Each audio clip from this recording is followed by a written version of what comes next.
What is going on, everybody, and welcome back to the Hangout spot where you already know it's real talk, boxing talk, live from my man cave. It's your boy Johnny, and I'm your host for another edition of the Hangout spot live. This time, the Tuesday night edition. Let's get it popping, y'all.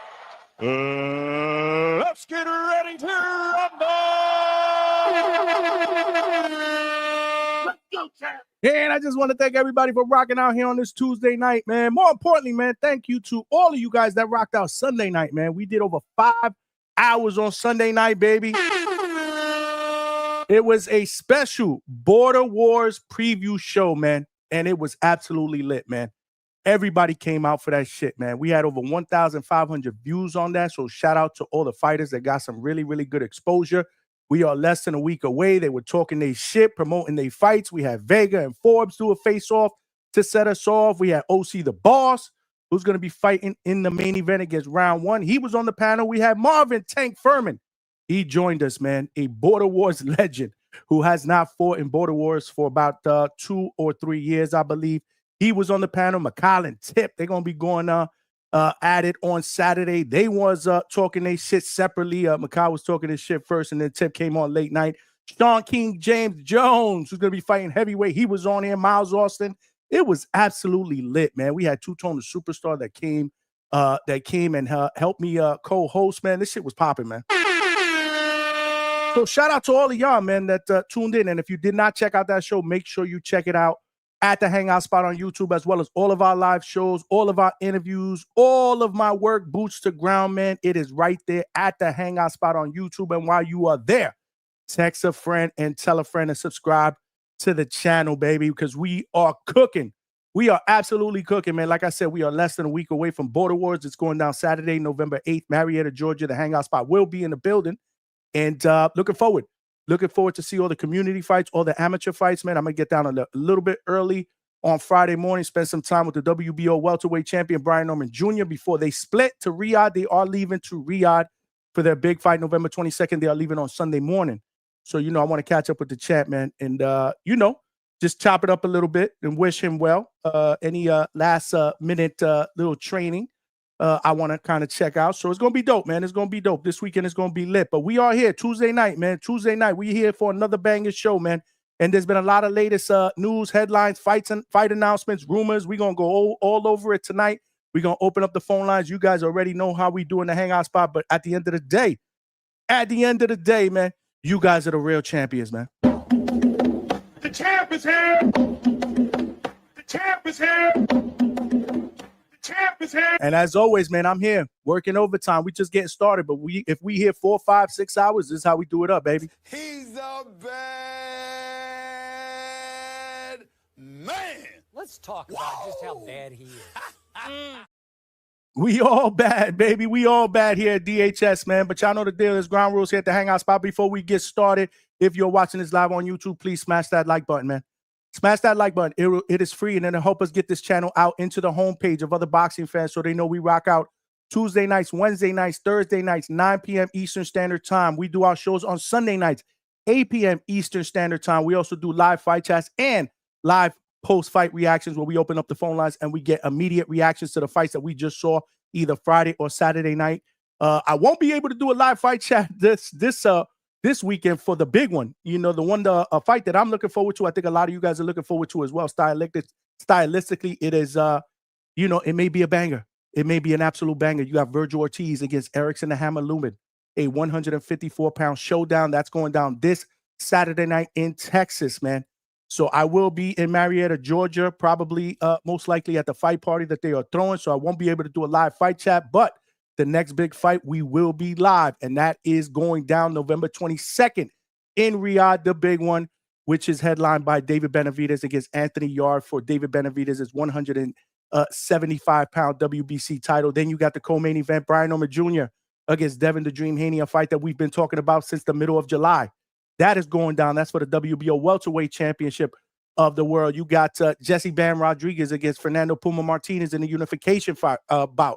That's going to be a banger. Abdullah Mason will be on the card going for his first world title against Sam Noakes, man, and a lot of other great fighters that will be on the undercard as well, man. It's going to be epic. It's going to be epic. We're going to do a live fight chat starting in the first fight of that main card, and I assume that we're probably going to break our own record.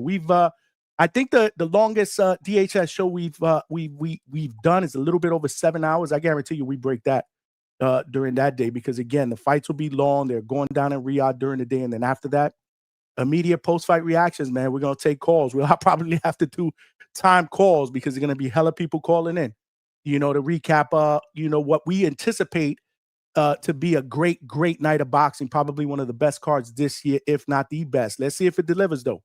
Let's see if it delivers, because remember that shit on Times Square with those 3 fights that we thought were going to be bangers in the middle of Times Square. Them shits was duds. So hopefully, these fights deliver. I think they will. The only nasty part about that whole thing is I thought it was going to be free, but Turkey threw a last minute monkey wrench into the whole thing, and now we're being charged $60. That shit is a 2-pack of ass. It smelled like a toilet full of nasty ass shit, okay? Hey, but at the end of the day, I guess I can't complain. Neither one of us can complain, man. Because again, if you want to charge me, for a meal, and I want to, and on the menu it says it's a steak dinner, then hopefully I get a good steak dinner and I don't get a bologna sandwich like I always say. You know what I'm saying? So to me, this fight is worth the $60. I can't wait. It is going down. But once again, if you are watching this live on YouTube, please smash that like button. We have grown the DHS family big time in the last couple of months, and it's because you guys are smashing that like button. Usually we don't like to end the shows unless we get 100 likes, y'all. Tonight is no different, man. Smash that like button, man. It'll help us get new callers. It'll help us get new people in the chat, new family members here at DHS. We are growing at a rapid pace. We cannot let our foot off the gas pedal now, man. So again, smashing that like button will help us. We are streaming live on X. So if you're watching this on the X, salute to my family over there on X. We are trying to build our DH family over there. So please retweet and share the channel. More importantly, come on over here afterwards. It takes 3 seconds to subscribe to the channel here on YouTube. You could also join the party here in the chat. We got a poll going on. We will discuss that in a minute. We are also streaming live on Facebook. So salute to my Facebook family. I salute y'all with both hands. Smash that like button. Again, come on over here. If you have not subscribed to the Hangout spot, please do so, and tell a friend and tell a friend. There are power in numbers. We are trying to get to that next goal of 3,000 subscribers. Let's try to do that before November 22nd. We are almost there, man. We are almost there. Tonight, we are at 2,759 subscribers. That is less than 250 subscribers. Let's get there, man. Y'all got friends, man. Let's let them know what's going down here at the Hangout spot. It is free. It is absolutely free to subscribe to the channel. It takes 2 seconds. But at the end of the day, y'all know the most important ground rule. It's y'all got to cook in the chat. Our chat be cooking. Our chat be absolutely cooking, man. You guys know your boxing shit. We like to have a good time. We like to joke around. We like to troll. So definitely cook in the chat. But if you want a comment or a question to be read, our chats be cooking. The best way to be able to get that across, to make sure I see it because it comes up as a star message, is via Super Chat, man. Is via Super Chat. It also provides your boy with a little bit of a donation, and that never hurts, man, because we're putting in the work here. We're putting in the work for the second shift and the overnight shift. This is the late night spot here with Johnny. If you want to send a donation, that's not Super Chat. We got Super Stickers, Super Thank You, and we got Cash App or Zelle, which the QR codes are on the side of the screen. Again, every penny counts. We do have a Super Chat goal up, a 10 Super Chat goal of $2 or more. Help a brother get there.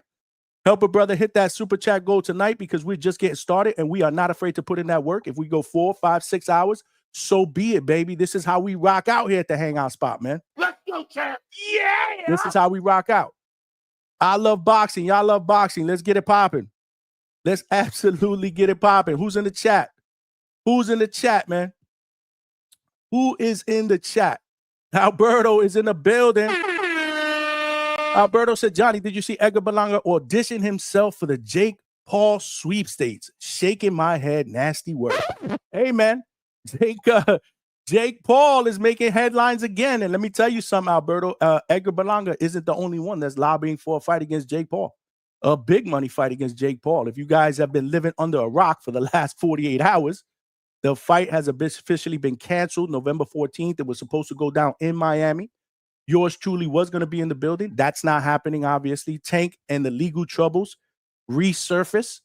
I can't just wrap my arms around how this guy cannot stay out of trouble, especially when it comes to women and domestic violence. Like, what is going on with this dude? What is going on with this dude? So now there's a lawsuit against Tank Davis, which forces the fight to be canceled. Now, I do know that Jake Paul was trying to find a late replacement, but again, we are cutting it close, man. What are we? November 4th. This fight is supposed to take place, or was supposed to take place, in 10 days. That is now canceled. MVP put out an email statement yesterday that I got. They are looking at an alternate date, more than likely in December. Netflix still wants to host a Jake Paul fight. So the question is, who does Jake Paul fight next? That's the poll that I have up, man. That's the poll. Whether you care or not, please participate in the poll. I am very, very interested to hear from the DHS family. What do you guys think? We got 30 votes in right now. With the tank fight off, who should Jake Paul fight next? Well, there has been mentioned that a potential future fight with Anthony Joshua is something that Jake Paul wants. Does Anthony Joshua slide up in there in December? Andre Ward has surfaced as a potential opponent. Supposedly, Jake Paul's people have reached out to Andre Ward, who's been retired for quite some time. But he did retire undefeated, one of the greatest fighters of our generation, pound for pound. Does Andre Ward get enticed to come back into the ring and fight Jake Paul in a big money fight? Then you got my man Edgar Berlanga, the chosen one, baby. Yeah. Does he get that fight? He did do a short video on IG story today, which I will play in just a minute. He's lobbying for that fight. I do know he is training as we speak. Shout out to Edgar Berlanga. Shout out to my guy, Coach Mark Ferre. And then you got Francis Ngannou, former MMA heavyweight champion, who has 2 boxing fights, one against Tyson Fury, which a lot of people thought he may have won. And then he fought Anthony Joshua and he got slept. I know they reached out to him. He said the offer was garbage. That shit is a 2-pack of ass. But do they go back to the negotiation table? Does Francis Ngannou get a shot at Jake Paul? Whether you like Jake Paul or not, man, fighting him is like hitting a lottery ticket for a lot of these fighters, for most of these fighters, if not all these fighters, man. They are all raising their hand. Can I get some of that Jake Paul bag? I'm here. Hello. So don't just sit on Edgar, man. Gabe Rosado, man. King Gabe Rosado, my guy. Just coming off a victory in Brooklyn on Danny Garcia's Farewell to Brooklyn card. Gabe raised his hand, and we know he's a former sparring partner of Jake Paul. He had something to say. Let's get that squabble going. So again, man, there's a lot of different fighters that would just jump at the opportunity, man. So, I mean, kind of shitting on Edgar for saying, I want next. I mean, you'd have to shit on a lot of other fighters, and a lot of them are still active. I know Andre Ward isn't, but Anthony Joshua is. Francis Ngannou didn't fight that long ago. I believe it was last year. So, I mean, it's the Jake Paul sweepstakes, man. Whether you like it or not, Jake Paul is here, man. Alberto says, smash that like button. We need to get to 100 likes. Yeah. Absolutely, Alberto. Follow Alberto's lead, man. Right now, we only had 33 likes. What's going on, man? We got hella people going on. Hella people already in here. Usually, as we settle in, we get more people. So, yes, definitely smash that like button on the way in, man. It's free. It is free. We do have memberships, though. Last Tuesday, we started memberships here at the Hangout spot, man. For only $2.99 a month, man, you can become a DHS pound for pound member. That's what we are calling the membership group, the pound for pound group. $2.99 a month, man. It is cheaper than a Dunkin' Donuts coffee. It is about 10 cents a day. Join the DHS membership. Shout out to all of you guys that have already joined the membership. Tomorrow, let's not forget, we got ladies' night. And we got professional referee Alicia Collins. She will be joining us for an interview. She killing it out here in Florida, man. She has over 150 fights that she's already been in the ring for. She's a great referee, no nonsense. I've worked a lot of the cards where she's been an official here in Florida, and she's a no nonsense referee doing her thing. We don't see a lot of the females, man, in the ring as the third person in the ring with the two fighters, man. So we got a referee in the building. We got a female referee in the building. Ladies' night, it is going down tomorrow. I will have Elle Star. Elle Star will be joining me on the panel as a co-host. Shout out to Star for doing her, she's been doing her thing lately on TBV, man. Getting her feet wet, man, behind the mic, man. Shout out to Star, man. She reached out. She wanted to be a part of DHS, especially ladies' night. So she will be co-hosting with me tomorrow night, 9 p.m. Eastern Standard Time. It is ladies' night. We have referee Alicia Collins, and we are working at potentially a second guest. Once I nail down that guest, I'll let you guys know. For those of you guys that are members to the DHS membership, pound for pound list, I did put a post out for the members only. You guys can ask questions for free. So definitely take advantage of that. Again, we don't see a lot of female referees in the sport of boxing. It's going to be interesting to hear her journey, what got her in, what inspired her. It's going to be a great interview, man. Y'all know how we do here at the Hangout spot. $2.99 a month, man. The link is pinned to the chat if you guys want to become members, man. Let's work, y'all. Smash that like button, Alberto. Again, Anthony F. Is that Anthony Forbes or just Anthony F? Anthony F. putting out the eyes. What are we watching, Anthony? What are we watching? What are we looking out for? We here, we cooking. Roger that, what's good? Salute to you, my brother. Roger that, checking in. My man, Dwayne Styles. Canelo Alvarez is still the face of boxing with the Mexican flag and boxing gloves. Shout out to you, Dwayne. Did you get your hoodie, Dwayne? Let me know. I'm not sure if you responded. I do know CJ got his hoodie. I do know BX John got his hoodie. So shout out to all of y'all that have been taking part in the raffles that we've done in the past. Hoodies have been delivered. Again, we will be doing more raffles in the future for t-shirts, hoodies, possibly hats. That's what we're trying to put together next here at the Hangout spot. And I will be doing a big raffle. For those of you guys that are thinking about podcasting or already are podcasters. The best mixers out there are by Rode. Bar none. I got a Rodecaster Pro here. It is amazing. I started out with a Rodecaster Duo, which is a smaller model, and I upgraded, but I do have a brand new in the box Rodecaster Duo. It's a $500 mixer.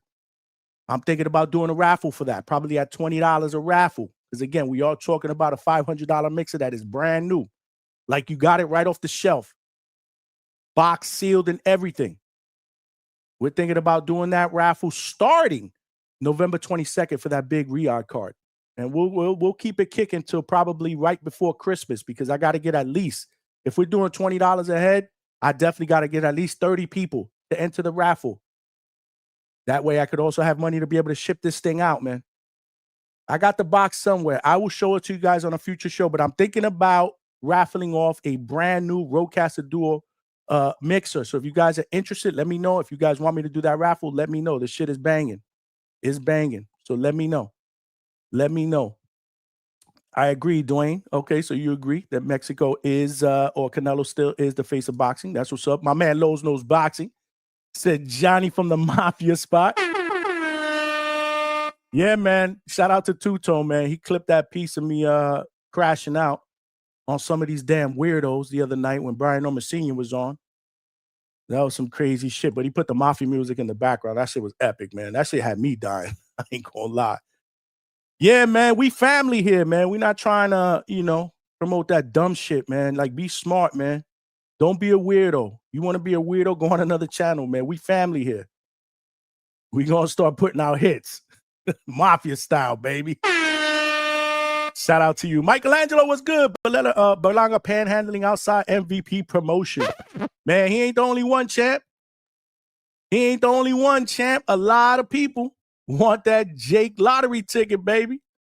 Johnny, that hat is dope. I appreciate you. Shout out to Dad Gang. Shout out to my people at Dad Gang. Banging ass hats, man.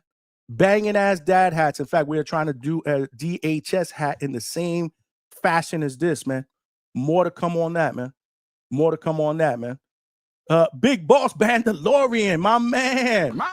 What's good, Lo Say Mafia spot. LMAO. You already know.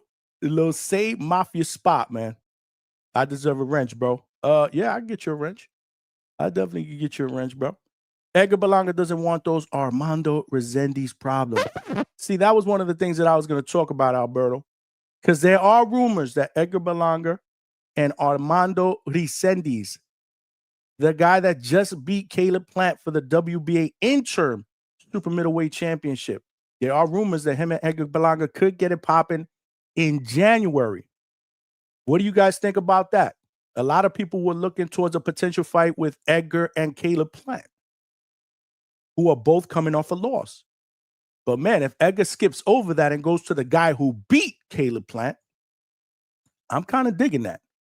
And stylistically, I think it'd be a good matchup for Edgar. But don't sleep on Resendiz, man. He cooked in that fight against Caleb Plant, man. Coming in as the underdog, bro. He's relentless. Edgar's gotta really, really put in that work in training, man. We will be going out to see Edgar Berlanga at some point this month, more than likely, if not the beginning of December. I will keep you guys posted because you know the deal. If we get to the gym, we will probably do something live from there.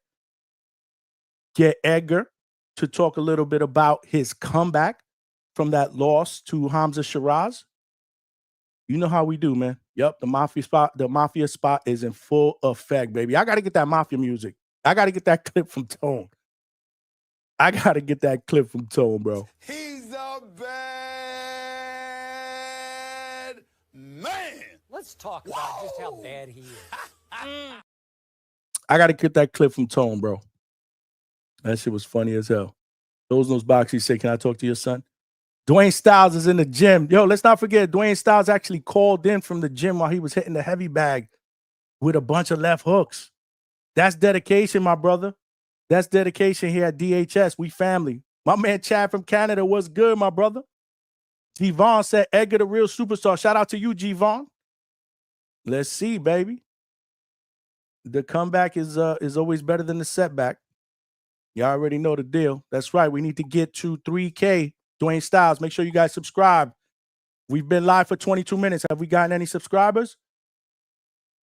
Come on, y'all. No subscribers? That's weak, man. It's free, man. Right now, all of y'all have your cell phones in your hand, man. Text a friend, tell a friend, and tell a friend. The membership is $2.99 a month, but to subscribe to the channel, that is totally free, as well as the like button. And we almost got 40 likes. Let's go. We got to do 100 likes tonight. He said, I hit the like button. Chill, stop bullying me. My man Cheeks was going on in the building. The father of my guy, Damazian Van Houter, who is going to be fighting on December 13th in Caribbean Royale. It is fight night. WBA convention is taking place here in Florida. Yours truly will be in the building working that fight card. My man Mozzie Van Houter will be on the fight card. That's his dad. Appreciate you, fam, for always rocking out.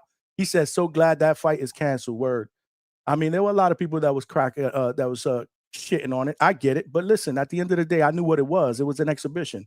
I temper my expectations. I just wanted to work that fight card because, again, there were going to be a lot of people up in there. And I'm trying to get that work for the DHS family. That behind the scenes work, those interviews, making those contacts to get potential other fighters, trainers, whoever it is back here on the channel. That's what I go to these fight cards for, man. The network and get potential people to come on the channel for interviews, man. I'm trying to give y'all the biggest and best content. 2025, we've been killing it so far. I ain't gonna lie. That's a testament to all of y'all rocking out here with me at DHS 4 times a week, sometimes 5 times a week when we got fight nights. But 2026 is gonna be even bigger, bro. 2026, we going ham, baby. We going ham. We taking that shit to the next level. This year, we wanted to become contenders. Next year, we want to become a champion. That's right. I said it. Yeah. We stepping it up. We stepping up our game. DHS will be doing live fights outside of Florida. So we will be in New York City. I mean, wherever it's at, we will be there. We're going to try to get that work in outside of Florida. V Mason, what's good? Salute to you, my brother. Appreciate you. My man Action Jackson in the building. Let's go, champ. What up, Action Jackson? What's good, man? Salute to you. Salute to the family. Appreciate you. Appreciate you rocking out. Roger that said, I like Berlanga versus Jake. The press conference would be good because they both talk shit. Absolutely, man. It would be fun. It would be a fun press conference indeed. Indeed, man. Let's see who else is up in here. Shout out to G Vaughn for becoming a member of the DHS Pound for Pound list. The champ is here. The champ is here. The champ is here. Thank you so much for being my friends. Appreciate you, my brother. Welcome to the membership. Welcome to the family. We got CJ Rich, Boxing and BS with the 2-piece. Appreciate you, my brother. He just did a show tonight. Make sure you guys check him out and subscribe to his channel, man. He's just getting started, man. He's starting to cook, man. CJ said Jake versus Berlanga. Somebody's hype gotta go. Somebody's hype gotta go. Absolutely. Absolutely. Appreciate you getting us started with the super chat, CJ. We need 9 more to get to our goal, y'all. We need 9 more to get to our goal, man. We got to remember, we got a super chat. We starting to cook. We starting to percolate, man. How many likes we got? We still got 39 likes. Come on, y'all. We could do better than that, man. Let's go. Let's get it popping. What do we got here with the poll, man? Right now, 14% would like Anthony Joshua to beat Jake Paul's next fight. 23% want Andre Ward to come out of retirement and attempt to cook Jake Paul. 51%. 51% of you guys want Edgar, the chosen one, Berlanga, my dude, to go in there and get that Jake Paul smoke, baby. Get that Jake Paul bag. Just pile up my money. Jake Paul bag.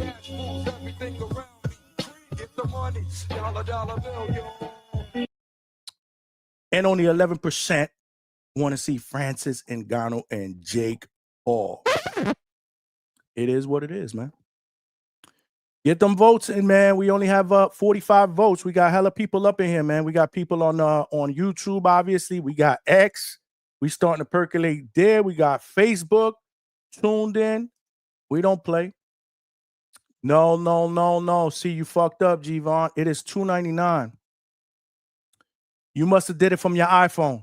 I've been telling people for the longest time, if you do it from an iPhone, Apple will charge you $1 service fee.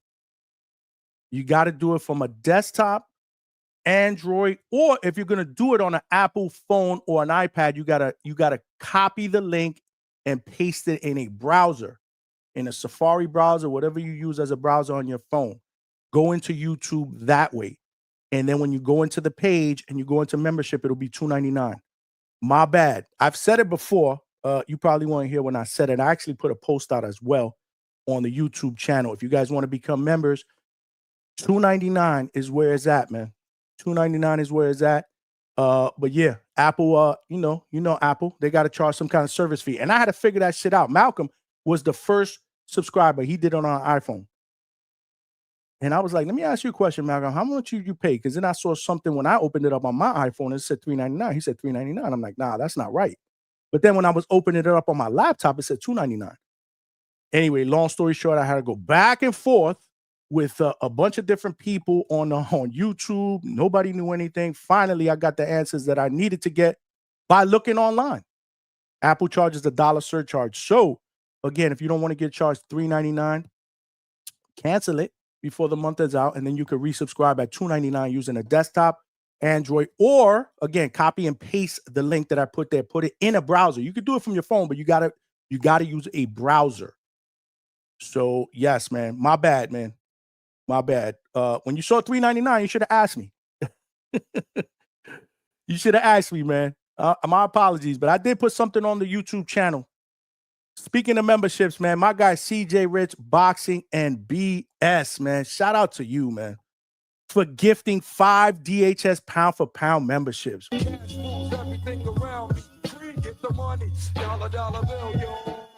Shout out to you, CJ, for gifting 5 memberships, man.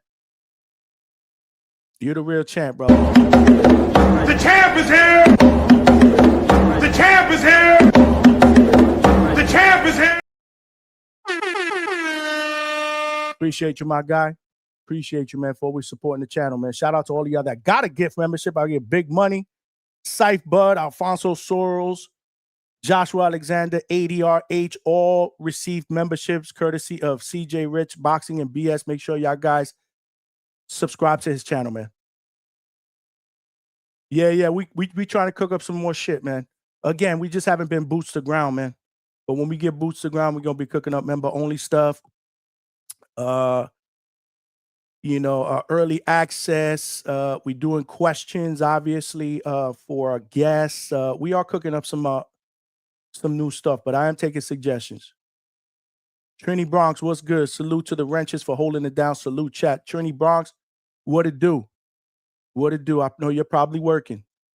So shout out to you if you are working. Shout out to all the second shift and all the overnight workers, second and third shift workers. We are here. The Hangout spot is the late night spot for all of y'all. Alberto said, make sure you guys renew your memberships if you got a free one. Absolutely. Big Money in the building. What's good? What's good? Big Money got a membership, baby. Suckers, watch out. Smash the like buttons. I appreciate you. Let's put the link in the chat, man. Let's talk some boxing. Again, we got some news, man. Shout out to my guy, Kurt Scoby, man. Kurt Scoby, who is trained by Coach Hector Bermudez. Y'all know the deal. It has been announced this week on the Ring Magazine that he will be fighting on the undercard November 15th of Conor Benn and Chris Eubank Jr., the rematch. Kurt Scoby, let me share my screen here. Shout out to all of y'all. I did put the link in the chat. Let's talk some boxing. Let's talk some boxing. Did I put the link in the chat? I think I did. Yeah, I did put the link in the chat, y'all. I did put the link in the chat, bro. What is this one?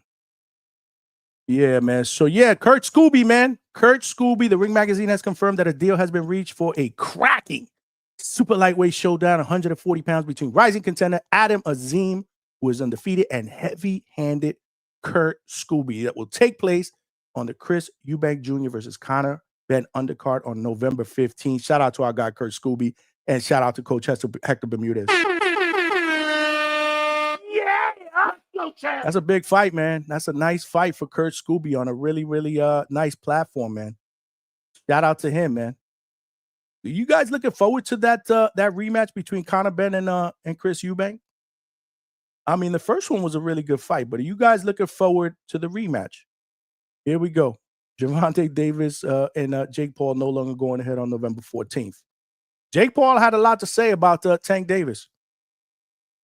He had a lot to say about Tank Davis, man. He basically called Tank Davis a piece of shit. Yeah, man. We're gonna post that too in just a minute. But let's take a couple of callers, man.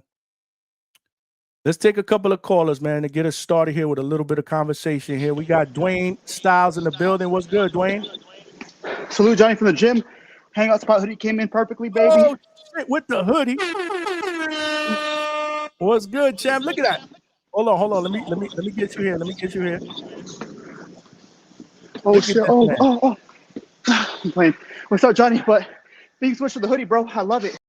I appreciate you, brother. Thanks for rocking out and being a dedicated family member here at DHS, man. Enjoy it, man. Getting that work out and that shit. Looks good. Hell yeah. Take a picture. Hell yeah, man. Take a picture and send it to me so I can post it.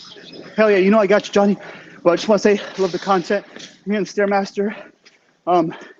Just all love, man. Just want to say what's up. Came in the mail. And unfortunately, we won't be making border words for the next one for sure. But you have fun. Get these interviews in with Edgar Berlanga, with Brian Orman Sr. and Jr. Hangout spot, we here. You already know, champ. Keep working, baby. Keep working. All right, keep in touch. All righty, man. Shout out to Dwayne, man. Look at that, man. Working in the gym on the treadmill with the DHS hoodie. Still finding time to call in and contribute, man. That's dedicated, man. That's a dedicated family member. I appreciate that. Talk about dedication. We got my man Trini BX in the building. What's good, Trini? Salute. I'm not at work yet. But I'll be there in a minute. Yeah, gotcha. I just want to check in real quick, man. Respect to Dwayne Styles getting that work in. That hoodie's fire. Telling y'all, man, it's fire, man. Not expensive. Word. Not expensive. It's good material. Cop one, man. I'm telling you, man. It's not I'm gonna expensive get at one. all. Definitely gonna get one for the B-Day.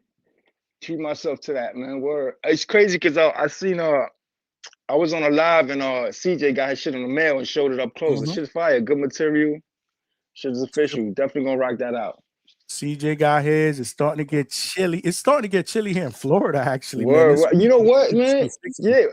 How's your shipping, man? Let me get that this week so I can rock that on the 22nd, actually.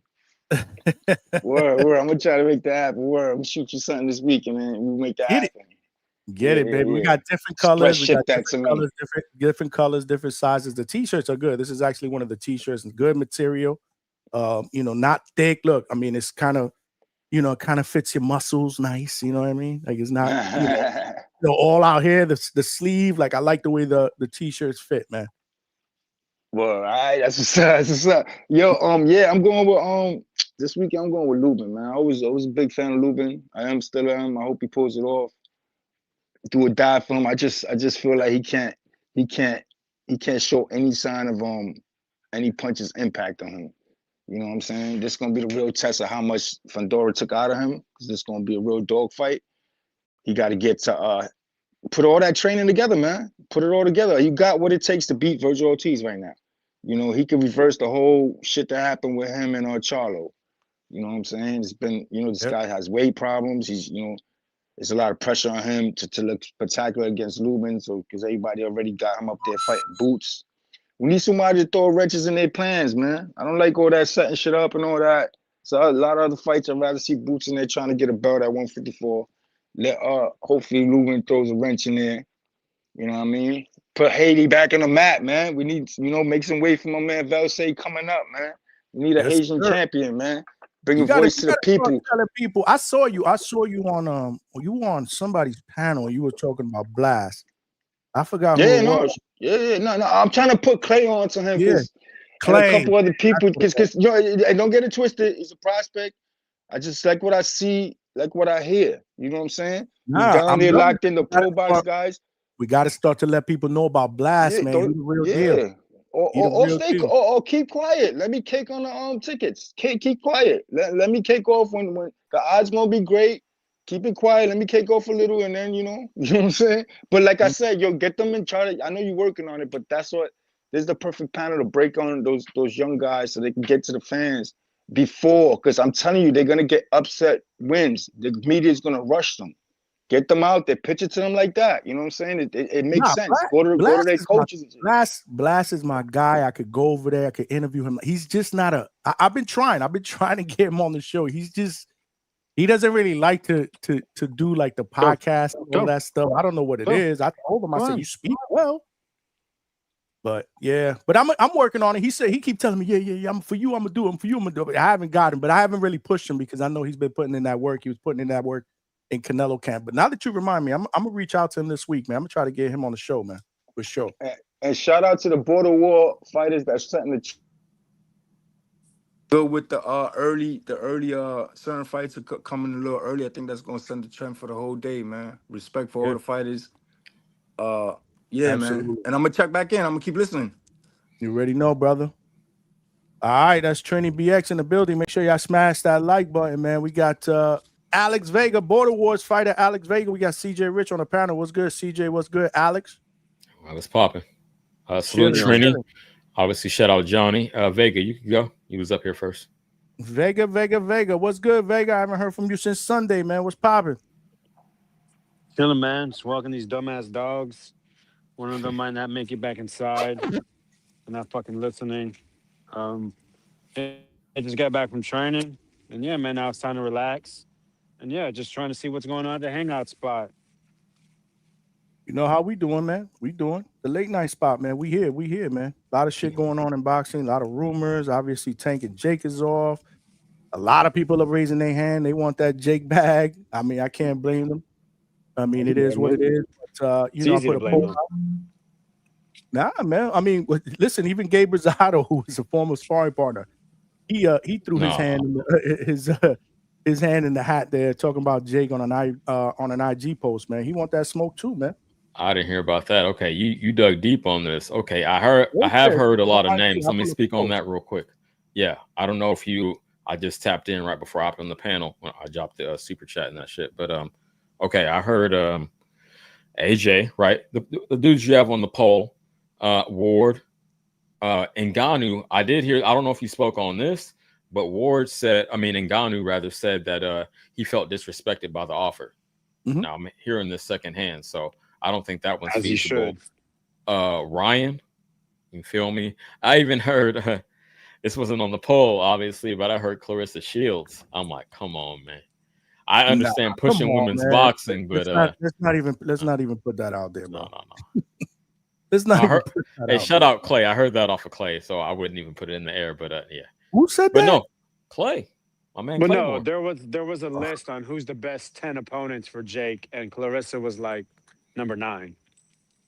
I forgot. I don't know if it was boxing scene or it was just like an image. I hope I'm on not Twitter. misspeaking, but I could have sworn I heard that on Clay earlier. But yeah, a lot of whose list was that?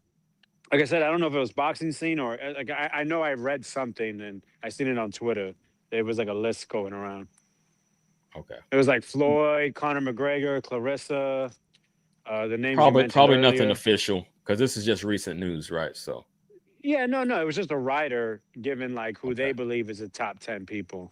Okay. Clarissa didn't get an offer. It was just like, a name given out. Oh no, like, I'm not saying she got an offer. Potentially. That's crazy. So maybe that's where he got it from. Okay. And shout out to Clay. I'm not disrespecting. Yeah. And Clarissa replied to it and she said, like, why the hell am I on this list? And someone asked her on Twitter, like, would you take it? She said, hell yeah. Are you fucking serious? Lord have mercy. Yeah, she's been dying to fight a man. And you remember the two I know names that, but come on. was Keith and Jake. Those are always the two Power. names of the men. That's hilarious, bro. Keith and Jake. That's hilarious. I'm glad I put it out there. Wow. I'm not even touching that. Okay. Yeah, I'm not even touching that. But shout out to her. And then, listen though, and she said she would put hands on Two-Tone. So fuck it, man. Yo, equality, bro. Fuck it, let her do it. Let her fucking do it. If Tone was ever to pull up around her, I guarantee you, yeah, she would try to put hands on Tone. That should be hilarious. Pat Poose would probably do it first, that though. Situation. Pat Poose would probably do it first, right? Shout out to my brother Tone, man. Right. Always ruffling feathers, man. You guys see his chart? He made me put up the chart on Sunday, man. I'm like, Tone with the fucking chart, man. Tone be all about ruffling feathers, man. I didn't peep that. Unpack that real quick because I missed it. It's a chart about Floyd Mayweather's and Terrence Crawford. I wouldn't even call it a chart. It's just like he calls it a chart. I'm calling it I know, chart. but I guess it's a chart, but I don't think that's the best way to describe it. It's just literally like a scoreboard on the number of people that two specific fighters have fought while they were in their 30s and their opponent was in their 20s or some shit like that. Oh my God. Yeah. That's exactly what it was. Hold on. Let me play something for y'all real quick. Make sure you guys smash that like button. We need to get to 100 likes today, man. And tell a friend and subscribe to the channel. Let me show something real quick since y'all brought up possible opponents for Jake Paul. My guy Edgar Berlanga put his name in the hat with this post earlier. Here. Hey, Jake, pick up the phone, champ. I've been calling you. Pick up. Let's make the fight happen. Pick up the fucking phone, man. Stop playing. Fucking Jake.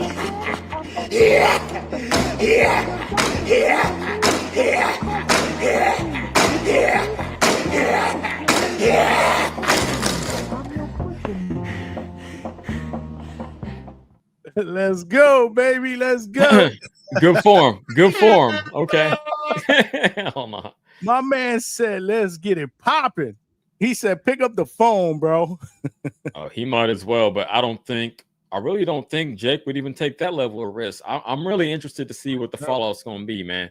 But if y'all done talking about potential opponents, can I kind of like segue into something related to that? Hold on. No, you can, but table that for 1 second. I just want to show you something. I just want to show you something real quick. Table it. Let me pull up that thing that I was talking about with Gabe.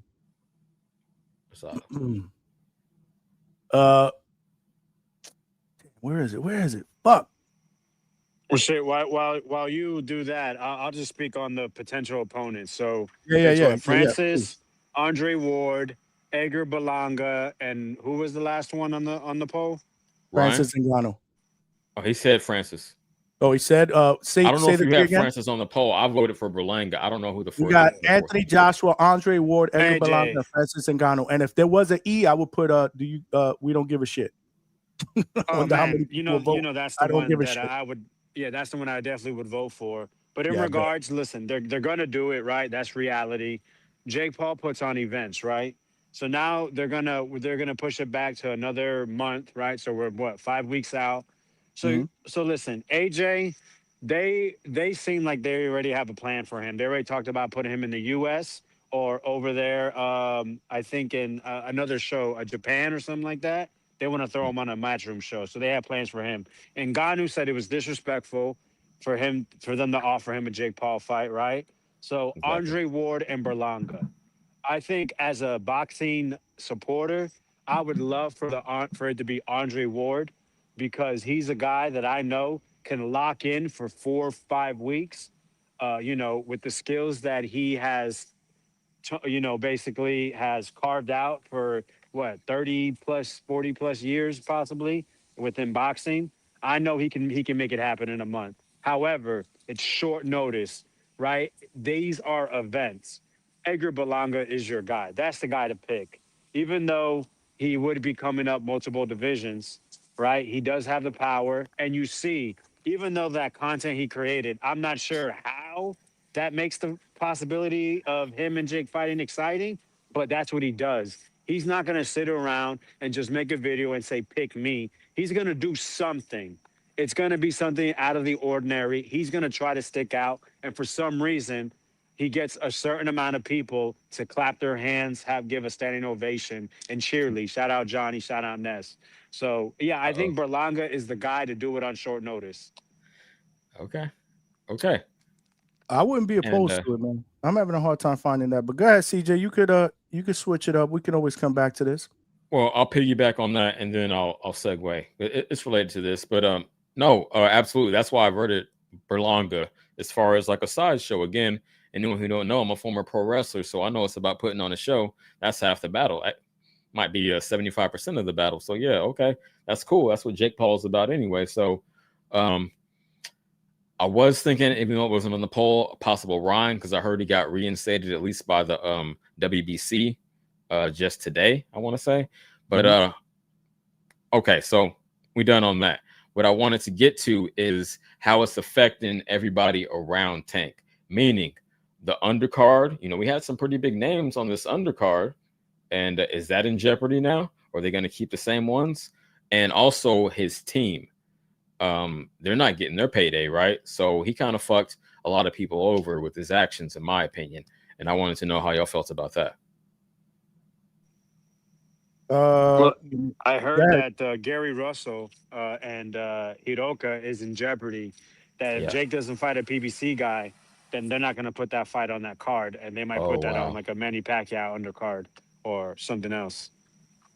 That makes sense. Okay. Oh, appreciate you, Vega, for getting that for me. I was and trying the ladies, he's big on the ladies. Before I let Alberto go, I see you, and it's all peace, champ. But the ladies, that's his big thing. Like his big, I don't want to say gimmick, but like one of his major selling points, right? The ladies cards. So he's doing them a disservice, or rather, Tank is, not Jake necessarily, but doing them a disservice by putting that in jeopardy. So it looks bad on both ends what he did with that particular woman, and then putting these women's fights in jeopardy. Y'all got it. Oh, yep. Salute, y'all. I just Johnny, real quick. I'm gonna hop off in a bit. I'm gonna call back in later for a while, but I just gotta get this off real quick. So, first thing, let's stop giving Jake all this credit and Nikita, his manager, of we don't want to promote someone involved with DB. Tank already had these charges. Okay, this isn't like a revelation. The bottom line is the event wasn't selling. That's one. Number two. Can we please stop talking about Edgar Berlanga as a serious boxer?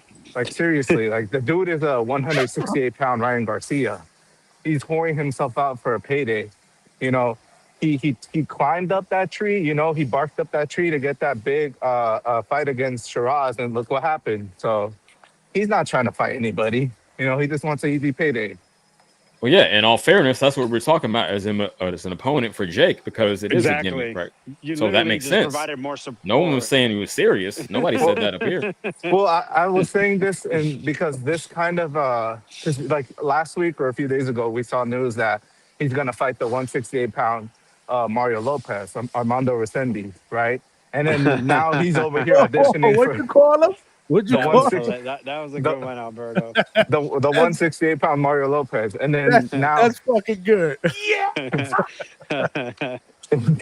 Now we see him trying to, you know, sell himself for a Jake Paul fight. It's nasty, man. Like, can we please you guys stop putting Edgar Berlanga as a 168-pound contender? The dude is a front runner, like Tank says. He just wants a big payday.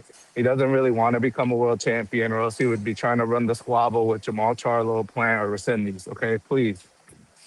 Well, it may be Resendiz, man. That's the rumor. Rumor is, again, you know, there's going to be a lot of different people that are going to raise their hand and say, hey, listen, I'll do that for the bag. But realistically, we heard, less than 24 hours ago, I believe, that there is a rumor that him and Armando Resendiz are going to get it popping at some point early 2026, which I think is a good fight. I think it's a really good fight. A lot of people wanted Caleb Plant because they're both coming off losses, but what better way to come back than to try to beat the guy who beat Caleb Plant, and then you get an interim title in the process, man, because we don't know what's going to happen with all those titles and Bud Crawford. So, but before I turn it over to you guys again, Vega, shout out to you, King Gabe Rosado. I don't know why I couldn't find this shit, but he said after sparring, I leaned in and told Jake Paul, your footwork's slower than a mummy.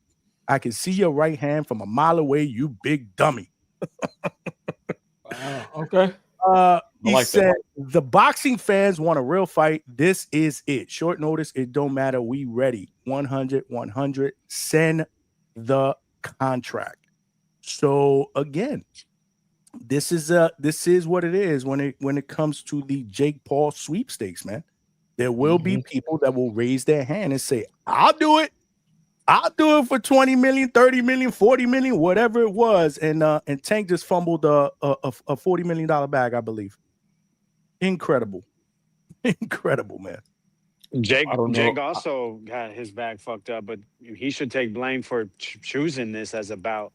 I mean, you know, a lot of us gave a lot of flake to Tank for taking this fight. But, I mean, Jake is at fault as well. And look, it blew up in his face as it should have.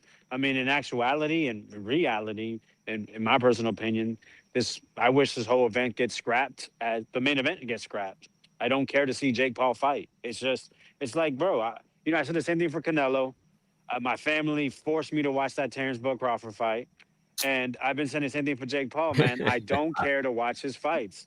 We don't believe you. Your family forced you to watch Canelo and Crawford. I thought my stepdad was going to cry. You're putting too much sauce on it. You know you wanted to watch that, even if you were sure, like I was. Again, I'm the man that won $13.50. You know what I mean? I'm the $1 million man, CJ DiBiase. So I knew it too, but I still wanted to see the spectacle. I still wanted to see it happen, right? It was a fight. Like, I don't know how you could say that. It wasn't a circus fight, Vega. Yeah, not even spectacle is the wrong word. It was a real fight, man. Come on. Yeah, absolutely. Like, I can understand you saying the same shit about people trying to, bend your arm to watch Tank and Jake Paul. But, I mean, come on, Canelo and Crawford? You bugging. Man, exactly what I thought, man. Canelo is definitely on a decline, like I said. I wanted it to be Benavidez. Bud got it. Bud did nothing wrong. Bud got the opportunity, and he did what he's supposed to do. And Canelo, like I've been said it, man, he's turned into this guy that just doesn't have the hunger, doesn't have the desire. He can tweet whatever he wants, but the end of the day is he's turned himself into a limited fighter, and Bud exposed it for the world to see. And when it comes to Jake Paul, I don't know how many more fights we have to see that his fights aren't good. When was the last Jake Paul fight that was good, if any? Well, because I don't really consider them fights, Vega. Again, when you go into a Jake Paul fight, when was the last good boxing match? Apologies. You got to temper your expectations. That's the problem. You see what I'm saying? Like you don't go into one of these low budget movie thinking that you're going to see an Academy Award performance from some of the actors that are acting. Like you got to temper your expectations. I consider a Jake Paul fight a show. So when was the last time he put on a good show in one of his matches? Can you name one? Put on a good show? In his match, yeah. And when he fought somebody, when was the last time you said, man, that was satisfying to watch Jake Paul fight who? Can you name it? But I don't. Satisfying. Here's the deal. I don't look at it in that way. It's weird. Like I don't look at it to be satisfied. I just look at it like so I can't give an answer. Yeah, I don't know. Not to that directly. I mean, again, it's just WrestleMania. I mean, I know he didn't really break his neck, but it's cool. Like watching WrestleMania. Okay, so when you watch WrestleMania, real, you are entertained. That right? wrestling is real. You're entertained when you watch WrestleMania. So which WrestleMania match of Jake Paul did you find entertaining? Let me say it like this. Okay, I do have an answer for you. You're not gonna like it, but I do have an answer technically. I did because let me cam back up because y'all got to see that. This punch out right here. Tyson is my favorite fighter of all time. We gotta hold on. Yeah, give me the screen real quick. Oh, I like that. I like that hat. That's badass. Yeah, I like that. Yeah, so you're gonna say Tyson. One. You're gonna say Tyson, Jake Paul. Yeah, exactly. Not because it was a great fight. No, not in the ring. Negative. But I did want to see what was gonna happen, so I tuned in for the show. You feel me? Like Hulk Hogan didn't have the best match, but I wanted to see him slam Andre the Giant. Cool. That's where I'm at with it. I don't expect like Johnny said, I don't tune in expecting a technical boxing match, high level. I don't know how he got ranked. I will say that. That's out of pocket. He should never be ranked in any sanctioning body until I see some real shit. But I don't go in expecting that. So it's a show. I go in anticipating it. I can talk about it with casuals at the bar, that type of thing. That's all. See, I'm looking at the big picture, not just the fight, but just the event. Like we had a good time. Vega, were you on the TBV panel for that? Jake Paul, Mike Tyson, because there was a bunch of us on that panel. Hell no. Yes, you were. I think you were you on that panel? Not. No, I was not. I don't know. Exactly where I was. You weren't on that panel because there was a bunch of us, and man, we had a good time because all of our Netflix was crashing, and we were all over the place. Right? I was in Florida, Ness is in Vegas, Two Tones in Arizona. Wow. There was somebody out in the Northeast. Everybody's shit was crashing at different times, and we trying to struggle to figure out like who's watching, who's able to see it, whose shit crashed out. Where are you able to get it? Like to me, it was fun. That night was fun. Plus, there was some good fights on the card. I was looking forward to Amanda and Katie. That was a good scrap. Mario Barrios and Ramos was a good, good scrap. That ended in a draw. So I mean, I don't know. I mean, I get what you're saying, Vega, but I look at it. It doesn't seem so because you just didn't give an answer. CJ, I think you said you enjoyed the match between Jake Paul and Mike Tyson. I enjoyed the anticipation, the lead up, and like the fight sucked. The fallout, the atmosphere around it. Like I said, I wasn't on the stream. I was at the bar. You know what I mean? So the bartender, the chick back there. What's so hard to say that you guys Katie and Amanda? Hold on. What was so hard to say that? I just don't understand. No, let me land. I'm talking to the female bartender. You know what I mean? Everyone's watching it. My shit didn't go out, or at least in the bar, it didn't go out. So like, oh, I like how these ladies are scrapping. They're really getting it in, And at the end of the night, the consensus around the bar was that, oh, the ladies went at it harder than the main event. So just that type of experience, talking about it with people who normally don't watch boxing, that's where I looked at it from an entertainment, from an event standpoint, like Johnny said. So that's why I enjoyed it, not as a boxing match. You got it. So again, I just pulled up. So there's not one Jake Paul fight anyone that you enjoyed. That's my point. So there's no. It can be on, but no one's watching it. I just pulled up his box rec. Let's take a peek at it. Let's take a peek at these fights. So you had. Well, we're not even going to talk about the first one. Nate Robinson, Ben Askren, Tyrone. Not entertaining. Not entertaining at all. The Tyrone Woodley second one where he knocked him out in the 6th round. So you don't know? Remember that fight? It was a horrible fight until he sparked him out. Okay. What about the Tommy Fury fight that ended in a split decision loss? He took a loss. That one actually wasn't so bad. That actually was a decent fight. Yeah, I think that was a decent fight. The entertainment you guys are speaking of, it was not. But it was an actual boxing match. Regardless of how bad you guys think. How many times have we watched a fight between two unknown guys that are just duking it out, or it's just a battle. That's cool. That's what I'm saying. That's entertainment. But but Jake Paul, like I said, when was the last time? We had to go to Tommy Fury, man. I was in fucking Vegas. What was that? 2022, 2023? Right. No, I can't. Look, somebody Big Money said the Iron Mike cheek reveal was nasty work. Come on. That was more. So is that entertaining? Are you not entertained? Are you not interview was more entertaining than the fucking fight, bro. Yo. We were like, oh man, what did Mike just do, bro? Like, what are we watching? Anyway, like I said, I was on the TVV panel for that one. That didn't show you it was a shit show. From like that was the last thing that hey, look what we're doing. Right.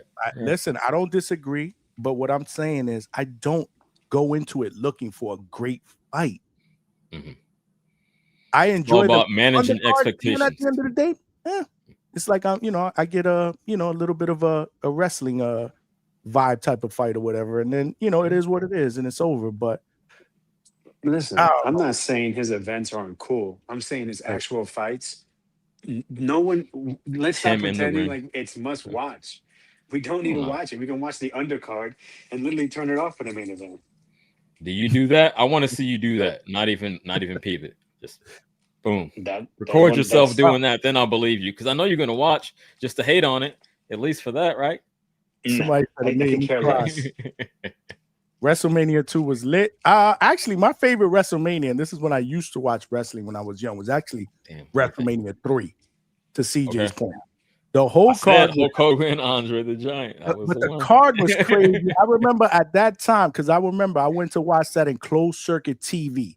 Mm-hmm. It was like in a little local arena in Ridgewood, Queens. I was living in Bushwick, which is right next to Ridgewood, Queens. They used to call it the Ridgewood Groves Arena. There was a lot of amateur fights that used to take place there, smokers, but whatever. Real quick, I'm gonna let you finish. But for the kids who don't know, that's right before pay-per-view was CCTV. Yes, closed circuit. I think they used to call it closed, whatever. Yep. And it was like $19, $20, a ticket. It was lit as fuck in there. It felt like we were in the fucking arena, even though it was probably about 500 people, whatever.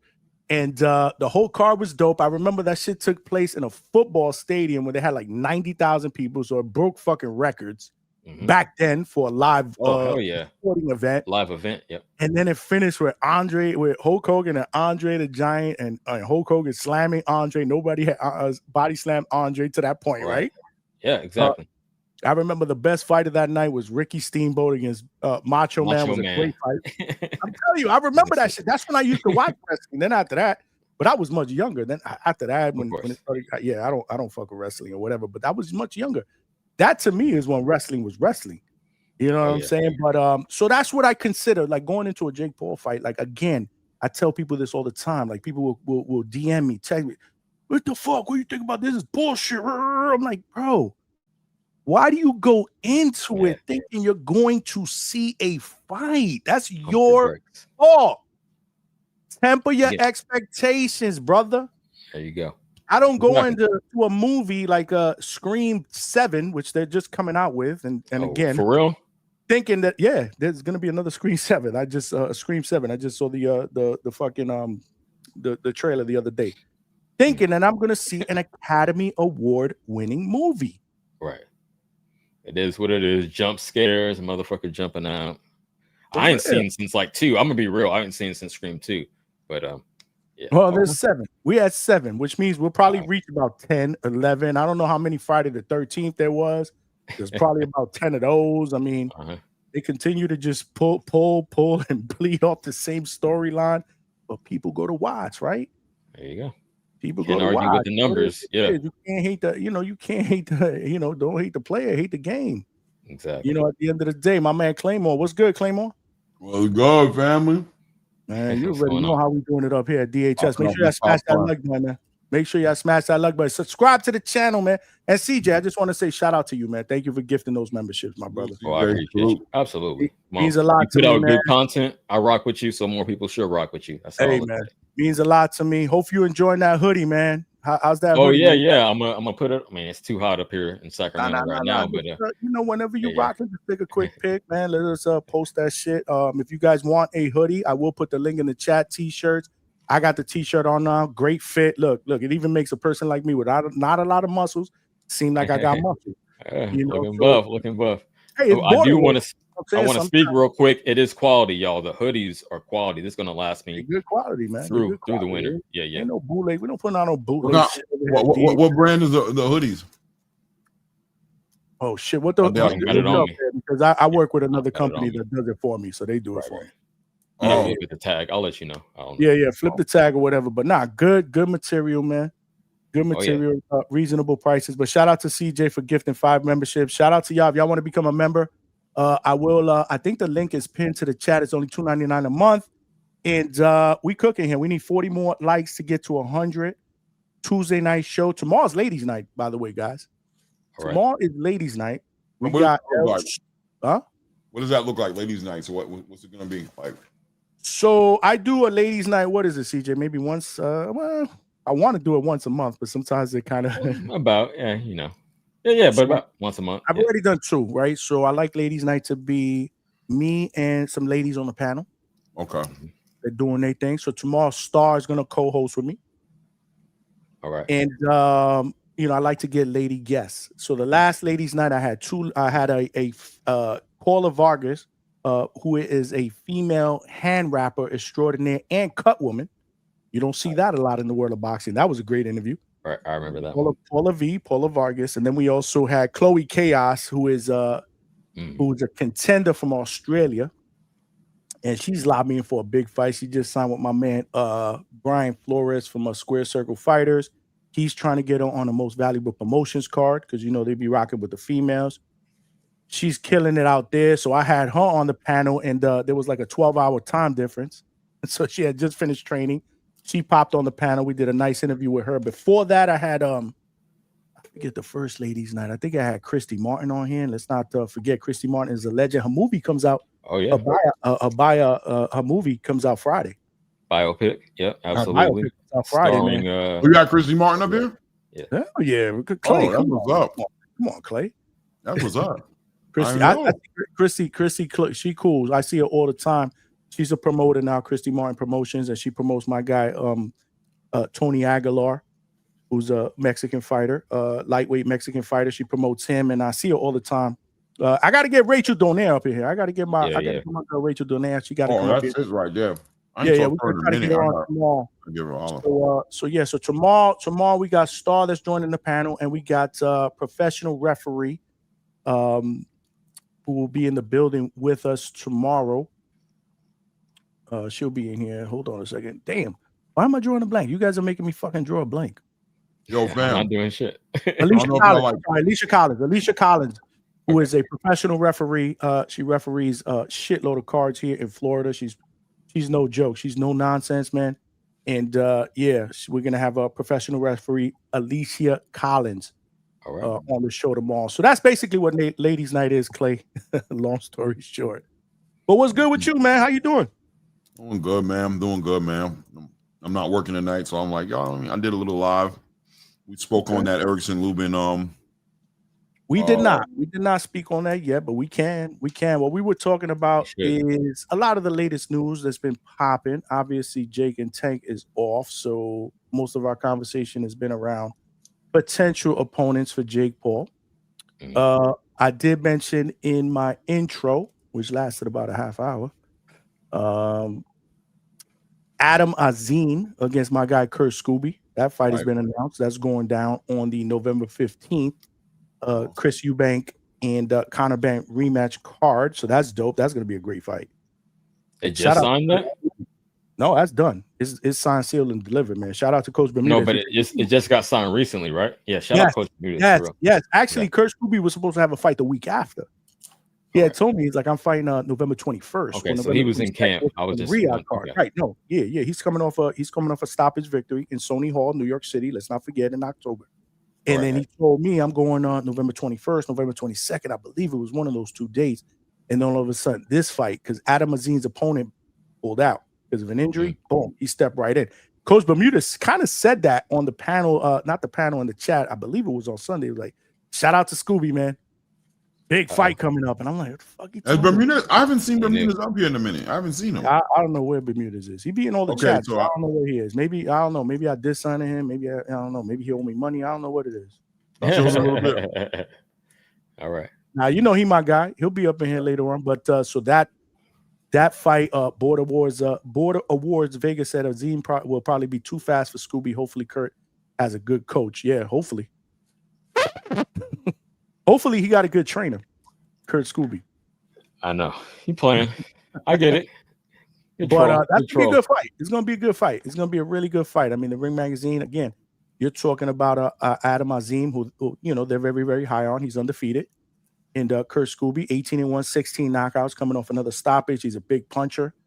This is going to be an entertaining fight, a very entertaining fight. So we start talking about that. Obviously, Edgar Berlanga has lobbied for a Jake Paul fight, but rumor has it that he will probably they're looking towards making the Armando Resendiz fight in early 2026, which I think is a good move for him because we were all looking at possibly Caleb Plant, both guys coming off losses, but what better way to go out there than go and skip Caleb Plant and beat the guy or try to beat the guy that beat Caleb Plant for an interim title. So we were talking a little bit about. I brought that up. I will be in Berlanga's camp at some point at the end of the month or beginning of December, so we'll get some more details on that as that unfolds. But yeah, man. So we kind of talking about a little bit of everything. But if you want to bring up that fight, we could do that, brother. You know, this is the EHS, baby. What, the Erickson Lubin? No, I don't want to bring up no fight. I was just telling you what we were doing. But if you want to talk about it, we could talk about it. But you asked me what I was up to. That's what I was up to. You just did a live? I mean, we can talk about it. I'm down, whatever. Yeah, huh? You talking about you just did a live? Yeah, I did a live for like an hour. I started like 7:30 or something like that. Yeah, I'm kind of tied up, man. Both of us I like to fresh tap off, into your live. Usually I like to tap into your lives and CJ lives, but today, after work, I was running errands, man, and I get back here and prepare. So my bad. But yeah, man. So yeah, so that's what we're talking about, brother. Yeah, what, Erickson Lubin and or are we talking about what are you talking about? Let's go to Lubin. Let's go to Lubin. Clay wants to go to Lubin. We'll go to Lubin. We'll go to Lubin for a little while, and then we could always circle back. I don't know, man. I am dialed into this fight. I mean, it is the fight of the week, so I'm dialed in, man. You know, I'm focused on it.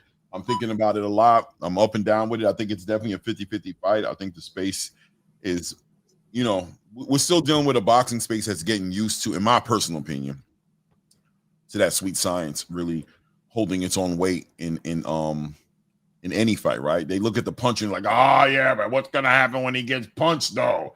Right? Everybody always says that. Yeah, I heard everything you said about him. Your guy is nice, but let me ask you one question.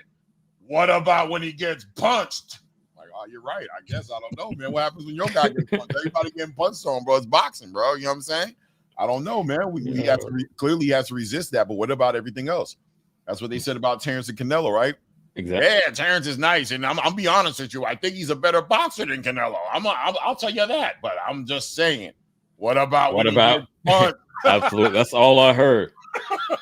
Like, hey, Clay, not to interrupt, but if you don't know, I got 1350 off of that narrative. I got 1350 that night, so I saw it. Exactly. You sitting back there like, I don't know. I'll bet you that we're gonna find out. Okay, you trying to put 2 racks, bro. But but I couldn't. Yeah, I couldn't get enough takers. Everybody, I think it's one of those fights, man. You know what I'm interested in, and I'm wondering what you guys think. I want to know, with the addition of Coach K, negative or positive, pro, con. You know, one camp you switched off from Cunningham and you went to Coach K Karama. How do you guys feel about that transition? That is not accurate. Talk to me. He switched from Coach K to Mark Ferre. Mark Ferre trained him in his last fight. Oh, he wasn't with Cunningham in his last fight? Nope, he was with Mark Ferre. I spent time at the camp. I interviewed him live. And then all of a sudden, after the Ardrell Holmes fight, which he won, by the way, by stoppage, and that was an IBF eliminator. Supposedly, the winner of that fight was supposed to get the IBF champion, Bakram. And he told me that that was the plan, and that you know, him and Mark Ferre. Because I asked him specifically, like, you know, what's the difference? Like, why Mark Ferre after so much time with Coach Cunningham? And he said a lot of it had to do with the mental aspect, with what Mark Ferre brings mentally as a coach. And it seemed like a good fit at the time. And then all of a sudden after that fight, he just, you know, he flipped the script and he just, he left the case. So this is the third trainer in 3 fights. That's what I wanted to speak to. I'm glad So you that brought I'm up a little today. concerned about. No, but I'll let CJ go first. Go ahead. My fault. I didn't mean to step Nope, on you, you Johnny. good. It's your channel. You good. But No, actually, you I'm gonna say this, and I gotta bounce. I ran. I hopped on live. I hopped on your live. I'm hungry. I'm starving. So let me say this real quick. Cook. Nah, I didn't mean that in a bad way. I want you to cook. Oh, that's cool. No, in general, and in this case as well, I'm not a big fan of hopping around trainers. You see what happened to Wilder, right? Like even if one fight doesn't go exactly how y'all plan, cool. Get back in the booth. Y'all are a team. Recollab, see what you can work on together, rather than hop and ship and getting in a totally new situation, different dynamic, different personalities. I'd rather stay consistent until we come to a crossroads when we got like 2 or 3 bad experiences in a row. I'm like, okay, maybe it'd be best for both of us to part ways. But no, you get 1, maybe, I don't know, even 2 is questionable, but I'm saying a small sample size of bad chemistry or performance. No, you stick it out, you come back, you stay loyal. I'm just a loyal person in general, so maybe I'm biased in that way. I had the same friend since elementary school. I'm 41 years old, so that's how I rock out. But hey, y'all got it. Johnny, thanks for having me up. Shout out you. Shout out Clay. I'll tap in with y'all soon.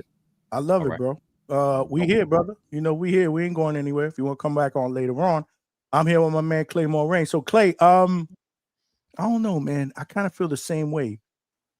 I'm not feeling like I'm not understanding, and maybe you can help me understand a bit because you're always the voice of reason. This is why I like having you on the panel. Nah, you the voice of reason here at DHS, at least for me. Because sometimes I'll be like, damn, like what the fuck? Then I'll be like, damn, maybe I should reach out to Clay because Clay be the voice of reason, bro. Appreciate that. Giving different perspectives, and then sometimes I'll be like, you know what, he's right. Why the change in trainers like that? Like, what are you looking for? Like, again, I can only go by what I seen, and what I seen at camp, it looked like a good fit, a good facility, a good fit, good communication. But then all of a sudden, and then you win. So I mean, I guess I could see if you lose. I guess I could see if you lose, and you're like, nah, fuck this shit. This shit wasn't what I thought it was gonna be. Outlaws, the instructions were ass, whatever. But then you win, put yourself in position for a title, and then you just split. So talk to me, man. What's up with that? What do you think? What's going on with that? Like the sudden switch in trainers like that? I think there's different. I think trainers and fighters have relationships on different levels, right? You got the me and you in camp, right? We got me and you in a fight. And specifically, obviously, with a trainer and a fighter, me and you in the corner in between these rounds. How do I feel? I just want to shout out Anthony Arvello Jr., my guy, Undisputed Promotions, the man in charge. He said chemistry makes a difference. I get it. But doesn't it take time to build chemistry? You can't expect to get chemistry in one fight, right? Go ahead, Clay. I'm sorry I cut you off. I just needed to read that. No. I agree with you. That's where I was going with it. Where that's my guy. Arvello saying, man, it's the chemistry, right? And it's one thing for us to work, what did the great trainers say? Yeah, you look good at hitting that punching bag, but the punching bag ain't punching back, right? So once we get inside the ring and we in the war and I'm going through it, how am I feeling about what's happening? Are we gelling in that ring? Are you seeing what I'm seeing? Are you giving me the instructions that I feel are translating into something positive in the round, right? And you're giving me instructions. I'm following the instructions. Am I going out there executing the instructions and walking out victorious based on your instructions? Is it difficult for me to execute what you're saying? If I'm not seeing, if I'm in conflict with you, how does that make me feel on the biggest show of my life, right? Fighting Virgil Ortiz and getting this final opportunity that I know may be a final opportunity. It may not be, but it feels like it is because I had an opportunity with Jamel Charlo. I got knocked out. I had an opportunity with Sebastian Fundora and they stopped the fight. I did too much, right?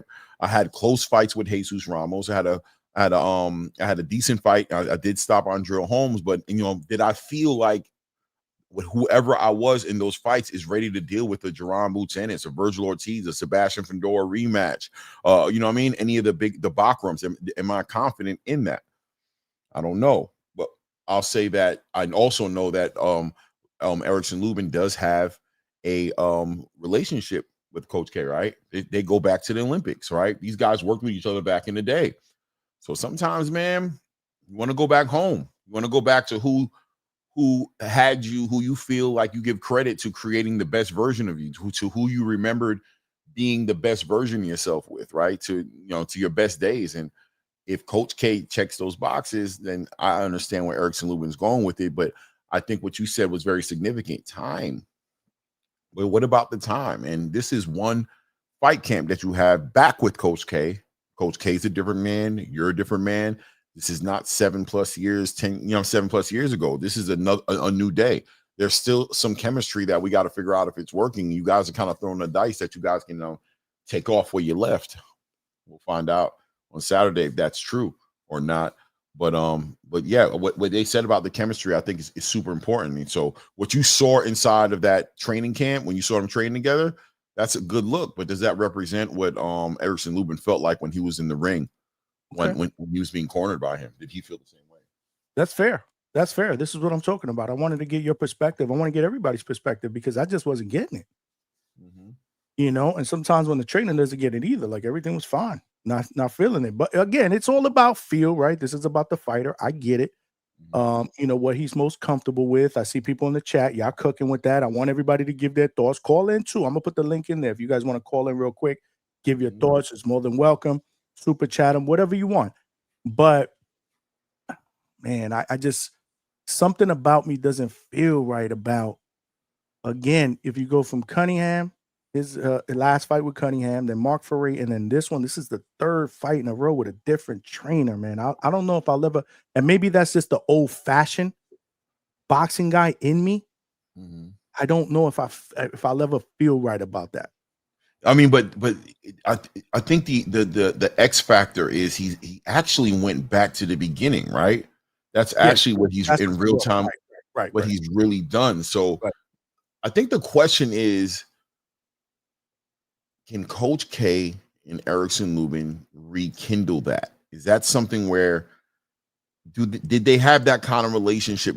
For example, like let's say we saw Gervonta Tank Davis, right? He moved around to Barry Hunter, and let's say we see him move, go to Kevin. Let's say he goes to Coach Cunningham, and let's say he moves around a little bit, but then one day all of a sudden we see him pop up with Calvin Ford. Are we sitting here going, man, you're switching around too much? Or do we acknowledge the great years him and Calvin had and the championship fights that Gervonta Tank Davis was in with Calvin? Do we kind of, if we know, do we celebrate that a little bit? Like, oh man, do we make that more of a, oh, it's going to be different. This guy about to get fucked up. Wow, he brought Calvin back. What? Calvin?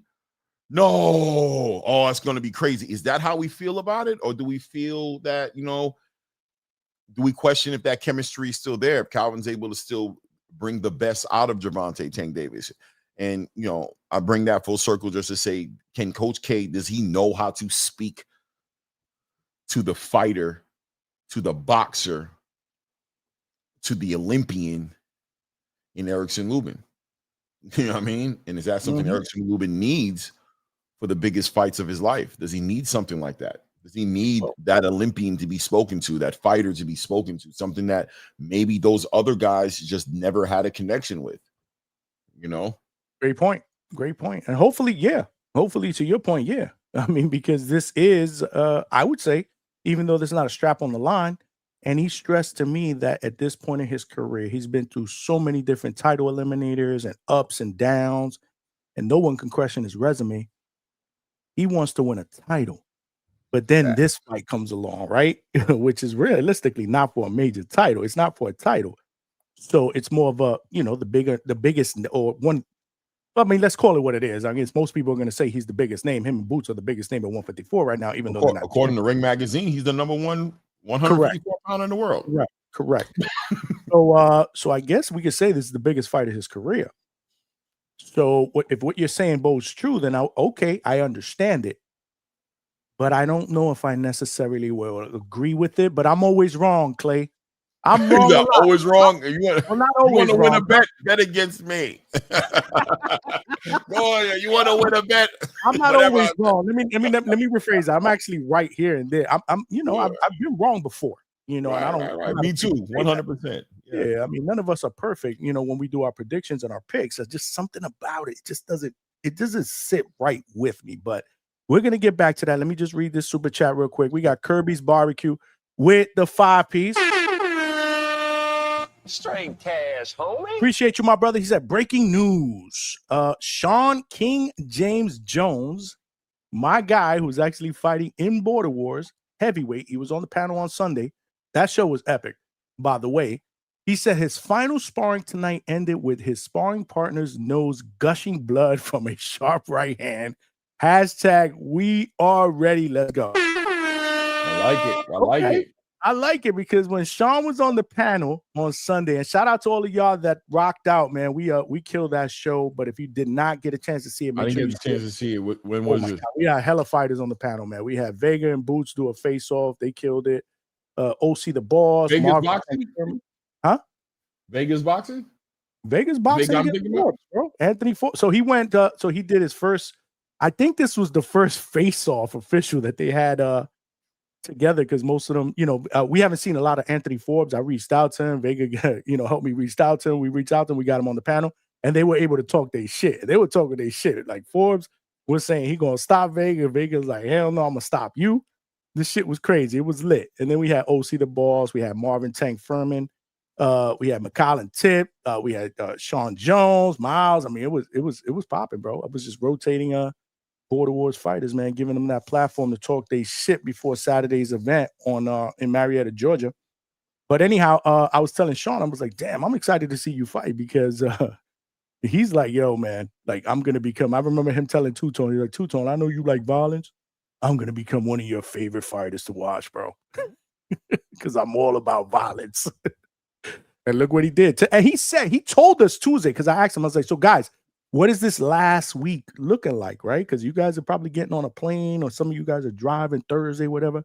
Well, he said, I'm going to do a light sparring on Tuesday. Nothing crazy. Just a light sparring. And look, he bloody somebody's nose. He got this dude leaking, looking crazy. He's got this dude leaking. So Kirby's Barbecue, I appreciate it. I know I read it late. Obviously, we were cooking here. Appreciate the super chat and the update. Border Wars is going down Saturday, November 8th. Shout out to my man Ness and TBV for putting that together. We will be there, boots to ground. Frank Bay, we got Frank Bay wanting to express his opinion. What's good, Frank? Oh, what's up? Salute to you, champ. What's good? Is this the first time on the panel? Yeah, it is. What's good? Well, welcome to the family, brother. Thank you. What you got? Oh, you guys were talking about the trainer thing? Mm-hmm. Okay. That was the last thing. Yeah, I mean, look, man, trainers get too much credit and not enough credit. You know, they're usually the first to go. Mm-hmm. And a lot of times when the fighter gets to the top level, I mean, what does he need to keep paying a guy? What is the caution? Is it 10% standard? Yeah, I don't know. I've heard as low as like 7-10%, and I've heard 20%. It depends. Yeah, it depends. But it's around there. I would say it's probably around. Ask Derek James what he thinks is fair. Well, and then yeah, I know that. And then you know, a fighter, I don't know who was it, wanted to cap. You know, once they make a certain amount, they feel like they want to cap the trainer. So the trainers are always getting screwed. It's like most of them are on a handshake, right? There's no actual contract between them. That's why I hear. So fighters are disloyal. No disrespect to fighters, but you know, trainers, they work with you from the amateurs, and then hopefully you stay with them. Boxing is a very it's crazy like that. I've spoken to boxing managers and trainers, and they tell you all the time, like you know, you put in that time or whatever, and then some of these fighters will just get up and walk away. You know, and you know, that's why, you know, that's why it's you know, loyalty is obviously a big thing. But yeah, man, I spoke to Adrian Clark about that, and he said, yeah, man, at the end of the day, if you don't, you know, if you're not bound to a contract, these dudes can just walk away from you, bro. The way it works. Yeah, I mean, Terrence Crawford talks about being confronted with an opportunity to do that. You know, obviously not all fighters are the same. He stayed with his trainers, but you know, it seems like a lot of fighters get confronted with the opportunity to get somebody more recognized or get with a camp with a better gym or whatever amenities they can lure them in with. And you know, the old trainer, if he can't, you know, compete in that space, you know, he gets left to the side. Got a good question from again my man Anthony from Undisputed Promotions. He said a big question a fighter asks is, am I learning, getting better? Am I bringing something different? So I can respect that. I mean, yeah, and it's ironic. Oh, go ahead, my bad. But before you go, I'm gonna let you cook, Frank. But again, I'm thinking like, okay, I get it, but one camp, like it's almost like giving a head coach one season to turn things around. Like to me, it takes time. At least give a trainer 2 or 3 fights. Or is that something? Or am I wrong? And let me know, or the panel, or the viewers, let me know. Or is that something that you can tell immediately after one camp? I don't know. And is that apply? It's not a team sport. It's not a team sport. So I will say it's different. But go ahead. But does that apply to everybody the same? And what I mean by that, clearly everybody's not the same. But is that the same scenario as so? Does that apply to somebody who's going back to somebody they worked with for a long time in their career? That's a good point. As far as somebody working with somebody legitimately brand new, like jumping into a brand new system, is it the same amount of time it takes for these guys to gel on a chemistry level? I mean, I was going to touch on that. I don't know, but just asking. Trini Bronx, go ahead, man. Jump in on that. Respect. Salute Trini. to the new panel members. Salute. Welcome. Frank Bay, baby. Frank Bay. Yes, sir. Salute. Yeah, on the Lubin case, I think it's a little different. Like Clay mentioned, he going back home. Did he make the change during the backroom talks, right? Where he thought he was going for the belt? No, I don't know. The backroom. Go ahead. It was right after the last fight, right? He went camp with Mark. Yeah. So he was locked in. He shared the ring with some young dogs down there with Mark. You know, Mark focuses on them, getting them young guys. Najee and these guys are titles. You know what I'm saying? So maybe it was that. I think between the training he's got everything for this fight, man. He's got to lock in, bring it back home, sharpen them fundamentals, and you should get past this fight. I want to ask, you think he gets the decision if he does, or it's too much at stake? He has to go for the knockout, right? That's a good question. He has to fight, man. He has to fight to win, man. He can't be caught up in trying to knock him out. He has to do his job and hope and pray that the judges do theirs. You know what I mean? Yeah, but also with the Trini's point, real quick, can he outbox Virgil? I'm gonna throw that out there to any one of y'all. Yeah, 100%. He can definitely outfight him. He could outfight him in there. Fighting spots. I mean, you know, it's all on how he takes. Outdog him, outbox him. I mean, because you know Virgil's a dog. He can. I think, but that's me. I'm looking. I know the triangle theory doesn't work, but I see. Go ahead. Is he slicker than Madrimov? Because in my opinion, Madrimov is 2 times, 3 times the slickster that Lubin is. I mean, that's the thing too. Ortiz can box too. It's all on that first reaction on how when that first power punch lands, he can't show no punch resistance because Ortiz will be all over him. You know what I'm saying? And then Ortiz does got the option. He can box when he has to. He showed it in the Bochek fight, so he can do that. You know what I'm saying? But it's a lot of pressure too. Like it's a lot weighing on it. We don't know. It still talks about him with the 154 weight problems. I think he's coming off an injury. It's a lot of pressure. So it's everything to make it an upset. And the stakes is looking nice now. If you look at DraftKings, it's looking real nice. Throw a little 50, split it up. It's looking nice over there on Lubin. But I wanted to touch on the episode. You and Two Tone is good as a dope collab, man. And Two Tone, fuck that chart respectfully. But yeah, I like that collab. I didn't know. I learned what the fuck a grifter was. I'm up there in age, so I you know need what the this. fuck that was. Yo, Trini, you saw I asked him. I was like, what the fuck is a grifter? We need that two-tone collab once a month, man. Keep us in tune with the young bucks. You know what I mean? Keep us in tune. So when we hear them, when you walking with your fine hands in the street, you hear them slick talking, and you double back on that ass. You know what I mean? So yeah, keep bringing him on. Word up. He got a sharp boxing mind. You know, the clown shit is over with. Two-tone, you know what I'm saying? He know what he talking. He know what he doing. Respectfully. Yo, y'all stay up, man. I'm going to keep tuning in. You already know, man. Shout out to Trini Bronx, man, who's at work, man. Shout out to the second and third shift overnight workers, man, that are rocking out here at the Hangout spot. Make sure you guys smash that like button and subscribe to the channel. We are cooking here tonight. We got Frank Bay and Claymore Rain on the panel.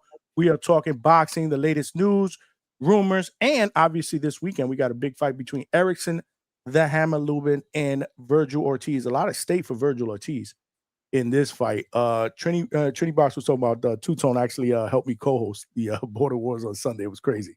It was actually crazy, but yeah, it was good. It was good. Two-Tone is the energy, man. He's the energy, man. He is, man. Yeah. No, he brought the energy, man. Again, we fed off each other. But yeah, somebody said grifting is nothing new. I didn't know what it was. Call me old or not. I don't know what the hell grifting is. I don't know what it is right now. I'm hearing you. There's a great movie called Grifters with John Cusack. I think it got an Academy like Award. Grifters. I'm like, yeah, it's a Grifters. great movie. I'm like, yeah, what you said. Yeah, Grifters, yeah, for sure. Grifters. Oh, what do you think I am? A lame grifter, of course. It's the short con and the long con. Just depends. Yeah, they were talking about, so the reason why they brought up grifters, I know we're shifting off, but I'm sure you guys are probably like, what the fuck are these guys talking about? Is that Marco jumped on the panel for like 15 minutes or whatever and then left. So they were like, Marco grifted. So I'm like, what the fuck does that mean, Tone? I don't know. He came to get shine, left. I don't know. I'm gonna look it up and I'll be better equipped to speak on it. We'll talk about that on another show. Maybe it'll be a show topic, bro. Next time, I promise. Because I'm old, man. So I know most of the shit that they're saying out there, but some of the shit that they're saying was crazy, bro. Big Money said Grifters was good, so that movie was good, Frank Bay. But let's get back to what we were talking about. I digress. A lot of stay here for Virgil, obviously. Big fights ahead. There's rumors, obviously big rumors by not just boxing fans, but people all around boxing, that if he wins, Boots wants that smoke. Did you hear the rumors that Boots and Eddie Hearn are going to be ringside? Yes, I heard that. Which is good. I like it. This is what would play. We talked about this. Boots needs to be a little bit more assertive with who the fuck he wants to fight. So we get it. We've talked about it. I get it. I like that. And then if Virgil wins, because it's going to be a tough fight, he needs to get in that ring. Let's do it. Terrence did it. There's been a lot of fighters that get into that ring after that was like, what's up? I'm next. Let's do this face off. What's popping? Like respectfully. Absolutely, you know what I mean? Absolutely. But I mean, I'm gonna be in the minority here. I actually kind of want him to. You guys are gonna hate me for this, but hold off. I want something to be on the line. I would like to see it. Ideally, I would have liked to see both get a belt, and then that be a mega unification. And if I'm Virgil, and I'm just throwing this out here, put it in the air, I think the bigger fight right now is him and Zayas in Mexico versus Puerto Rico. Let Boots go get the other one with Mertialov, and then imagine that clash. Can I tell you something, man? You ever hear the term, if you want to make God laugh, make a plan. Ryan Garcia and Devin Haney thought they were going to get tune-ups and build up the fight and fight on the same card, and that whole plan went to shit. Devin Haney. I just mean for Virgil. Garcia lost. For Virgil, take the it's just better to go after Zayas rather than Ennis first. Maybe. Hey, listen, man. It's hard to argue a title, right? I can't argue a title. Like, you know what I mean? Titles has got to be the priority. We're boxers, so I can't get mad, but I'm just letting you know the world wants that damn Boots fight. Yeah, we did a show where we talked specifically about Boots and his legacy, and him being Clay brought a lot of points to the table about him just showing us with his actions that he's more driven to get straps than taking the big fight. And he said what he said. I still said what I said. Fuck the titles. I want him to go after the name because we need Boots to do that. So it was a great discussion. Him and Fight Sport went back and forth. It was great show. And I get what you're saying, Frank Bay, and I'm cool with it. But I'm gonna still say, like, if the fight is there, don't fuck that up. If it's there, it presents itself. People want it because the fans want it. We're talking about it. We want that fight. If it's there, man, just don't fuck it up. Yeah, I understand. I just think it makes more sense for Virgil to go after Zayas, a more beatable opponent first. I ain't knocking what you're saying. Absolutely. No, I ain't knocking what you're saying. Yeah, no, yeah, I'm right there with you too, Johnny. Like I completely see it. Like I see it, right? Like, but at the same time, like what Johnny's saying, man, you want to make God laugh. Listen, man, sometimes you gotta take it while it's hot, while it's right there. When it's right there in front of you, if you don't got to, don't walk away. Take it, because sometimes that's what's there. Because look, you never know what the future holds, bro. You don't know. You go up there and go fight Xander in Puerto Rico and go get finessed. Listen, you're not even in the conversation no more. And there you go. The fight lost its luster. Even if we come back to it 2 years later, it's not going to have the same buzz and energy that it has today. We're talking about two undefeated fighters at 154, which most people think at this time are two of the best in the division, regardless of titles, right? So this is what boxing is in the years 2025. This is what it is. This is what it is. Anthony and Undisputed, if you in the chat, you want to jump in, man. I would love to get your perspective as a promoter to some of the things that we were talking about as far as fighters, commitment, trainers. I mean, you are behind the scenes. He's my guy. I've been trying to get him on for an interview for the longest time. But you don't need to invite, my brother. Come on the panel, man. Talk some shit with us, man. We are cooking here, man. I think that'd be the interesting conversation for sure. If you feel like I'm shout out to Fight Sports Talk, man. That was a great fun debate. He's in the chat. Think that would be interesting. Yeah, he's in the chat. Because I believe that that's going to play a part in this fight. I think that's a floating like intangible, right?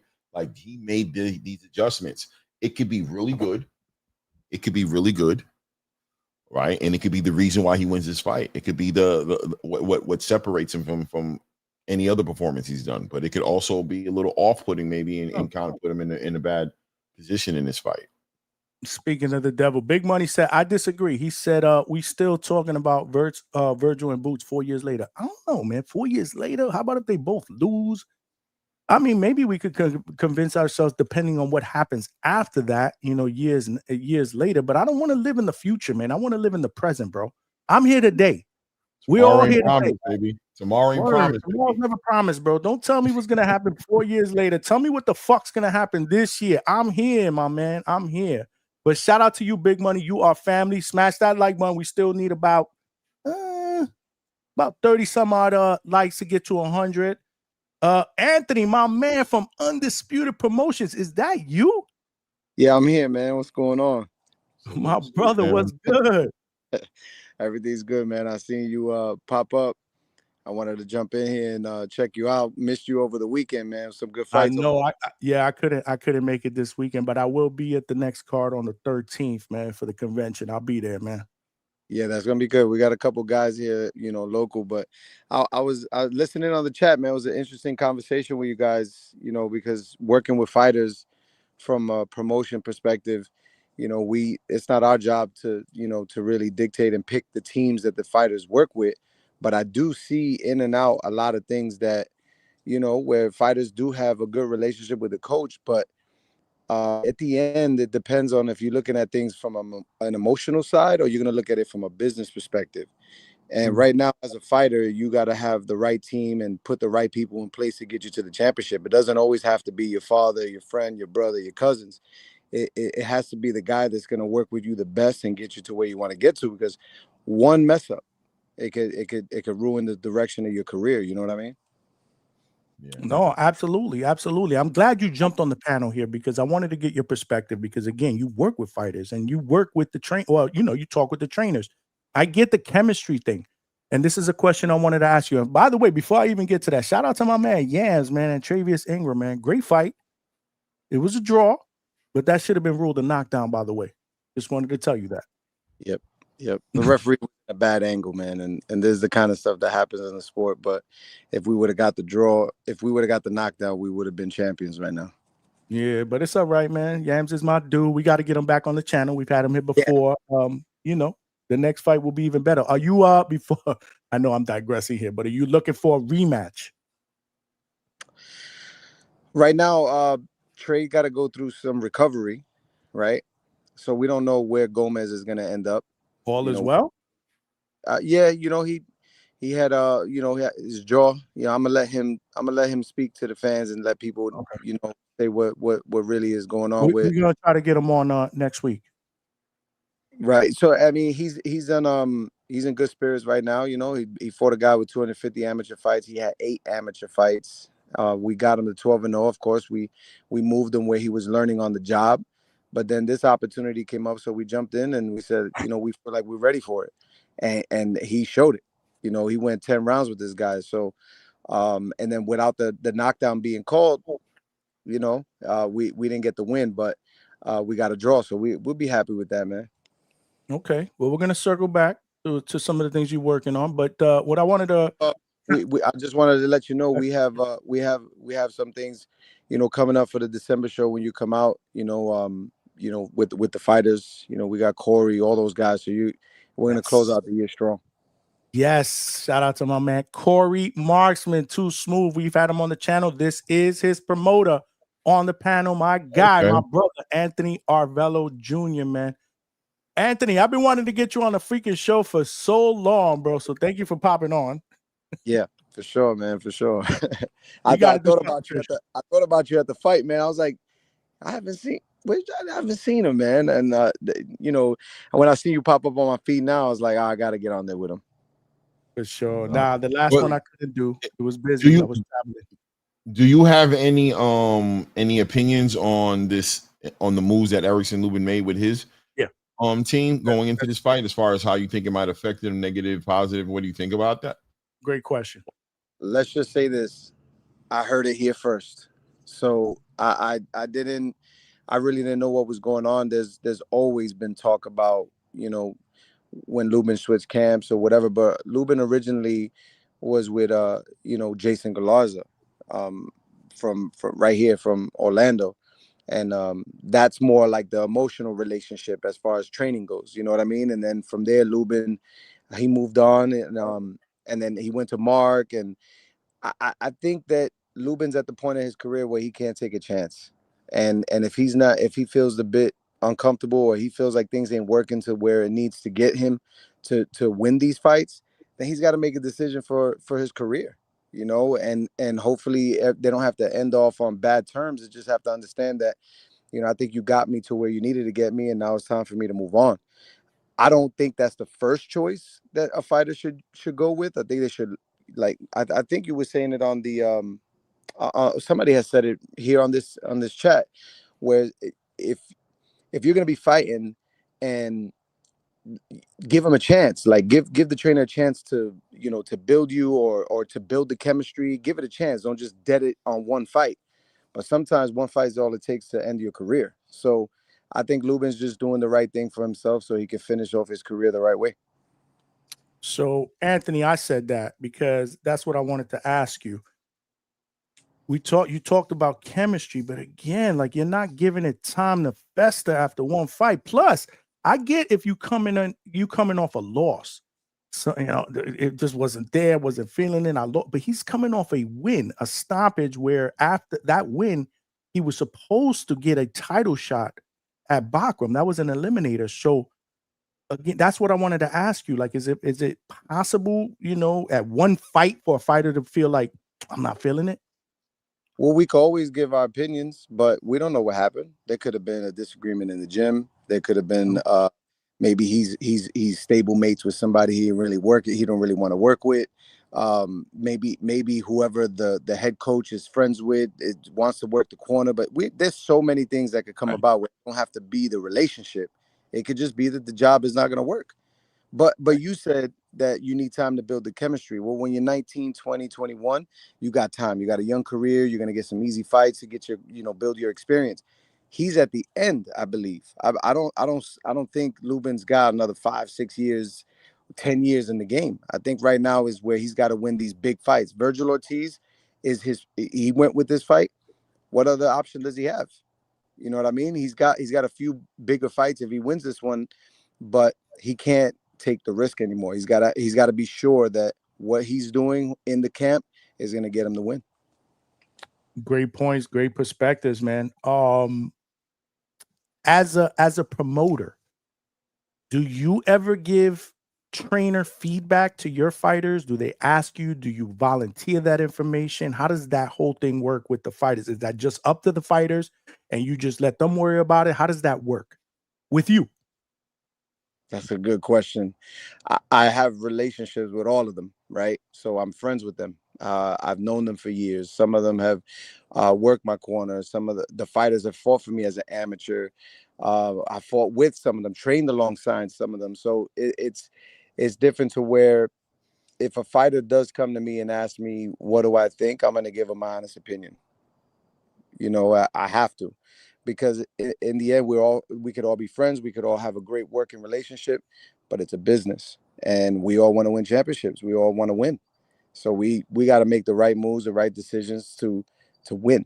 You know, loyalty is loyalty, but I had that experience with my father when we were training. It was his way, no way. It was only him I had to work with. I love my father. He knows what time it is, but the rules were the rules. We don't need to add to the cap. We don't need to make changes. We good where we're at. When you do those things, it'll, I feel as a fighter, it'll limit you. So, you know, just it all comes with experience. But for me, I don't tell a fighter he should or shouldn't. I just give him my input on what I think that's going to work best for them on the fight. And then it's up to them to make those decisions on what they want to do. But at the end, it's always up to the fighter to make the decision who he wants to train him, manage him, or promote him. Love it. No, I love it, man. And I love what you said about business decisions, man. And this is what I want to kind of harp on a little bit. And I see this in all sports, man. You know, people are hiring assistant coaches that they're cool with instead of just hiring the best guy available, you know, that's going to give your team the best chance to win, man. And yeah, man, it's all about business. A lot of these fighters will, will go with their father as trainers, but maybe that might not be the best business decision, you know. So look, when it comes down to business, because a fighter is going to risk his life for the success, to make money, to take care of his family, to change in his life, right? So it is a business. You're making money. That's just how that's the way I see it. You know what I mean? For some of these guys, but when you're getting into these fights, you have to have people you trust, and you have to have people that you trust in how they view you and how they see you as a fighter, and they're not going to say things that's going to benefit them first. They're going to say what's going to have you win the fight. So, you know, it all goes back to the chemistry. Like I said in the group, once you build that relationship, you build that, it's cool. But if you have to make a decision, it really is a business decision, nothing personal. You know what I mean? And I think that's what Lubin's done, and there's been other fighters that have done it. Even with fighters and promoters, things happen. You know what I mean? Absolutely, guys. I'm gonna jump in. I'm gonna stick with Lubin on the fight. I know Lubin personally, and I'm just gonna stick with him no matter what the odds look like. But I'm going with Lubin on this fight. I like Lubin. He's such a good dude, man. You know, I got a gut feeling. I do have a gut feeling that's gonna be Lubin too. People just, I got a gut feeling. You know what I'm saying? I mean, I'm rooting for Lubin. I guess maybe that's a better word to describe it. Right. But I think he's gonna win, man. I just feel like, and we'll get deeper into the conversation, I guess, as we get to the Virgil Ortiz side of the conversation, right? Because it seems like we're more focused on the Lubin part of the conversation. But I think, you know, Lubin comes in the experienced junior middleweight. You know what I mean? He's the guy with the rounds in with Sebastian, with Jamel, with a Terrell. I mean, he's been in there with some really, really great fighters. Yeah, man. Jason Rosario. You know, I mean, he's just been in there with kind of even fighters. Even when he was young, he got in there with Charlo. Right, exactly, and Jesus Ramos too. You know, I mean, these are all these are fight developing fights, in my opinion. Right, people. I walk away looking from fights. I walk away looking at the fight, but I also look at the quality of what the developing aspects of it. Like, does the fighter walk away from that a better fight? You know, a better fighter. Excuse me, from it. So, I think Lubin brings in that pedigree, man, and I think his biggest issue would be probably, in my opinion, is that dog in him, keeping it tame. You know, I mean, he has to have a sort of a dog whisperer on his spirit a little bit. And I'm wondering if that's what Coach K. Karamo, if that's the box he checks more than anything, is that dog whisperer, right? Is he the person who can keep Lubin grounded and keep him out of a dog fight and keep him in a boxing match in those moments? You know, I think back to Terrence Crawford and Canelo Alvarez when Terrence Crawford caught that headbutt and he comes back to the corner. And I remember Bomac like, all right, champ, all right, you good. We're not going to give this guy this, he's just letting him know, like, you're not going to go out there and just fight this guy. You're going to box him. You're going to fight him in some places. But if he didn't have Bomac, if he didn't have that voice of reason, does Terrence Crawford go out there and put it all on the line, right? And lose that fight. And I think Lubin suffered from that when he fought against Sebastian Fundora. You know what I mean? I think he didn't have control of that dog, and the dog in him just had him in there slugging it out and getting disfigured, and the fight got stopped.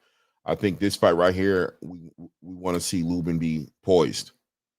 Does everybody remember Lubin's last fight? Andrea Holm? I was there. You saw the fight? Mm-hmm. Yeah. How would you rate Lubin's performance? He was patient. He was patient, right? Yeah, well, he was patient. We were getting a little antsy. We were getting a little antsy in the middle part of the fight. Wasn't as busy as I wanted him. You know what I'm saying? Like, but he closed the distance late, and he did what he needed to do. I wish he would have done it a little earlier. I mean, I can't shit on a performance where he stopped the guy, but I mean, I was expecting him to go out there and look a little bit better earlier in that fight. That was just me. But again, that might be me being overcritical. And so then when we look at it, it's now put Lubin that night against Virgil Ortiz. Hey, I know. And nothing to do. It has nothing to do with, like, I'm not saying anything about like the trainers and stuff, because we don't really know. Right. We don't know what's going on behind it. But when you're on the outside and you see it for what it is, if you don't know them, you're gonna say, well, did he have the best performance? Did he have that championship performance? Maybe that's why he switched trainers. You know what I'm saying? We don't know if that's why, but it could be. It could be maybe he wants to train over in LA. He wants to be out in the West Coast. Maybe that trainer couldn't make the sacrifice to go out there. There's so many things that it could be on why he switched. But it's just I'm just being real with what I seen. If he switched because he didn't want to be with the trainer, then I would have said, well, maybe it's based on, how he performed with a guy that's nowhere near Virgil Ortiz. I got you. My guy Vegas said it was a 6.5 out of 10. I mean, I would say 7 out of 10. I would say he got a victory. So again, he did get the win. He got the stoppage. It didn't go the distance. So technically, he did what he needed to do. And it put him in line for a title shot. But he's going against, he took the biggest name in the division, or what people are saying is the best guy at 154, according to the lineal rankings, right, Clay? And he's ranked number 1 in Ring. In Ring Magazine, according to them, he's number 1. Yeah. Yeah. So I don't know, man. And I like Lubin, but this is going to be a tall task. But it all depends. Like I said, it all depends. Now, on the Virgil Ortiz side of the conversation, Virgil Ortiz, we saw him fight. His only true 154 pound fights were against Serhiy Bahachuk and Israel Madrimov, right? Because at the end of the day, the other fights were catchweight fights and against a bunch of tuna cans that he was just getting his legs back under him, which I completely understand. But in the Serhiy Bahachuk fight, or Bahachuk, however you say his name respectfully, where were the adjustments? It seemed like where was the adjustments? Well, he fought Boyachuk's fight. Right. He never adjusted. He got knocked down too. Yeah. He got knocked down twice and still didn't adjust. Right. Like he still wouldn't adjust. And people walked away. A lot of people walked away feeling like he lost that fight. So then he went into the Madrimov fight, and some people want to say he adjusted.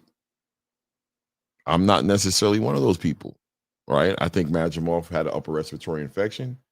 I think his conditioning was questionable. And I ask myself, did Virgil Ortiz Jr. fight the same Israel Madrimov that Terrence Crawford fought? And if that same Madrimov who showed up for Terrence Crawford showed up in that Ortiz fight, how does that fight look? I watched that fight again the other day. Sorry, Madrimov was schooling Ortiz as far as I'm concerned for those first 3 to 5 rounds. He just was. He was boxing him. He was doing him dirty. He slowed down. And listen, I give Virgil Ortiz all the respect in the world for compounding his recovery with body shots, right? You combine body shots, to a dude who's recovering from an upper respiratory infection, you probably slow that guy down, as that guy was sucking air in between the corners. Pay attention. Look at him in the corner. He was sucking air. You know, he was trying his best. He had no conditioning. So or the body shots affected him. Right. I mean, the body shots, but with the upper respiratory infection that he did Madrimov use as an excuse? No, but he did say that he had upper respiratory infection later. He said that he was recovering. That's why. But you could tell. I mean, if you look at Madrimov in between the rounds, I mean, you could say it was all body shots, but I'm gonna rewatch. Well, he did land some hellacious body shots. I mean, that's a. I'm actually gonna rewatch that fight. I thought it was a good performance by Virgil, and a lot of people were saying it was a better performance against Madrimov than Crawford's. Of course, I'm gonna say that. You know, it was. Yeah, people are gonna say that. Yeah, look at Virgil Ortiz's face at the end of that fight. And most of that happened inside the first 3 to 5 rounds. Virgil was getting tagged up in that fight. You know what I'm saying? I mean, I'll just watch it. I didn't see him get tagged up. I seen him trying to make a fight against a good fighter.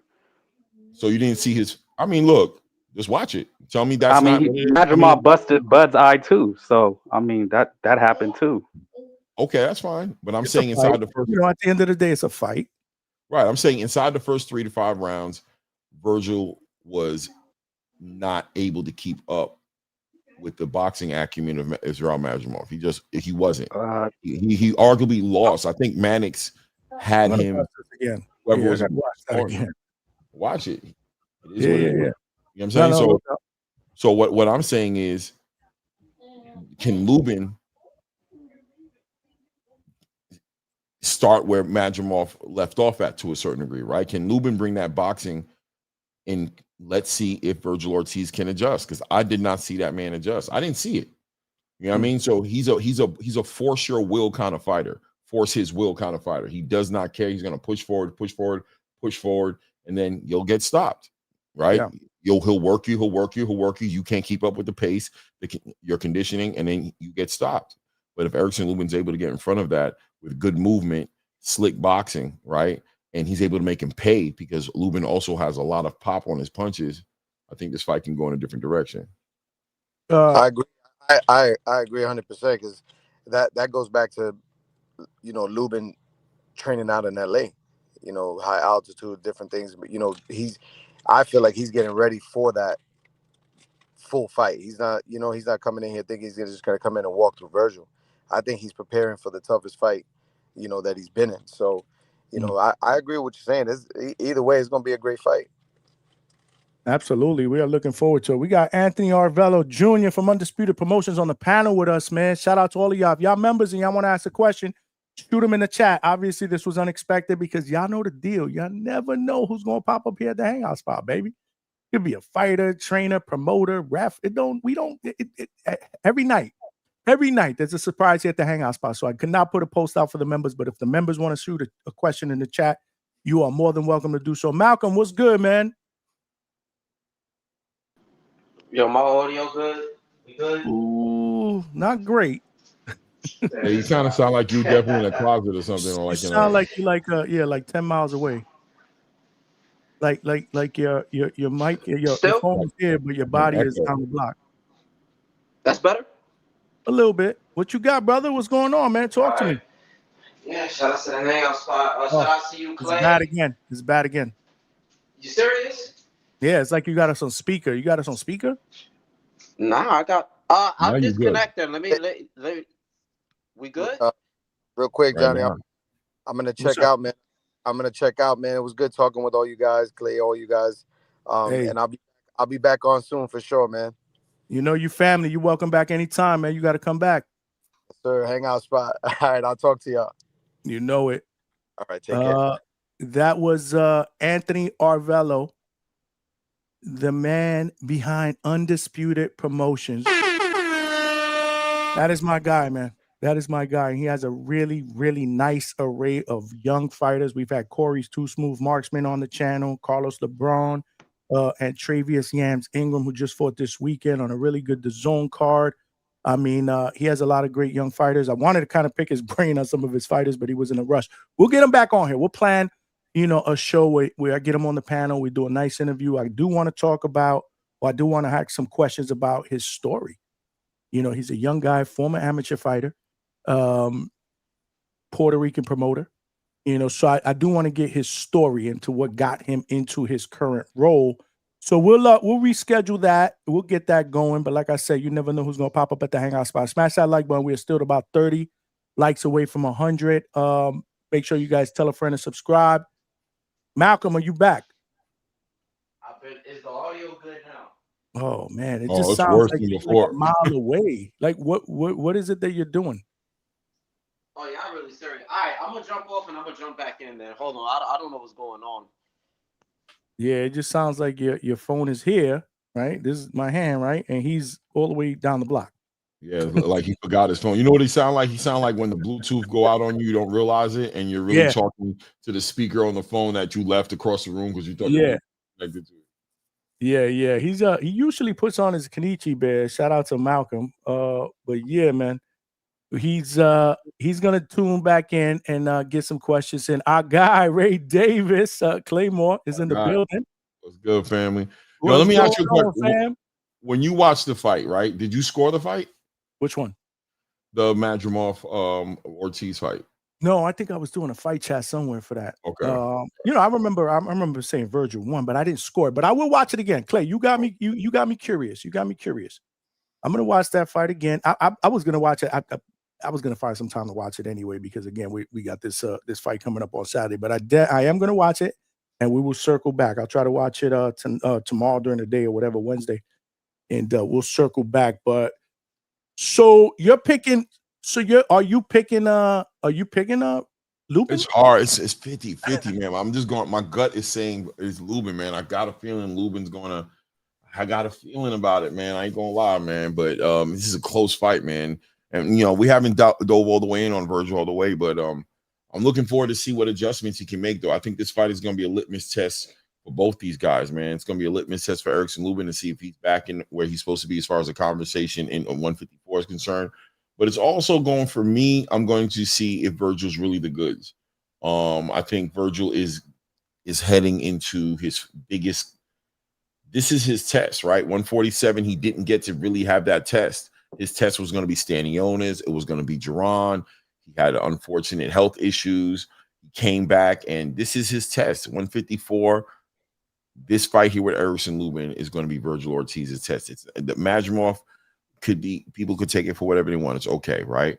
And Bohuchuk, listen, man, that was his first taste of 154, and he arguably lost that fight. And more importantly than he arguably lost is he never made any adjustments. He seemed like the only answer he had was what he was doing. And Bohuchuk was able to just sit there and just, so I want to see what he does in front of a fighter who can move around, who has a little bit more of an IQ, and who's not going to just sit there and try to act like he's tougher than him. More than fair, brother. Still sound like I'm in the bathroom? No, you actually sound good. About time. What did you do? What was the adjustment? Jesus, what was the major adjustment? Did you change trainers? Like the Lubin? Adjustment? Y'all figure out, man. Speaking of adjustments, y'all gonna figure out November 22nd. Nah, let me stop.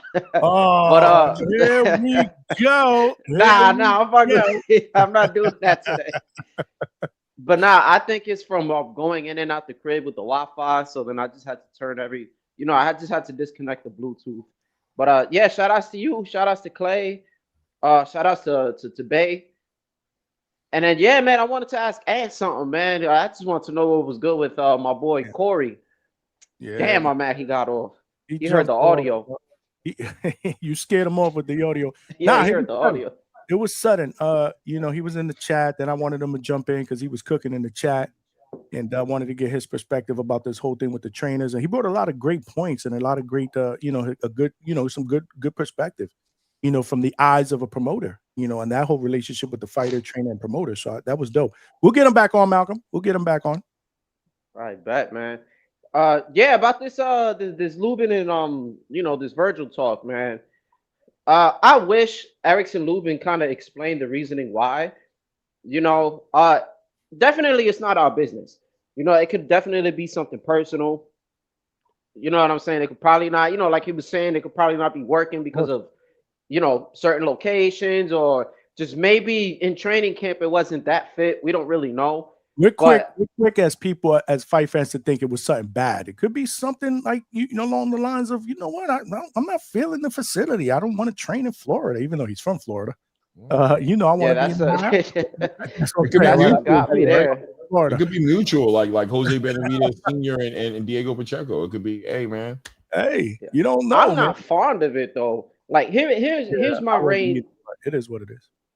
I don't like going back and forth with trainers. It's not like he's wilding. But, again, this is whole thing called chemistry, right? It's going to take a trainer, I believe, like 3 fights. It usually takes around 3 fights, sometimes 2. But, 3 fights to really just get into the groove with another fighter, because they're going to have – obviously, you're going to do well in the training camps. Well, you're going to see how they do. You know what I'm saying? They're going to look nice. But then in fight night, you get to see what you guys got to correct. You get to see how your fighter performs differently compared to sparring. And then, you guys just work from there. Kind of like, you see how Troy Isley's doing amazing with Bomac. You know what I'm saying? And he's working wonders with him. It's just,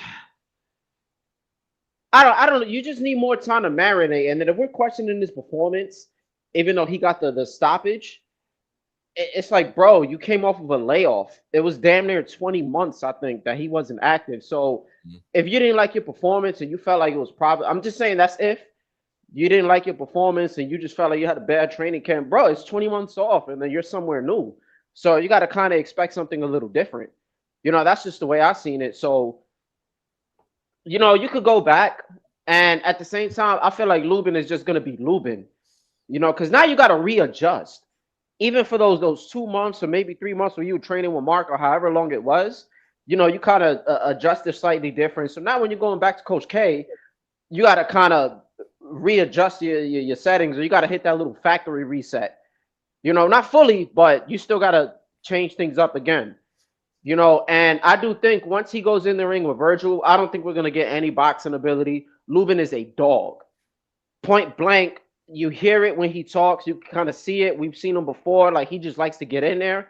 Virgil's going to come forward, aggression with the guard. He's going to try to work the body. He's going to throw all these punches. Lubin could try to box. Like, we could just say he could come in with that mind state, but I think he's just going to revert to old school Lubin, and it's going to be like, yo, we going to fight. You feel me? And I have Virgil as the fresher guy.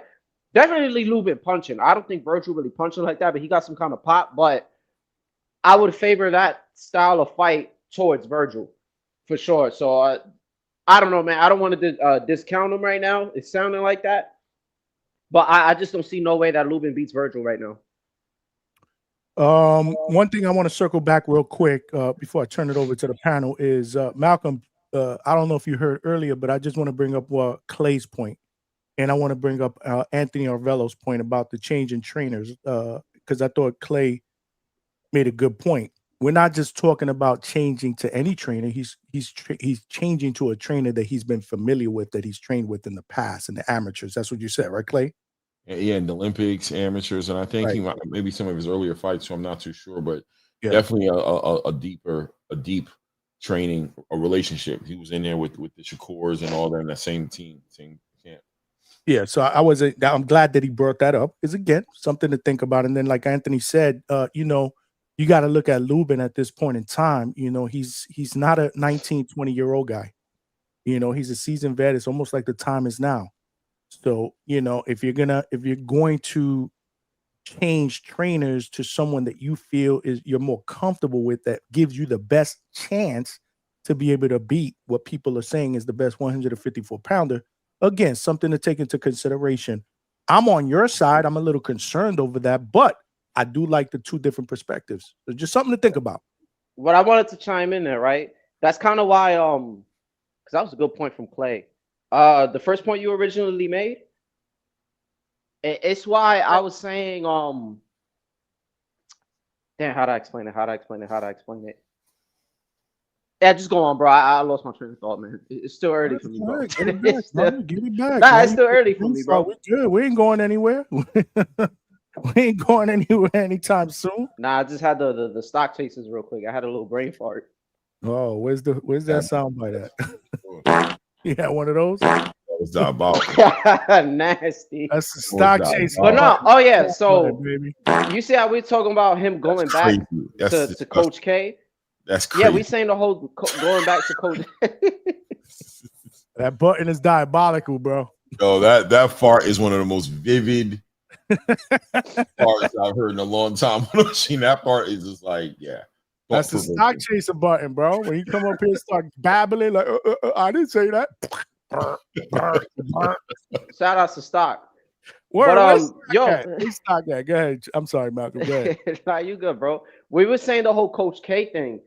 Look at it like this, right? And this is why I was saying he would have to revert all over. Johnny, let's say you're working with X amount of company or just whatever, and you're there for like 5-6 years or even longer. You work somewhere else. We could just say it's like 5 months. It's not really your thing. You feel me? It's still under, you know, whatever your job title is, whatever, just something different. And then you go back to your original job.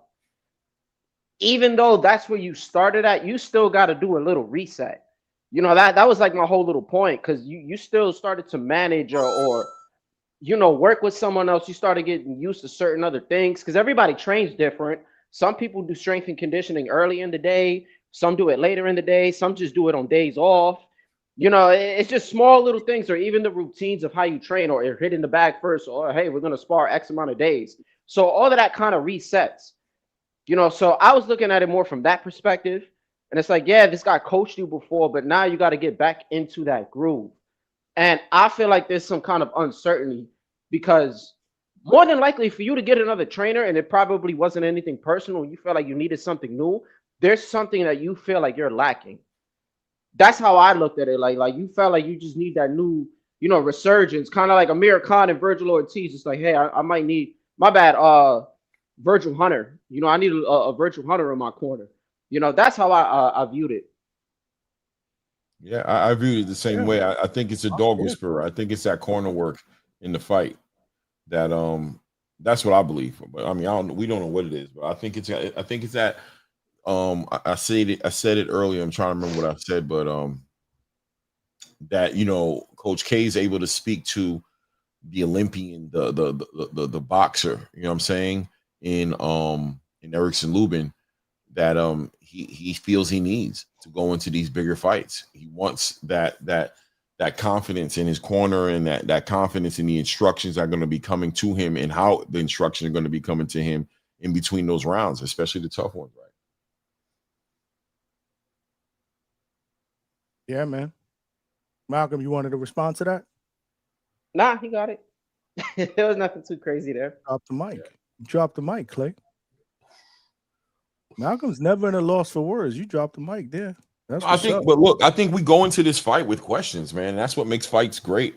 Going into the fights with the questions, right? And when going in there and trying to see what happens. I mean, going into the Canelo and Terrence Crawford fight, I mean, as much as I'm a Terrence Crawford fan, I was like, damn, what is going to happen when Canelo punches him? You feel me? What's going to happen? How's the power going to translate from him to Canelo? You know what I mean?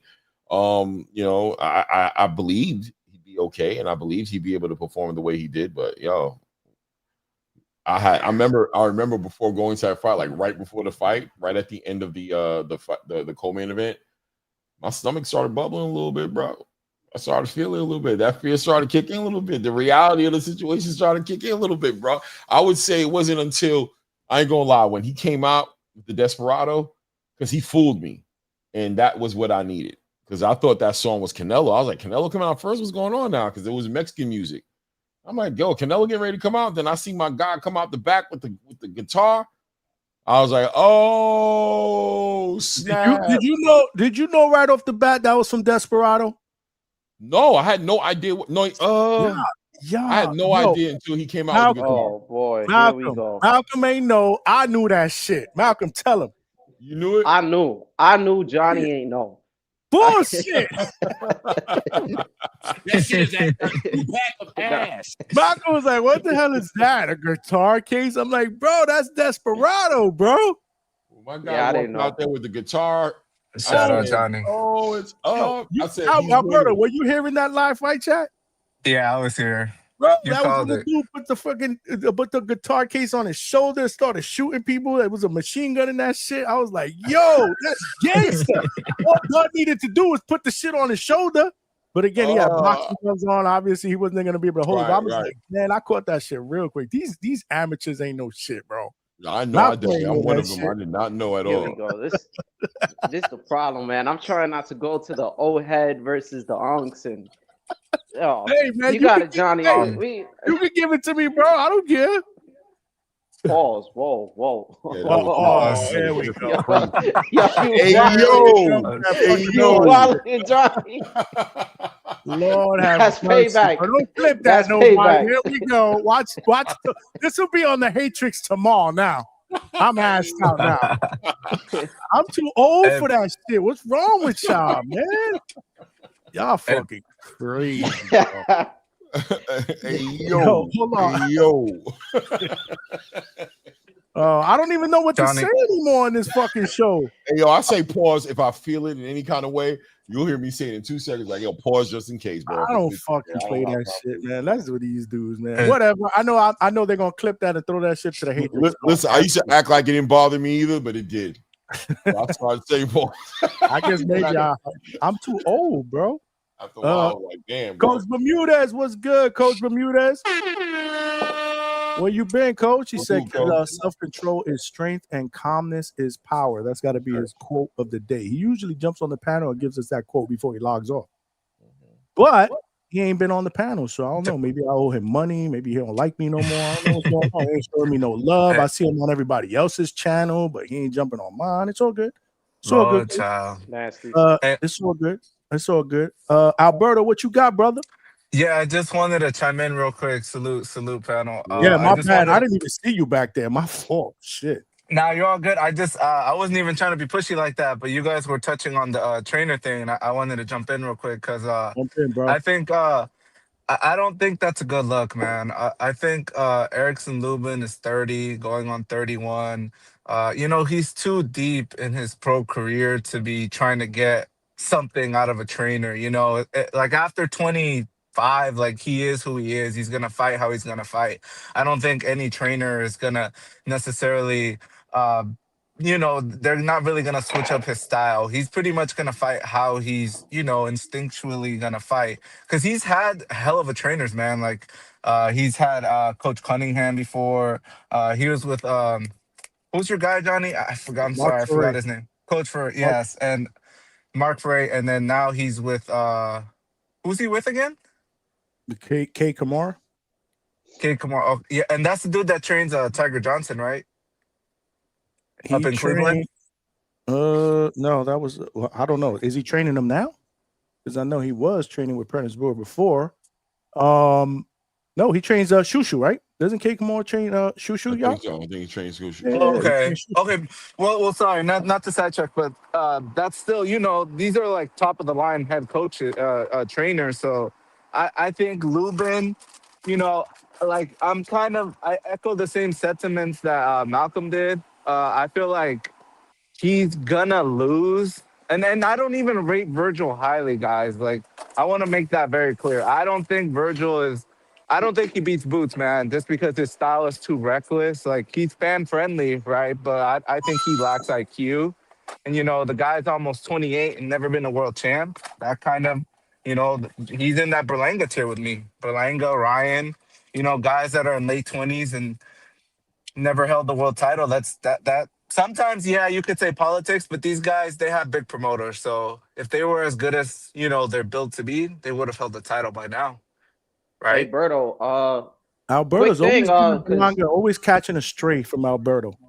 Berlanga. What did I say, Johnny? Hold on, wait, radio. What did I say? Well, the guys like Berlanga, they never won no world title. I mean, Johnny, you always got to bring up Edgar. He got to catch the stray, right? Hey, Johnny, he's just in my mouth right now. Pause because of the whole Jake Paul. That's worse than what I said. I'm sorry. Oh yeah, nah, come on, Johnny, that's nasty. That shit is a 2-pack of ass. That little minute video basically saying pick me, Jake. Like that was nasty, Johnny. Like, bro, he said, come on, have some respect. Jake with the cigar. He had the little cigar, bro. That shit was G, bro. Why you hating, bro? That wasn't it, Johnny. That was nasty, man. But hey, is Lubin my bad, brother, because I wanted to just throw this in real quick. Is Lubin on the same boat as Virgil? He never won a belt either, right? He only challenged. Nah, Lubin's a gatekeeper now. He's been knocked out a couple times. No disrespect to Lubin. He's a hell of a fighter, but to me, he's in gatekeeper status. Yeah, that's what he is now. Oh wow, Johnny, I got talking about what we feel might be fight of the year candidate, and you just call this man a gatekeeper, bro. Really? It's gonna be a hell of a fight. You know, I kind of put Lubin in that. I don't know if you guys are familiar with Jose Cepeda, Chon Cepeda. I kind of put Lubin like that. Like they were really good guys, but they never they didn't have that championship pedigree. Because Chon Cepeda had a couple of cracks at the belt. You know, him and Regis Ruguru, they had a fucking shootout. He had him and Jose Ramirez, but they were just not good enough. They just didn't have that to capture a world title. That's how I kind of view Lubin's career. Like, we're gonna remember him as, like, you know, he was a hell of a talent, but he just never had enough to be a champion. And you know, he could prove me wrong on Saturday, but I just see Virgil getting him out of there. You know, he's hungrier. I feel like he's younger. His career's like trajectory wise, Virgil is trending upwards, you know, and Lubin's kind of, you know, he's in that decline. It's not a steep decline, but you know, he's trending downwards. So I see Virgil making short work of him. Honestly, I think he gets him out between 6 to 8 rounds. 6 to 8 round. That's where I see him getting stopped. I always viewed Lubin as to a lesser extent, our modern day Fernando Vargas. Just because he got thrown in there with the Wolves. That was low, bro. Because he got, I said lesser extent, because he got thrown into there with the Wolves. With the biggest Fernando Vargas fan, that's the worst comparison you could have made, bro. I like Vargas too, but he lost all his big fights. And Olympian, he got thrown in there, but youngest. This is why I said, listen, this is why I said to a lesser extent, because he got thrown in there early. Both guys got thrown in there early. And if they were moved differently, they would have had potential to be bigger stars. Not saying that Fernando Vargas in his own right didn't do his thing, but that's how I look at Lubin.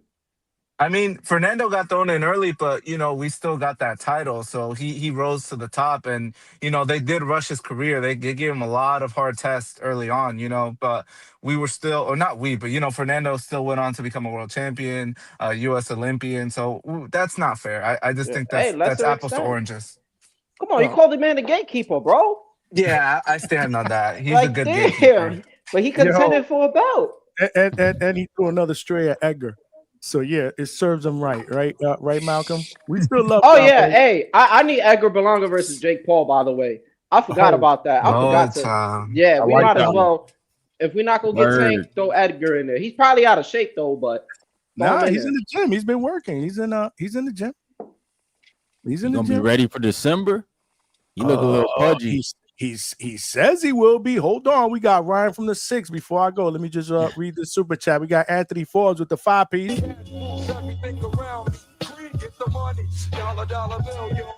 Anthony Forbes, my guy, with the $5. He said, I'm listening just a little late. I'm just getting off work. Time to put in the real work. Salute to you, man. And salute to you for jumping on the panel. Sunday, we had an epic Border Wars show. Last night, Ryan had an epic show on his channel. We doing what we need to do to hype up these fighters, these fights. Border Wars is Saturday. Ryan, what up? What up, Clay? What's going on, panel? Hold on. We got Coach. We got some more people.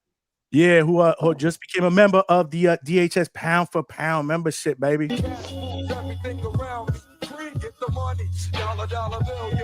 Appreciate you, Coach. Appreciate you. Anybody else want to join the membership? It is $2.99 a month. I will throw the link in the chat. But we got Ryan from the 6 here. What's good, Ryan? What's going on, panel? Salute to the Hangout spot. Everybody in the chat. What we talking about, man? Ruben, Virgil. We talking about everything. We talking about everything. This is the Hangout spot. Look, you up in there in Canada, you know what I'm saying? Shout out my boy Virgil is my boy Lubin, a Haitian, you know what I'm saying? Like me, and I mean, so I know we up Big there in Haitian Canada community. with y'all. We up there in Canada, so John I know Pascal, yeah, Adonis Stevenson, yeah, man, Stavern, yeah, man, this is Joshua Frazier. Oh, he ain't Haitian, but yeah, we up here. We up here. Oh, though. you're talking about, oh, I'm sorry. I thought you were talking about Canadians. I thought you were talking about Canadians. My bad. I thought you were talking about just people from Canada. Shout out to you and your brother. Yeah, man. You know, we got to get your brother on here, Ryan. Yeah, he working, man. He working right now. Oh, he working. Shout out to Hector Bermudez, yo. I heard you got Yoenis Tellez, so hopefully we coming that way next. Hold on, you want to fight with Tellez? Hell yeah, why not? Call him out, baby. Did you did Bermudez hear you say that? No, Ness was talking to his promoter a couple days ago, and he threw it out. Right, that's right. Because now Yoenis is is with Bermudez. That's right. That's right. Oh shit. Okay. Yeah, man, that would be a really good fight, man. Before that, I gotta get your brother on here for an interview. Yeah, man. Yeah, he's an old soul, man. He don't even have like social media. Ryan like been holding out on me, Malcolm. I don't know what's going on. Nah, he man. been holding out. But yeah, we got Lubin and Ortiz this weekend. We've been talking about that. Ryan, I want to ask you a question though, because it's a question that was that popped up earlier. We had Anthony Arvello from Undisputed Promotions. I got his take on it. Clay gave his. Okay. We all gave our takes. But what do you feel about this this change in trainers? You know, Lubin went from Kevin Cunningham to Mark Ferrer in his last fight, now to K. Are K. you Karoma, right? Yeah. How do you feel about that? 3 trainers, 3 different fights. How do you feel about that? Give me your thoughts on that. I don't like it, man. It's I always felt like, you know, you usually try to go with the guy who got you there. I feel like Kevin Cunningham did a good job with Erickson Lubin in the beginning of his career. Like, he got him to a title fight. But you know, these guys, man, we're in a weird age of boxing, bro. Just a weird age, and seems like these guys don't want to take accountability of things. That's what it seemed like these days. And I think Lubin's that guy, man. Honestly, he's had a couple slip ups. He's had the opportunities.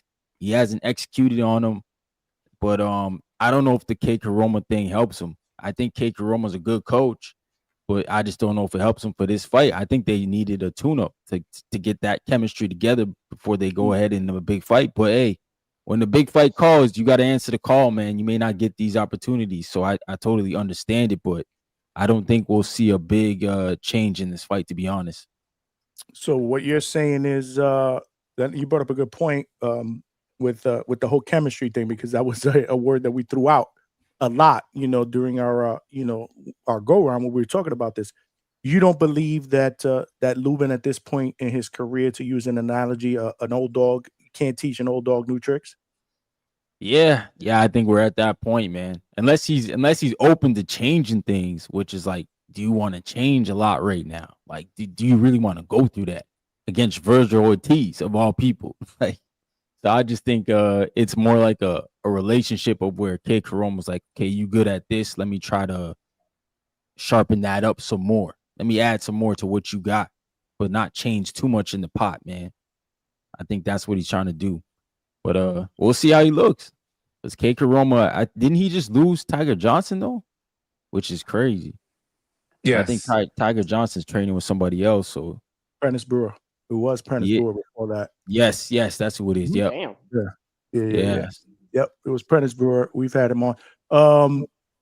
What was I going to say? I was going to say something. Shit. I lost my chain of thought. But you do know there's some history between him and K. Karoma. Clay Moraine brought that to the table. Yeah, bro. Yes, Erickson Lubin used to work with K. Karoma and Shakur and all them. He was the Olympics coach. He was the I think in the amateurs too as well. But they have a history. Oh wow, I thought Lubin was on the Haitian team, wasn't he? I guess, yeah, but let me look it up and tell you exactly what it is right now. I'm gonna tell you what it is. In the meantime, let me get to the super chat, because this is for Ryan Frazier directly. We got Coach Hector Bermudez with the $2. Straight cash, homie. He said Ryan Frazier's scared to bring his brother to spar. Nah, bro. Ryan, what's up with that? What you got to say to We Coach ain't Bermudez, scared, man. You got Yoenis there, bro. We not trying to come over there and show all the tricks, bro. Coach, he said he wants to fight with Yoenis, man. And yeah, Coach man. Tell me that shit. I don't even think he told me he's gonna be scared of Yoenis. But Coach, Yeah, he tried to Coach be devin holding you. out. I got beef with Coach. He be holding out on me lately. He be holding out. He said he was supposed to bring him down once upon a time.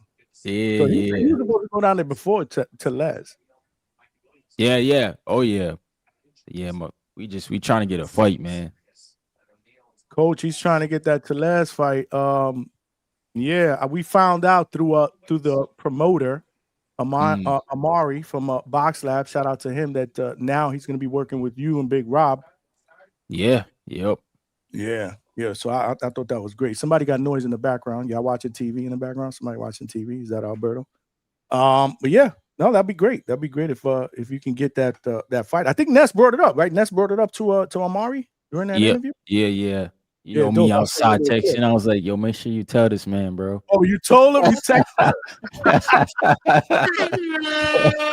Shout out to you, man. That's what I'm thinking, that Ness is a mastermind and shit. All of us got that shit for Ryan. That's what's up, man. Do what you need to do, man. I saw that little clip, so that's what's up. Yep. Yeah, man. Shout out to your brother. Shout out to your dad too. I know your dad. So, like, if Virgil win the fight, are we expecting Boots and Virgil next? Because I still think we're not getting that next. Well, we are. Frank, you still there, man? You've been quiet for like an hour. Yeah, man. I'm here. I just been listening. You've been taking it all in, man. Frank, I kind of doubt it happens. It happens right away. I think Boots goes after that Barroso, the African guy. Barroso, yeah. I think that should be his route. We talked about that. But I'm at that point, Ryan, where fuck that. Why wait? The fight is there. It presents itself. I don't care about 2 years from now, and I respect everybody's opinion. That's just mine. I want to see that shit now. If Virgil are you going to pay for the pay-per-view?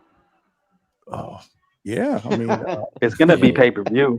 Turkey Ali's going to have to fucking spot like that, though. Yeah, but that's what people got to understand. Yeah, we want the fight, but shit. Then how? But the way the chat and everybody talking about it, it better sell 1 million pay-per-views. Because if it does 150, then I don't want to hear anybody saying, "Oh, they need to fight. They need to fight."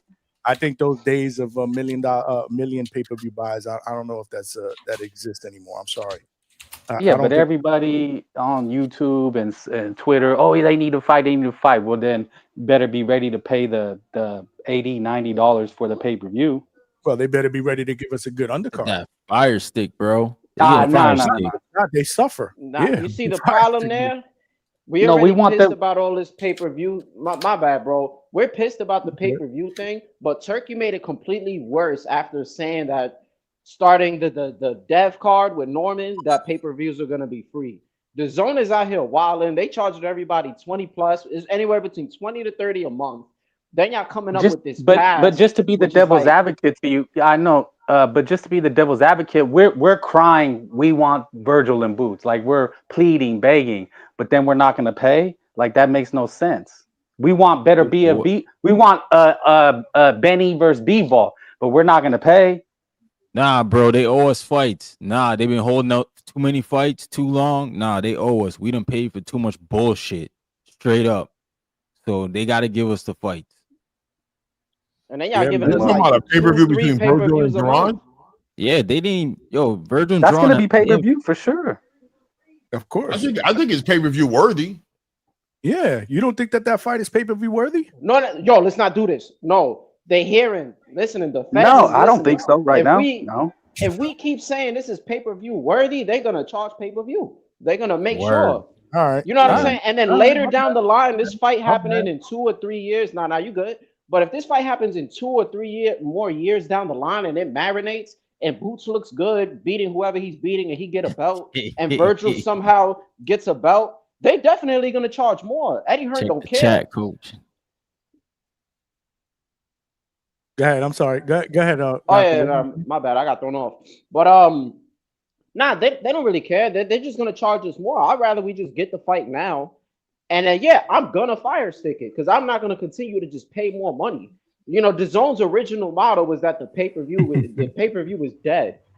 And then I think the executive, I remember he was on one day on TBV and I had asked a question and it had to do with the subscription price just rising up. And then they're gonna tell me, because we're giving everybody the fights that we that they want in order to meet with the purses and everything. We're gonna have to charge more and more. But mind you, y'all giving us a bunch of UK pay-per-views that probably only Tim Boski cares about. Shout out to Tim Boski, but we don't really care about it sometimes. So they gotta figure something out. I was at least cool with the $20 joints. where it was just fine. But it's to a point where subscription is it's just all these different subs. It's just costing more than cable was at some point. Yeah, it's crazy. You're talking about Conor Benn against Eubank part 2. They charging us for that? Oh, they probably so. hell yeah, they probably Yeah, will. I think so. For sure. Jesus Lord. Well, they did put Kurt Scoby on the card. Shout out to Kurt Scoby. He will be on the card against Adam Azin. We talked about that. And also. I'm pretty sure that people are salivating. Well, I don't know about salivating for Tio and Shakur. That's going to be pay-per-view. Mm-hmm. Well, we got to get that fight first. I mean, wasn't Tio on somebody's podcast last week? I think I talked about it. It was my man Norb's 10-8 podcast with Jamel Herring talking about that fight. Should be signed, sealed, and delivered last week. And here we are. Another week goes by and no fight signed, sealed, and delivered. Well, my honest opinion of it is I think they do, they tell these guys to make some noise and they look at the metrics to see, okay, is this something like how much are we willing to pay looking at the metrics, clicks, views, just like how you could look at your YouTube data, right? Like who you talk about is going to bring the eyeballs. And I think they look at those type of things now, the metrics. I used to think about that all the time, Frank. You're actually right. Trying to check the temperature is what you're saying, right? Facts, Throw it out yeah. there, see what the temperature is. If people want to buy into it, then maybe we'll move forward. If not, fuck it, we'll kill it. We'll move in another direction. I don't know. I used to think like that too. And you're right. They probably are doing that shit behind the scenes. But either way, I don't see how people cannot like a Shakur versus Tio fight. There's a difference between liking and buying. I can like any girl on the street, but am I gonna buy her dinner? You know? Oh, stop it! You ain't gonna buy that fight. Right. He's circling back. I get what Frank is doing. He's circling back on pay-per-view. I'm not really thinking about the pay-per-view. I know where you're coming from. I'm thinking about I want to see the fight, but you're thinking about you're talking about pay-per-view. Okay, I get what you're saying. I think the space is just turned off on pay-per-view. Period. They just don't like. What is a pay-per-view fight right now? I like pay-per-view cards. I like cards, man. Right. I like cards. Ryan, you nailed it. Let me pay for multiple fights. Pay-per-view card. Just like when you go and you buy a ticket to go see a fight card, you're not going to see the main event. You're going there to see the card, right? So if I pay $150, I want a good showing.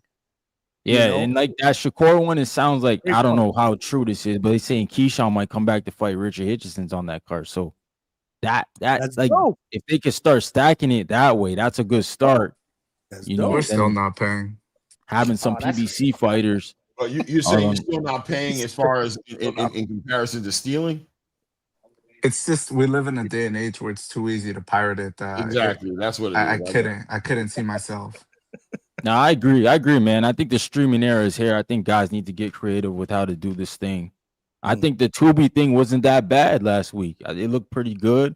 If you can get the advertisement dollars, you can probably make an avenue that way. It was decent. You watched it on Tubi? Yeah, it was actually pretty good. I didn't know what to expect, but it was good, man. I didn't watch it. Yeah, I didn't see that either, but I would like to check it out. But I trust Ryan. Do they have like an on-demand type of thing? Like, can I go back and watch it on Tubi? Like, or is it just a live thing? Ooh, probably not, because it was on their classics channel, Top Rank Classics. That's another thing, man. Other than the zone, man, I used to hate when you buy pay-per-view and you can't even fucking see the fight again. That's crazy. Yeah, let me tell you, $80, $90. At least can I fucking see it for like 48 hours? Or like the zone is good for that, right? The zone. Yeah, they have the replays. You can watch the replay. The zone with pay-per-views. Nah, I had unless it was only like for this one specifically, because I had a mini little fight party for Tank and Ryan. I ordered it off of the zone. I paid the fucking 80, 90, whatever it was at that time. Jesus. And then I wanted to rewatch it. Yeah, I tried to rewatch it and I couldn't. The next day I couldn't. It didn't let me do it. I think on payperview.com, that was on the zone. I tried everything and I couldn't watch it. I think if you bought it off of payperview.com, you're able to watch it all over. But that's my biggest problem with pay-per-views. Like, I'm buying it. You're basically telling me, hey, you could rent this card for like 3 hours, like real? 3 or 4 hours for $90. Yeah. You know what I'm saying? And then I'm paying. I can't rewatch it. So now if I wanted to do some kind of film study or whatever, now I got to go to the highlights and y'all giving me like a minute or 2 minutes of just some weak ass highlights on YouTube. And it just doesn't really like do anything for me. And then what I don't like about Turkey that he's doing with these pay-per-views, like I like that you're uploading the fights quick. Like that's kind of cool. But if I'm a consumer and I pay my $60 and then you put up a fight up on Monday or Tuesday morning, I wasted my damn time. You know, because anybody else who streamed illegally or just decided to skip it is going to be able to watch it, and I paid all that money for you to upload it quickly. And then, you know, so there's just so much that's going on. Well, because I'm hearing people say, well, I want a stat card. Well, then there better be 500,000, 350,000 pay-per-views for Roach and Cruz, because that is a stat card. And all these people, Lamont got robbed, and you better buy his fight. What card is stacked? Say that again? Lamont Roach and Pitbull Cruz with Janabek Ali versus Lara versus with Shane Mosley and Ramos, and then Oshaki Foster and Stephen Fulton. It's a good card. Very good card. It's stacked. No, I wouldn't say stacked. I wouldn't say stacked, bro. I think it's a good card. I wouldn't say it's great. November 22nd is stacked. That's what I consider stacked. Right. Exactly. Like, look, Frank, if you look at November 22nd and you look at that card, which one would you consider stacked? Shoot. I guess you would have to go. Well, no, because I don't think David Benavidez and Yard is a super mega fight headliner pay-per-view, you know, like it's a stacked card. Let's not even talk about that fight because Brian Norman Jr. against Devin Haney should be the main event. It's because Devin's style stinks the joint out. They can't do that. That's crazy. You can't put him as a headliner after that. Lord have mercy. You're a hard guy. Hey, Frank, so you going for Devin Norman? had one bad fight and he got a bad style. I'm sorry, like, but y'all crazy, bro. It's about sales. Chicks dig the long ball, bro. You know? Hold on, I'm about to jump off. I just want to ask, yo, Frank, are you good? You got Norman winning that fight? I'm gonna have to go with Norman, yeah. But I'm not a person that thinks Devin Haney can't win. I think he has a pathway to victory, and that's jab and grab, get up 6-2, and fight cautiously. I respect that. Salute to you. Just after the fight, man, just make sure you call in, bro. Here we go. This sure. guy, I'm ready. I knew where the fuck you were going with this shit. I knew exactly where the fuck you were going. It's all love. I got another name on the list. I'm out of here, man. I gotta go. That's beautiful. That's awesome. You just make sure you call in. He said call in. Yeah, man. Malcolm is diabolical. Every time he asks, because Malcolm doesn't ask a lot of questions to the panel members. Like he gives his great takes. I love Malcolm. Malcolm's my man, but when he asks those questions, I'm like, there's a method to his madness. Why is he asking those questions? He gonna curse me out. He gonna text me right now and be like, "Fuck you, Johnny." Word, my man Brim.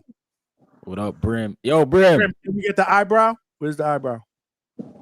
I'm actually hurt worse for you for pay-per-views because I gotta pay $100. Whatever y'all pay, I gotta pay $20 more. Why? It's all in USD.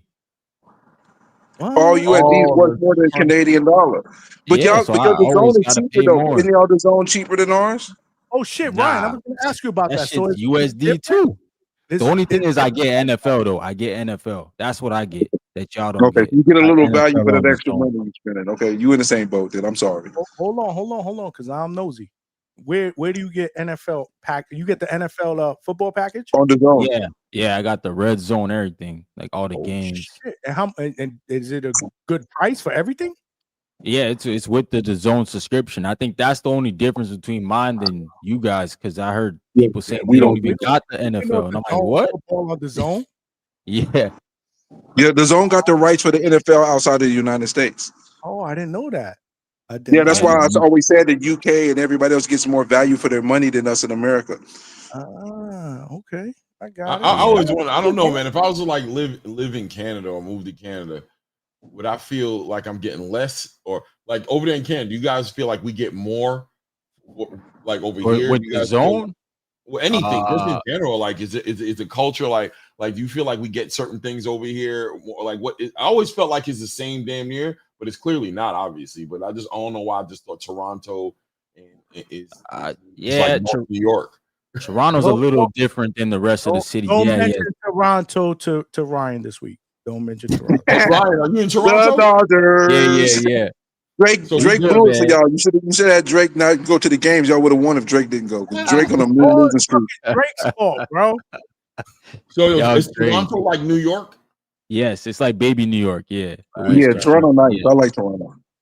Yeah. But yeah, you're right, Clay. Like we gotta pay more for everything. For everything. They pay what we pay. They pay what we pay.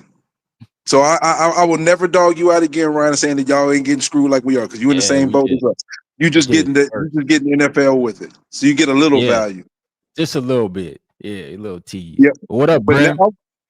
But now I'm wanting to talk about T.O. and Shakur, because it looks like that fight is being finalized as we speak. Who? Whoa. Okay. Who told you that? When Lance Pergmeyer says the fight is being finalized and is about to be done, I take his word. He's one of the few great reporters just left, and now I look at that fight as very realistic. Who said Lance that? Pergmeyer. When was that? Today? Yes, that was a couple hours ago, actually. Okay. And also Chava as well. Chava ESPN. Those two, when they report it, I know that it's coming down the pipe. Specifically said. I want you to say what they specifically said. Okay, give me 1 second, sir. Floor is yours, my brother. I think I might have been wrong about Erickson Lubin, bro. They might have a relationship, but he never trained Erickson Lubin. Oh, like they were, but they have some sort of attachment though. No, they have a relationship from the amateurs. He says that. Okay. He said that Coach Karama has known him. All right, Lance Pergmeyer says the T.O. and Shakur fight deal is imminent for January 2026. Yeah, I just read that on Boxing Scene. I think vouching. that's You where I saw vouching. that. You vouching for that? It ain't that I'm vouching. I don't got to vouch for somebody that don't need vouching. He's the one that would vouch for me. What do you mean? I ain't nobody. Lance Pergmeyer is a Maybe that's the wrong word. solid reporter. Vouching wasn't what I should have said. So you're putting your stock in that. You believe that. When Lance Pergmeyer or Shava ESPN reports it, I take note. I actually legitimately say, okay, this is really realistic. If they don't report it, then sometimes I question it. But when they report it, I know that it's real. It's real. Your credibility means a lot to me, so I'm good with that. Okay, yeah, absolutely, man. So good. Lance Pergmeyer's credibility and Shava's credibility is why I say what I say. Because I wasn't talking about that fight. I was like, until I see something legitimate, I'm not going to really talk about it. But now I'm willing to talk about that fight. And there's a reason why some people don't care for this fight to be a pay-per-view, because the styles of the fight could potentially lead to a boring fight. Even though I think it's going to be a good fight, stylistically, it can pose as a potential boring fight.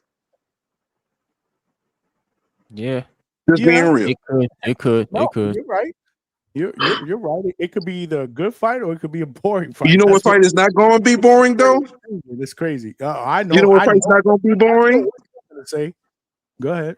The fight that ain't going to be boring is that slow beating that's going to happen on November the 22nd. Claymore, listen to me. When you watch this fight, you're going to see a slow beating. It's going to be a slow beating because Haney got to go into his Crawford bag. He has to be like Terrence Crawford doing. He has to do a little bit of everything well, because he can't just do a jab, McGregor. He can't just do a 3-step backdrop. He has to do a little bit of everything. Get me off. Yes, get him off. He has to do a little bit of everything. And if he doesn't execute everything, it's night-night. Malcolm, it's night-night. Get your pillows out. It's coming soon. It's nighttime. We knew this was coming. I'll be honest. If Haney gets knocked out, bro, right? If he gets knocked out, this is gonna be devastating, bro. But I'm gonna tell you, it might be. Listen, it's a new guard coming in, bro. It's a new era of boxing getting ushered in, man. A lot of these.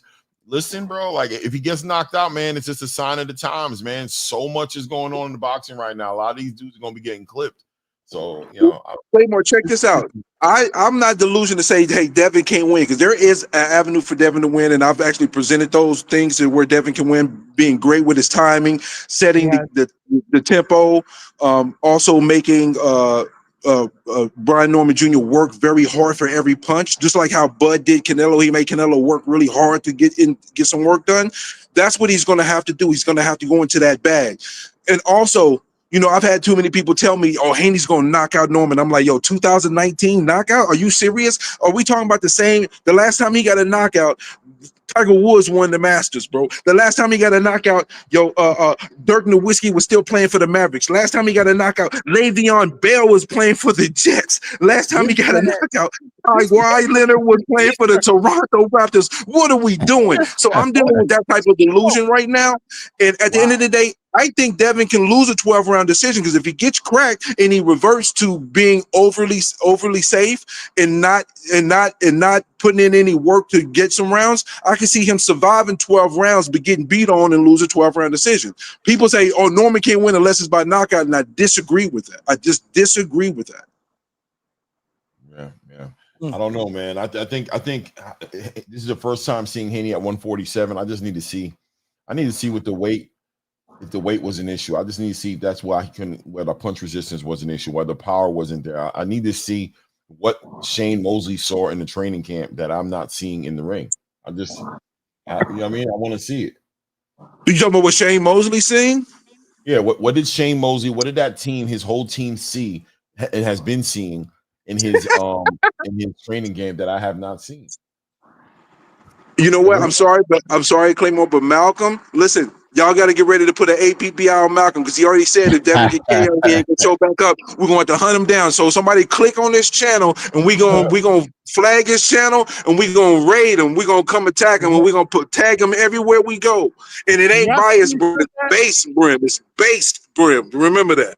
Can y'all screenshot that? Because he said if he get KO'd, I'm never coming back. Yeah, I'm screenshotting it right now. He get KO'd, I'm never coming back. Make sure you come back. You gotta come back and face that. Because if Norman somehow loses, I'll be here talking about the fight like I always do in any fight. I ain't going nowhere. Right. This is boxing, baby. This is boxing, man. Exactly. And you know what I need, Johnny? You know what I need, Claymore? You know what I need, Ryan? I need all the Haney fans, and I respect Devin Haney. I don't disrespect Devin Haney, but the Haney fans that be disrespecting Brian Norman Jr. like he just some bum, like he just nothing but a one-dimensional pit bull brawler. I'm gonna need all of y'all to come front and center, and I'm gonna need y'all to explain to me what happened in the fight. That's what I need. I don't want to talk. I just want to listen to y'all talk and tell me about how the fight went. That's what I'm gonna need. This is where, Brim, this is where if that happens, I'll probably do like a 13 fucking hour show.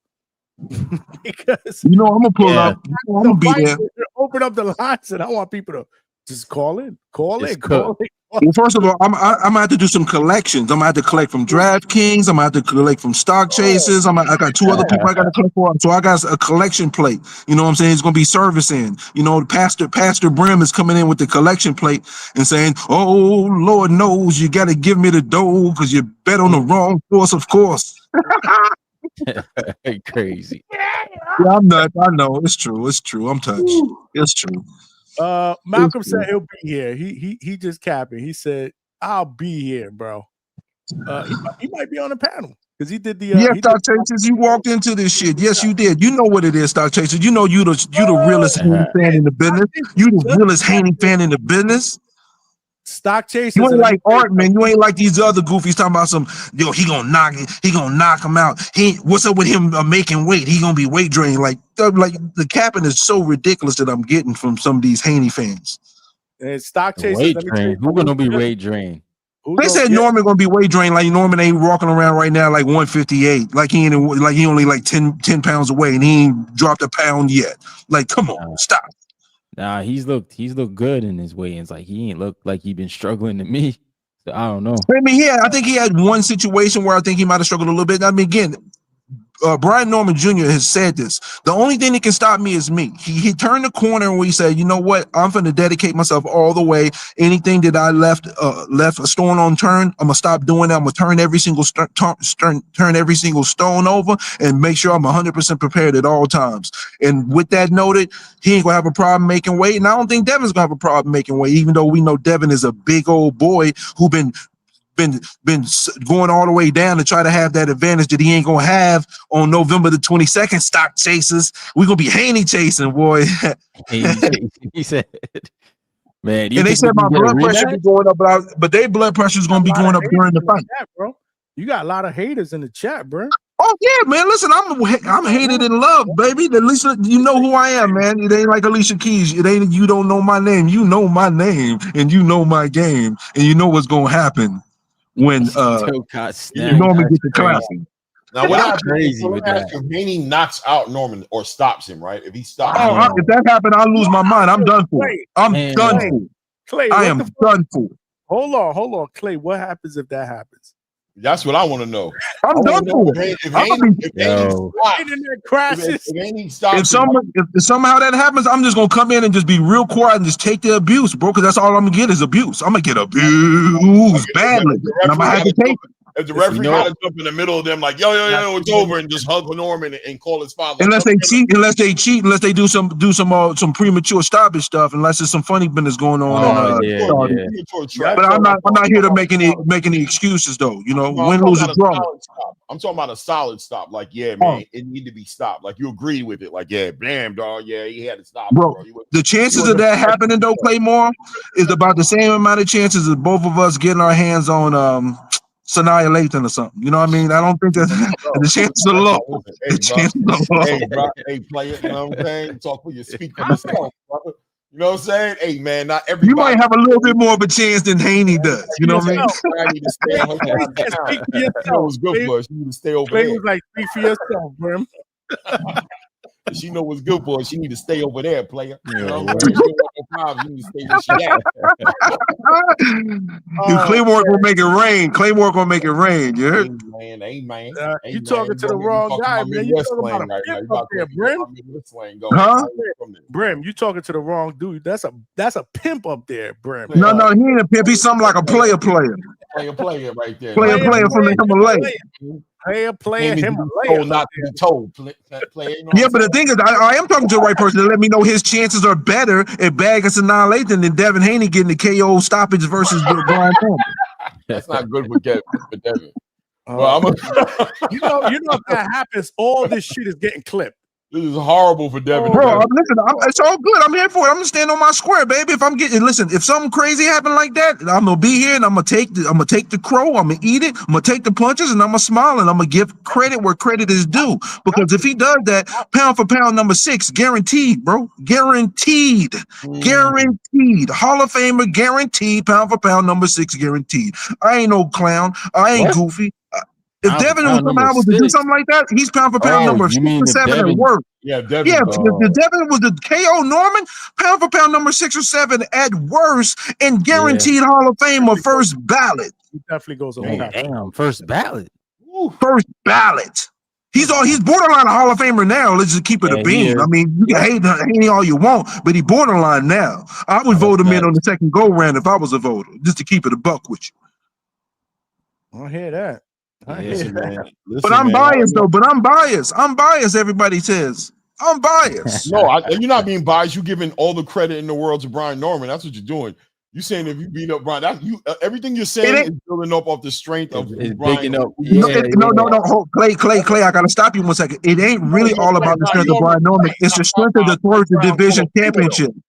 It's more the strength of the third division championship, actually. Like, Brim, you know what the people are gonna say? They're gonna say he was too green. Like they're gonna say Norman never saw nobody like Devin. They're always gonna say something wrong. They're gonna make an excuse either way, bro. I'm not gonna do that. If Norman knocks out Haney, goes, Haney was shell shocked. What's the name, y'all? They're gonna make excuses regardless. Whoever wins, you gotta just like brush that to the side and just call it for what it is. Oh, Ryan, just know we ain't gonna say that here. Nope. Yeah. We ain't gonna say that here. They can say that all over. Bring the real. We gonna keep it raw. We gonna exactly.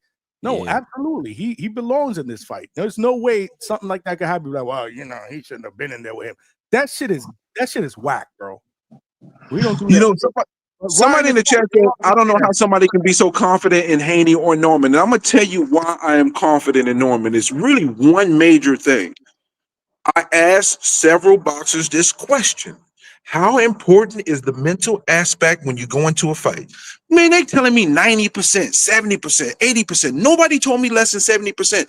And there are fans of Devin Haney that are delusional will tell me he has the advantage mentally going into this fight. When the truth be told, we all know that when that bell rings, Norman does have the mental advantage. Now, Haney can take it from him by performing well off the offset, but right now going into this fight, there are serious question marks about Devin Haney if he gets cracked, if he's going to revert back to just fighting to survive or whatever have you. There's more questions in that aspect for Devin Haney than there is for Brian Norman. Like, if they both land a punch at the same time, I'm not worried about Norman, but I guarantee you the Haney fans, if they watch it and they land a punch at the same time, they're going to be more worried than I am.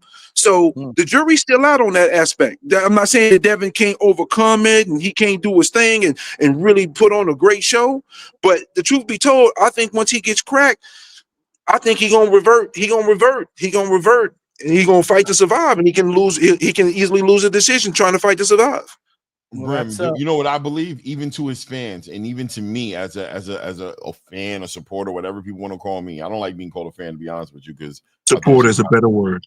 Yeah, I think that's just kind of gay in today's atmosphere. It's kind of like pause worthy at this point to see what the way they be acting. The way they be acting. Yeah, the way they be acting. Yeah, it used to be okay to be a fan. Nowadays, it's like I'm sure there was a point. I'm sure there was a point back in the day where the rainbow flag wasn't that big of a deal. You could wear one, but try wearing one today, I'm gonna call you gay, bro. So Clay. I don't care what the hell you said. The gay, I don't give a damn, bro. That's what that is. That's theirs, and fan. Might be theirs too. Anyway, that being said, I think the limit. I think we may be projecting limitations on Devin Haney's ability to mentally be strong. Right? Like, I'm fearful for Devin Haney's the mental space he's in. I know a lot of his fans are, like you said, Brim. A lot of people gonna be watching when he gets clipped. We're gonna be like this. He's gonna get hit. We're gonna be like, and then we're gonna be like. Okay, he was good. Let's go. But see, when Norman get hit, I ain't worried about it. I'm like, okay, Norman, you're gonna take your shot till you can get yours. Everybody gonna back up off the screen when he get hit the first time. Like when he get that first hit, everybody gonna be like, ah. Oh, all right. Yo, we got my man Ray's in the building, Clay. Ray, what up, Ray Davis, man. Ray, What up? Listen, man.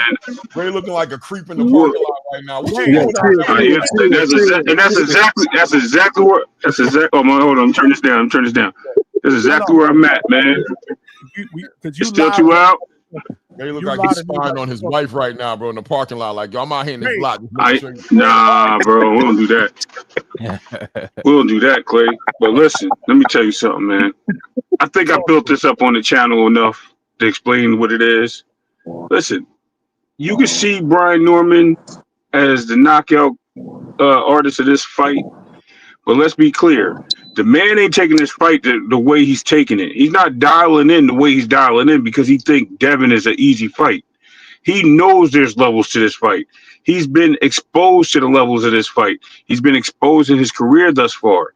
So when you're sitting there thinking, oh, it's just going to be a piece of cake because he knocked out Jen Sasaki, who was at a 140-pound fighter who moved up and was just a fighter that just can take a punch and fight some Japanese fighters and get some good wins under his belt, you thought that was something, then you gotta be moving the needle. All right, yes, Centillion was a good fight, you know what I mean? But that went far and he was getting tagged, right? So if he getting tagged and it took him that long to knock out Centillion due to him getting worn out and punched on, then that's a different thing. But now we got a boxer in the ring, and you see what Brian Norman's doing? He's training on boxing. He ain't worried about the knockout. He talking that game, but he going in there to box. And when you start playing the boxer's game, you going in different waters, right? And you go into those waters, now we got to test you. And don't sleep on Devin's power. You say he ain't got no power. Devin has been fighting, as you said, at 135 too long. And he stayed at 135 for a reason. He stated why he stayed at 135, to fight Gervonta Tank Davis, who never took and accepted the fight. He ended up getting a Loma fight. That was one fight he got, but he wanted all the big fights at 135 before he left. He didn't get them all. So he moved to 140, and they said the same thing about Regis. Regis going to knock him out. Regis is the stronger fighter. Regis only lost to Josh Taylor. Regis is this and that. And he got in there and schooled that young man. And Regis had more experience than Devin. So and I'm not talking about amateur because we know the amateur career of Regis was short. But we talking about professional career. Regis was in there knocking everybody out, right? So now we want to sit there and give Brian Norman all this credit like he ain't have a couple of struggles in his career, like he ain't been put down, like Cuevas didn't shake him with a right hook. You know what I mean? Come on, let's act like we know what we watching. Now, I'm not going to tell you that Brian Norman's a simp or anything like that. He can't go in there and win the fight. Absolutely, he can win by knockout. He can win by punching. You know what I mean? He can box. I'm watching him, and not to mention that he's in the best shape I've ever seen him in. That man is probably about the same size as Devin Haney when you talk about the thinness that he's in, because Brian Norman's always come in with big shoulders and wide back. You know what I mean? He coming in there looking like he want to throw his hands. So I'm going to give him credit for that. But he ain't looking like he coming in there to knock Devin out. He's looking like he in there to go the distance. And as long as you keep saying that he going to knock Devin out, he's going to run into something and Devin going to knock him out. And then we going to see you here quiet, like you said, and we're going to be laughing and we're going to be trolling. And I'm going to throw some Easter eggs at you too. Watch. We can just throw them at you. Like, look, didn't we see this? And we're going to pull it all. You say you time stamping this? Throw them all up. But listen. At the end of the day, I like your prediction, but just don't live on that knockout, because that knockout don't always happen, especially when you got great boxers. I gotta respond to you because when you said that Regis, I'm like cap season, because going into that Regis fight, a lot of people like to forget that Regis had that homecoming fight versus Arilla and got a gift decision, did not look good. And when we're going into that fight, guess what my pick was for Devin Haney versus Regis Prograis? Take a wild guess. I'm pretty sure it was Devin Haney. It was Devin Haney. But Haney I'm by talking about the KO was my majority. prediction. Haney by KO was my prediction. And Okay, Haney that's should have what's got the up. KO. He should have got the KO. But that extra dog that he don't have, because he got dog in him, but he's not a dog. He got dog in him, but he's not a dog. Because his dog will finish his meal. Don't cap, man. He's not a dog. Yo, listen, man. No, he got dog in him, but he's not a dog. A dog finishes his plate. All right. He didn't finish his plate. He cruised control to victory after he put the pause on. So, oh boy. yes, sir. Yeah. So you're right. You're right. What's the name? They're going there crazy, right? But let's touch in on this. With that Regis fight at home, right? With Zorilla. How many people that fought at home had bad performances? A ton. And the reason why, because they're comfortable. Berlanga got knocked out in his hometown, right? A lot of people have lost in their hometown. A lot of people have lost in their hometown because they get too comfortable, they're close to their family, and they're not training like they're supposed to. So that's a big deal. Devin went to his hometown, and he beat the brakes off of Regis. So I'm just saying, when we talk about hometown victories and things like that, right now on how bad he performed at home and using that as an excuse. I don't care about that. The man got in the ring, right? He got between those ropes. Last time I checked, Boots fought nearby home and went unified and stopped Stanley on this, and that was nearby his hometown. So you're gonna have one instance where a fighter doesn't do good at home, and then you have another instance where the fighter does do good at home. And Boots fought twice at home against Karen and somebody else. Who was it? Avanesian, and anybody that wasn't impressed with his fight as well. So, like I said, hometowns always make it comfortable. Boots now have fought home 3 or 4 times since when he fought Stanley Onis. So he had got comfortable being close to home. So that is what I am talking about. When you go away, you fighting away for so long, and then you go home, that home cooking, it gets good, and that shit changes you. My bad for the cussing, but I'm just letting you know. DHP, don't get mad at me because you're going to knock out Brian Norman. Trust me. Stoppage. Cap season 2019, Dirk Nowitzki. That's the last stoppage you got. Don't come with me to stoppage shit. No way, Jose. Okay. Stop him. You said number 6 on the pound for pound list, bro. That's what you said. Stop him. Number 6 or 7, bro. Because that's a third division weight class, bro. You fighting the guy that's considered the best guy in that division, and if you get a victory of that nature, bro, you got to be in the pound for pound list no lower than 7. You go above, you can move past some people with a third weight class, bro, a third division title. That's the biggest reason why he moves up that way. But then in the effective way, if he was to win in that fashion, oh yeah, I got to give it to him. I'd have to. You have to. Because that's similar to what Shakur did against Cepeda, except that's a one step above. But at the end of the day, though, it ain't happening. Like Brian Norman Jr. said, you can prepare, I respect him, but it ain't enough. It ain't gonna be enough. Okay. People are laughing at the Devin Haney stopping. People are laughing at Devin Haney stopping Brian Norman as a possibility, man. I'm telling you, don't. You never know. Sleep. But I'm not asleep. But you know who will be it's sleep? Boxing. boxing. It's boxing. Listen, It's true. that's cool. I'm Devin, not sleep, but I know who will be sleep when it's all said and done. I'm not sleeping, but I know who will be sleep. You're right. Devin gonna be tucked in his covers at night with a new belt. You right. That Sleeping. sound good. He gonna know. He gonna what new belt? What new belt? The one they emailed him from the past when he was a champion. Oh, I here guess we he's gonna go. get an old belt. And how many of your champions you support got an email belt? Because pretty much everybody email champion right now, including No, I ain't talking Javante about the Davis. email. So I'm just talking all of about him them just are. getting a belt, a past belt sent to him that he didn't get before. That's the only belt he gonna get. Exactly. Look, even Malcolm Come on, saying man. this wild. He's super Haney man. He Haney man, and he's saying KO was wild. Right? Everybody's an email champion, but I want to say Let me tell you something. If Devin goes to go exchange the trade with Brian Norman with any reckless abandon and they are landing at the same time, who gonna probably take more damage? Is it gonna be Devin or is it gonna be Norman Jr.? Who's gonna take more damage if they landing at the same time? We're gonna see. Here's the thing. Nobody's gonna sit there and We're wail gonna on see. people like that. It's gonna be set And up. speed kills. Remember that. Speed kills. It's gonna be Yeah, but y'all talk like Brian Norman, some slow plodding one-dimensional brawler. That's what I've been hearing from some of these Haney nobody fans. said that. I never said I that. didn't say you said it, but I've been hearing it from too many Haney fans telling me this. Oh nah. Clay, can I get my? You know how I feel about Brian Norman Jr. Right? Didn't I just give him accreditation the other day? He moved up to my number 4 fighter in boxing. Oh wow, that's so pretty high. I got respect. I got respect for that dude. I think you moved up to your number 2 favorite fighter. That's what. No, I said yeah. I had to listen. I'm thank you for calling me out on that because I had broke it down. No. The reason why, Johnny. Because listen, Johnny. Because when me and Clay was talking about it, right? I literally was like talking about the fight amongst these guys when I was saying it. But I do have fighters above them too. And I just was like talking about in this case, and it just kind of threw it out there. So I am going to correct that statement. It is Bud Crawford, Shakur Stevenson, Devin Haney, then Brian Norman. Okay. So that's my order. You could take them as 1 and 2, 1A, 2A. You know what I mean? It's cool. I can live with that. But I'm with it. Listen, either way, he could be my number 1. It's okay, but I ain't in love with nobody. You know what I mean? I'm a boxing fan first, baby. So that's my real number 1. I wanted to speak on Devin Haney's performance against Regis. But let me go. I got to get back to work before they find me missing. Great. Appreciate you, my brother. I want to go. Yeah, I'm listening. I'm in the chat. I want to go on record with the Regis Prograis fight to say that was a fight that I felt like Devin Haney had an opportunity to show he had that killer instinct. And to this day, I just don't believe he has that in him. I believe that's, I don't think he has that instinct. And I think Linares punched it out of him.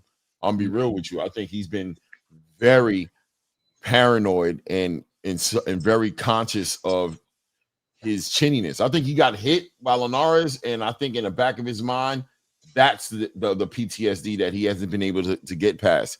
And I feel like the Ryan Garcia performance may have compounded that and made that a little worse. So I need to see.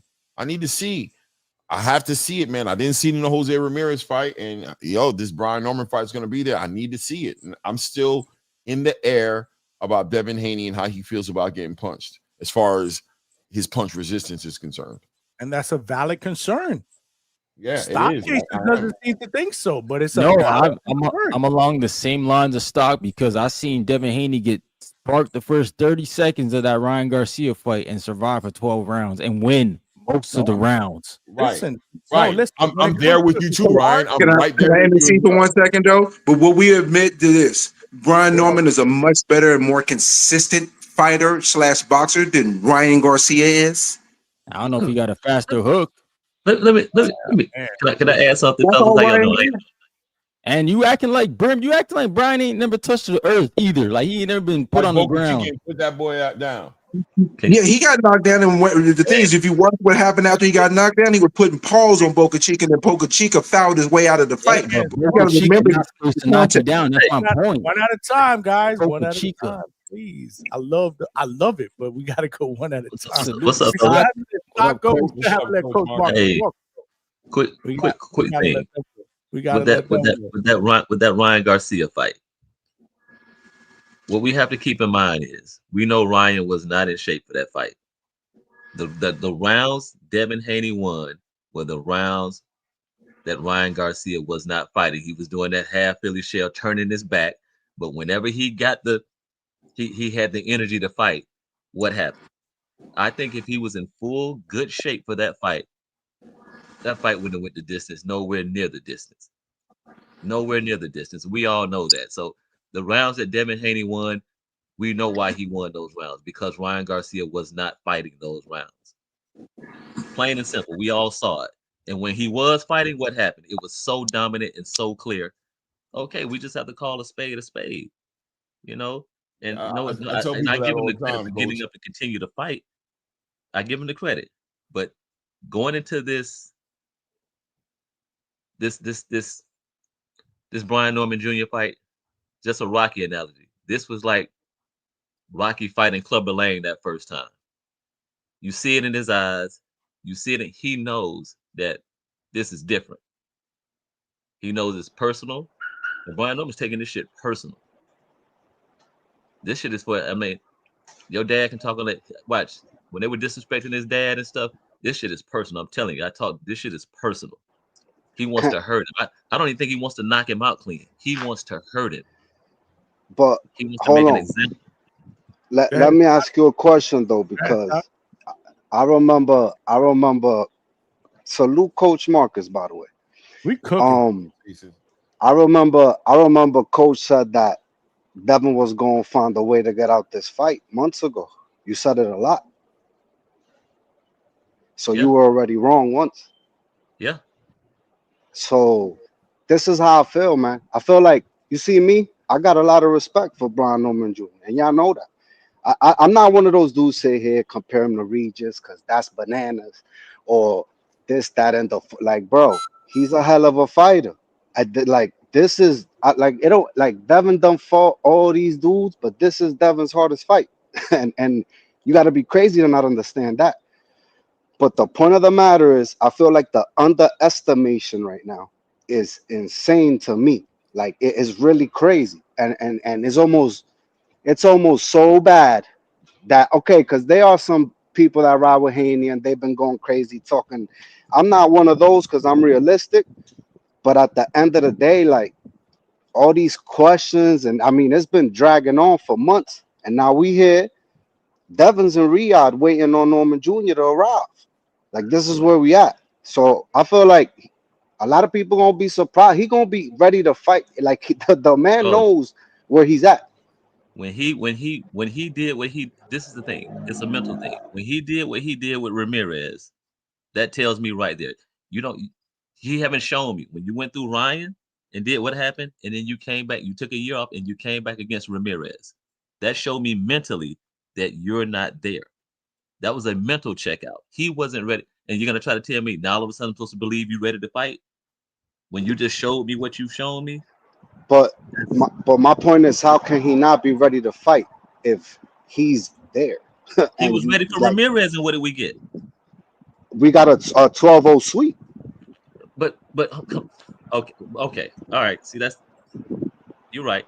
Obviously, he can't have that same game plan. Look, every fight, is going to require a different game plan for who you have in front of you. Now, hold on, you had a Hall of Famer. You had a Hall of Famer in your corner, and he complained after that fight, like, I don't know what that was. That ain't what we trained for. So that tells you right there, no matter what you did in the gym, you got Shane Mosley with you. You went to Big Bear, and you got Shane Mosley with you. And this is what you do. And even that man was like, this is not, I don't know what it was. That's not what we trained to do. So that tells you right there, no matter who you are, he checked out mentally. He wasn't ready to fight. You got a sweep. You can say you got a sweep, but if somebody says that wasn't in the game plan, then okay. And that's when you're supposed to show your back. That Ryan shit, okay, the Osterine, I'm back. That's when you're supposed to be trying to prove to the people and your fans and in the boxing community from the lawsuit and all this stuff that I'm back. And you pour that type of performance, it tells me that you're not ready. Mentally, you're not there. I think it's a potential sign of that, and I definitely think it's fair to question that based on that performance. I think it's only fair. I think I can't argue you feeling that way, because even me, I'm telling you that performance has me over here like questioning a lot. I can't shake it. I can't shake the damn question. But you know, I want to give. I'm still in a space of grace because I'm going with Bill Haney's story that he did that because he wanted to, you know, he wanted to use that fight to show that he couldn't get hit with the left hook. I also want to acknowledge the fact that this was a different fight because they understood the magnitude of the fight. They understood that Ryan Garcia was the big fight in the big bag, and that they went into a game plan that didn't take the fans into consideration, that didn't take boxing into consideration, only took into consideration coming home with that victory to make the big fight with Ryan Garcia, if at a minimum for the big bag of money, but maybe even for the redemption, right? So, but this fight is a fight that there's no excuse. This is the one. This is the fight. 147. You're bigger. There's no bad weight cut. There's no bigger bag waiting on the other side. There's no bigger fight. This is the one. This is the end all be all, bro. And it's either you are who you say you are in this fight, or you are legitimately going to change my opinion on your trajectory. I won't change my opinion on how great you are and what you've done, but I might feel like you're damaged goods. Do I believe what you say, or do I believe what I see? Yeah. And what you shown me is, I don't give a damn what you say. What you showed me. That's it. It's up to Devin to change that narrative. It's up to him to do it in the ring. I agree, man. I agree. And if Devin has a good fight, does that change the way we think about him? It doesn't change about the way we even think if he about him as loses? far as who he is. I think so. Don't you think it might change? Don't you think you might, if he gets knocked out in this fight, we'll always respect Devin. We will always respect him. But are we going, if we're honest with ourselves, in our opinion, moving forward, is Devin a different person? You know what I'm trying to say? Like, is it like, damn, he ain't never been the same since that Ryan Garcia fight? Are we going to speak like that? Yes. And just say that? And be honest? We'll say that. We'll say that. Yeah. Yes, we will say that. Let's keep it real. But Watch once he gets hit. Once he gets hit. Go ahead, Once Ryan. he gets hit, watch him. Ryan, what were we going to say, Ryan? I said there's been guys like that. We've seen Zab get sparked by Costa Zoo, and we said the same thing. And you know, Amir Khan, he got sparked too. But we've seen it before, right? That's all I'm saying, Ryan. What you're saying right there. I'm not saying like shit on him, but I am saying what you just said. That you see when the fighter becomes knockout prone, beat prone, like, you know what I'm saying? Punchy. Some people call it punchy, right? Whatever that word is that describes the fighter who's left their best moment, and they're on this other trajectory where they just gotta be careful, I guess, and get the money and select their fights accordingly. And I don't know what to call it, but I know what it means when I see a fighter not be the same fighter. When I'm ready to see, I remember when I seen Chuck Liddell be done. It was against Randy Couture. That's MMA, by the way, mixed martial arts. But it was a Randy Couture fight. I knew he was done. He stayed a little longer and he got knocked out a couple more times. You know what I'm saying? But I knew at that fight, you know what I'm saying, what happened to him. I knew it was over. I knew his chin was cracked. I knew that he was just he was prone to get knocked out if he got hit clean. I mean, that's fair. You're right. But real quick, Johnny, do I come from a point of delusion? I don't think you do, by the way. No. Like, everybody knows I got Dev, but there's people been talking. I ain't one of those, bro. Like, I'm a very realistic person.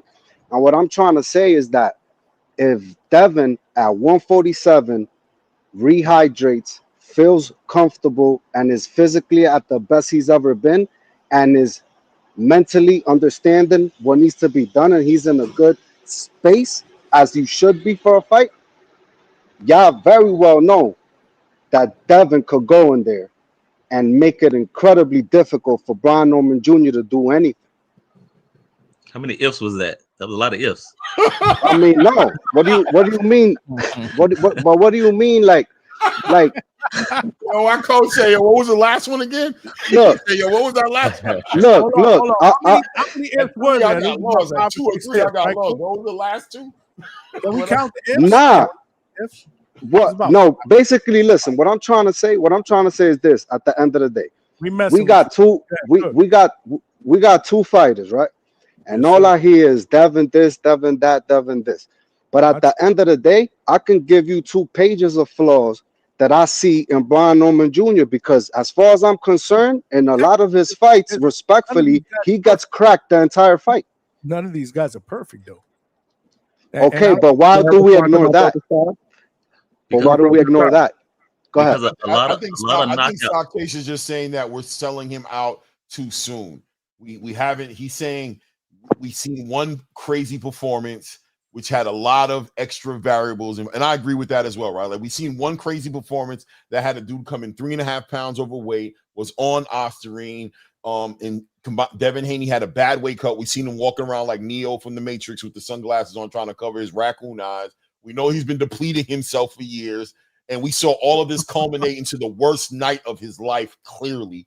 The worst night of his life, and we might be throwing the baby out with the bathwater. We might need to just allow that night to be that night and remember that Devin Haney is somebody who's done a lot more than one night of boxing with Ryan Garcia.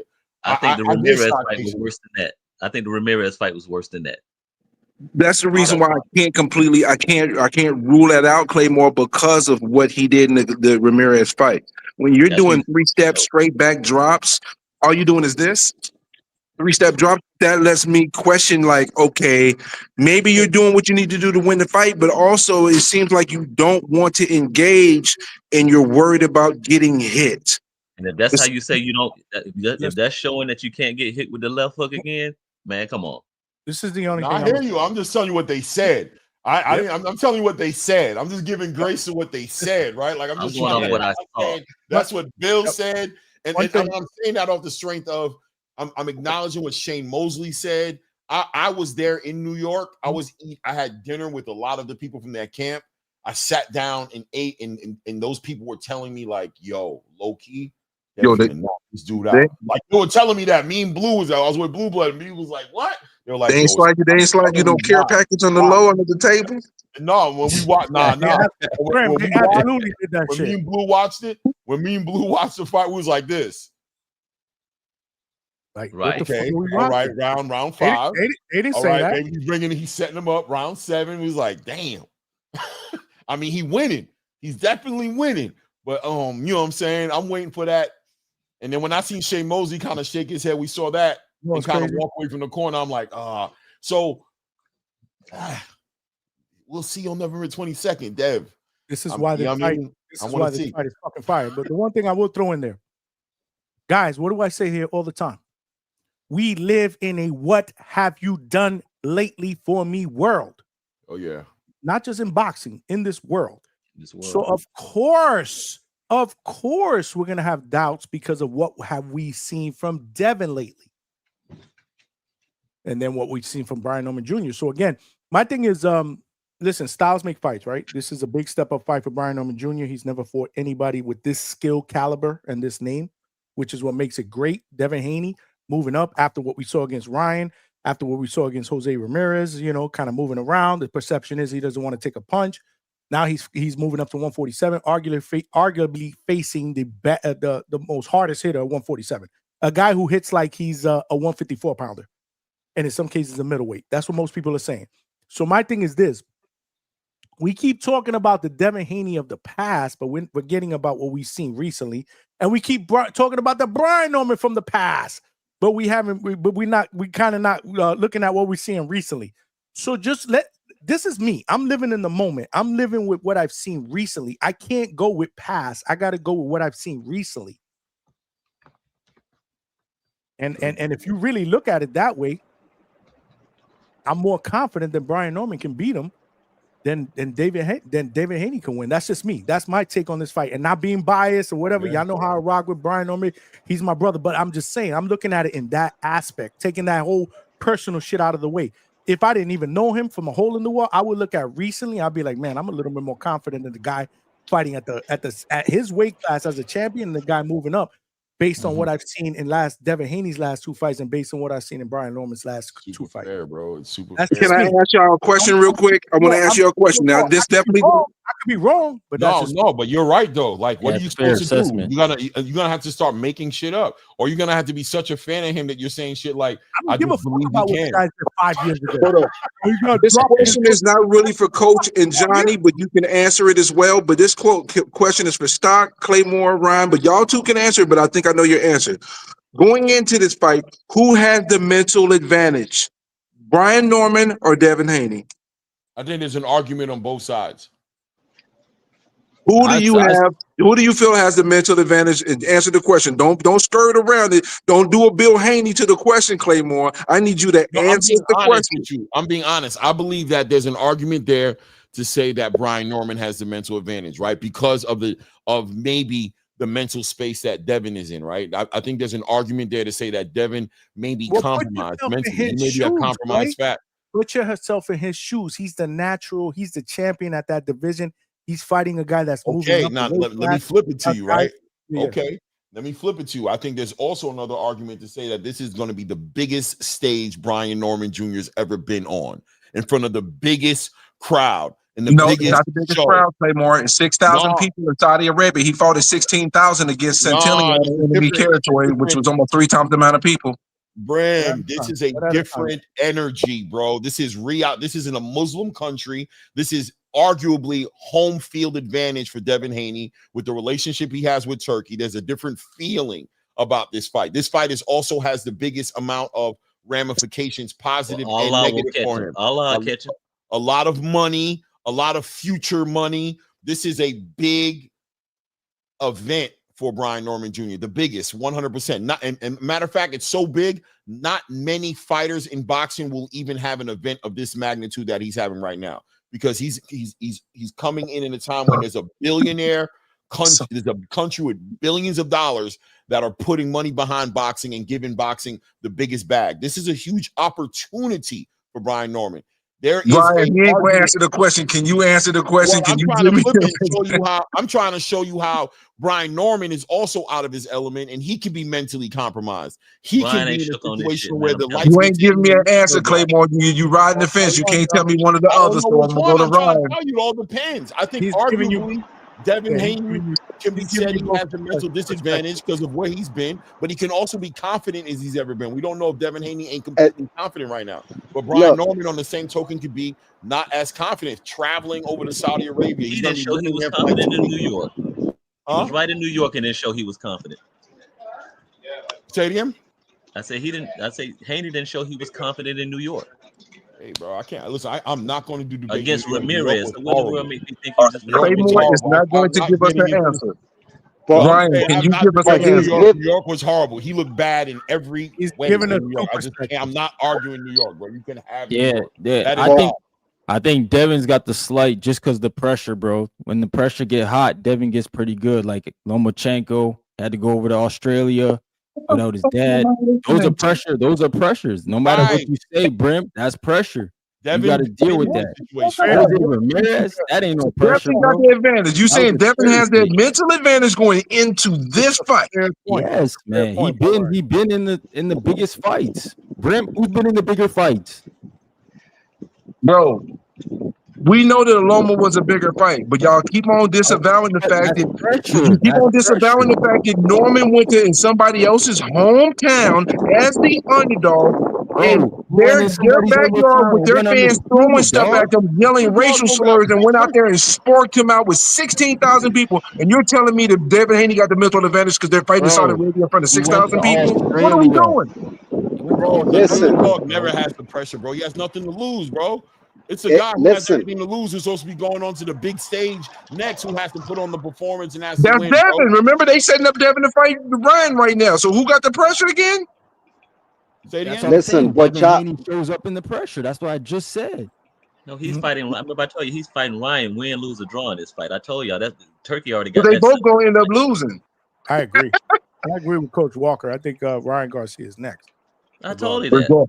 That fight's already done. Because he's fighting Barrios. So who? But listen, Brim is asking that question because if you answer it, you're answering it perfectly correct, right? And so is Ryan. Y'all talking about where's this man's mental space? bro, he's ready to fight, bro.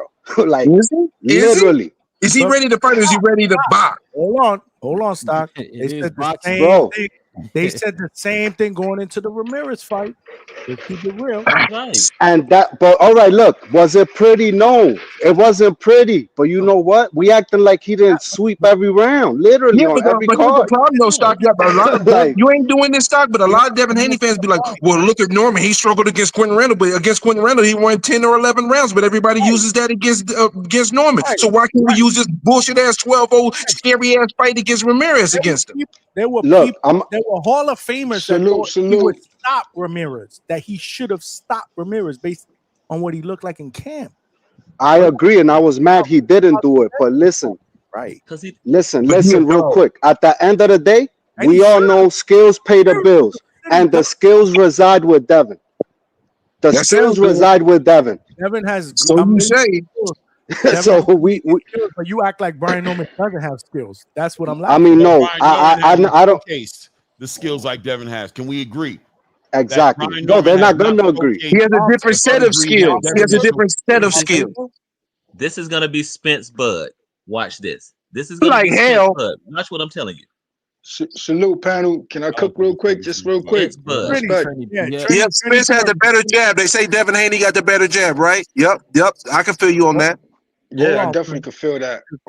Yeah, man. Working, I so think let me get his shit off. I think mentally, I like what I see with Norman during the scuffles with the security, the smile on his face, the way he kept his composure. The average 24-year-old throwing punches. I like his composure he kept in that Tinion fight. You know, when all odds was against him, under pressure, guy throwing headbutts, low blows, back of the head shots. He's still looking over at his corner, letting Pops know he good. He gonna pull up and calm back, man, and drop this dude 8th round with the right hand. Johnny, please play my Parag stopping Jacobs. That's exactly how it's gonna go down. He's gonna use the athleticism I gotta get that. to close the distance, with the footwork, and that's how he's gonna close the distance, man. That's what I think is gonna happen. The pressure's not gonna get to this guy, yo. He's ready for the pressure. He's lean like this because just in case it gets ugly, Haney will pull out the Ramirez blueprint, and he's gonna have to chase him down. You know what I mean? He's gonna have to chase him down. So that's why he's fit for the 12th round. He's looking for the KO. They overlooking him with plans for Devin and all that. The Ryan fight is always there for Devin, but they're trying to like do some dirty shit. So I think Norman puts a stop to all that, man. Hopefully, respect. You think Norman stops Devin? 8th round right hand. Ooh, Jesus. Against the ropes. Very possible. Just like Parag stopped Jacob. Just like Parag stopped Jacob. I don't know why I'm so nervous way. going into this fight, man. Am I a Devin Haney fan or some shit? Yeah, you need to get off the fence. Yeah, you need to get off Yeah, the fence. you are, bro. Take your pick. Pick your What- pick. Yeah, man. get off that fence, bro. Get off that fence. We know what side you riding on. Claymore Green. I don't understand. Ain't nothing wrong with a little tribalism. It should Hold be on. I don't 65, understand what the 45 fuck for the Lubin, mystery Clay. Respectfully. I don't understand what the mystery is. Like, what do you mean? What do you mean? Who you rocking with? Like, really? Yeah, Like, been that dinner shit is with so them. hard for us to fucking see. I don't know, bro. Listen, man, that was an opportunity to have dinner. You know what I'm saying? Because of Blue, but I don't think I am. By the way, I'm gonna be real with you. I am laughing because you know what it is. This fight is one of those fights, and I know if he gets knocked out, like for real, I just know it's gonna be crazy. I just know it's gonna be. I don't care if Devin Haney gets knocked. If any one of them get knocked out, it's gonna be crazy. Honestly, including Brian Norman. If I see Brian Norman get knocked out, I might fall out my chair, bro. I just can't imagine. I just want to remind everybody about the we got a good prelims this weekend with the Pro Box, man, on Friday, man. So tune in for that. Yes, man. sir. Yeah, that's gonna be a good fight. Flies versus who y'all got on that? Flies versus Tiger. Good call out. Good fucking call out, man. Is that this week or is it the 20th? That's Friday. No, that's just this Friday. But I told you, Trini, there's a card on the 21st. Yeah, that's the one. There's also that one. Yeah, I'm catching that one as well. That's Also, Valsain is in neither of them, right? Valsain is on another card, right? Okay. My nephew Money Powell on that card on the 21st. Shout out Money Powell. Dominic Valle is this weekend, though. My guy Dominic. Respect, Coach Cam. Respect, panel. I'm gonna keep tuning in, y'all. Y'all stay up. Respect, Salute. Stock. What up? I just wanted to say you something. you real quick. already. I want to say something. Hold on, real quick. look. Go ahead, but listen, I'm about to jump off. Listen to what I'm going to say about this fight. Expect the unexpected. Everybody thinks that, oh, Devin going to eat dirt, this, that, and the fourth. What I'm trying to say is that if Devin shows up and skills will pay the bills, Devin should be able to win.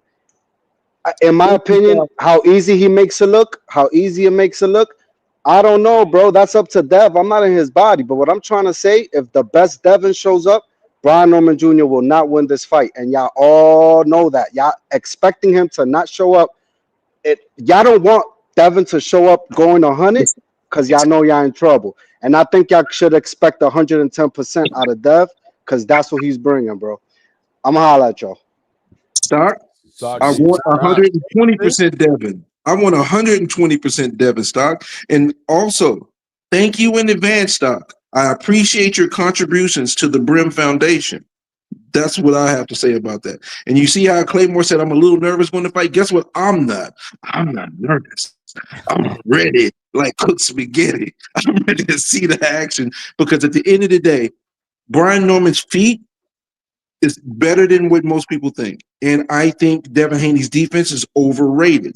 Also, when we talk about inside to mid fighting, if there's any point where Devin has to try to jab and grab, he is going to catch it at that moment in time because in fighting, Brian Norman clearly has the advantage in that aspect.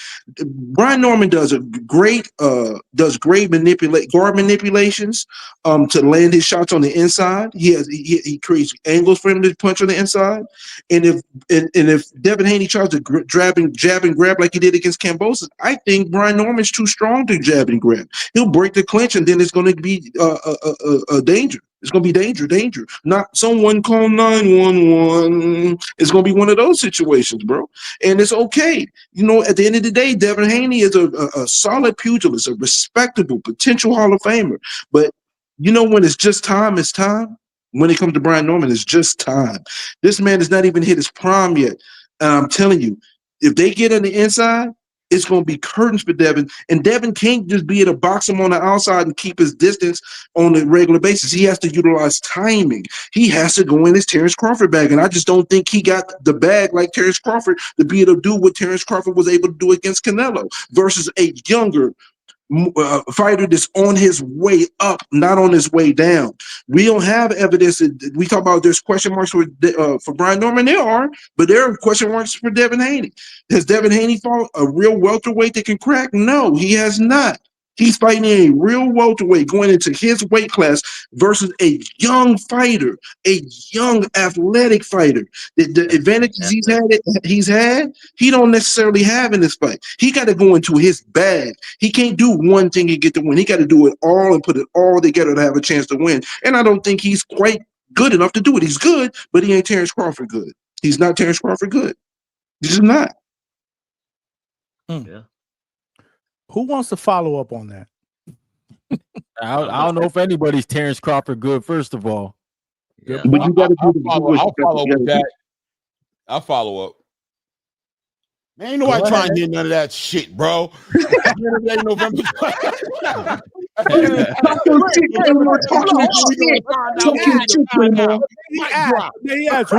I sound like I'm rooting for Devin Haney? Talk your shit, Claymore. Hey, Brim, are you done yet? Are you finished? My man Clay. Clay Cook. Clay, go ahead, Clay. Clay Cook. I ain't trying to hear none of that shit, bro. He said I ain't trying to hear none of that shit.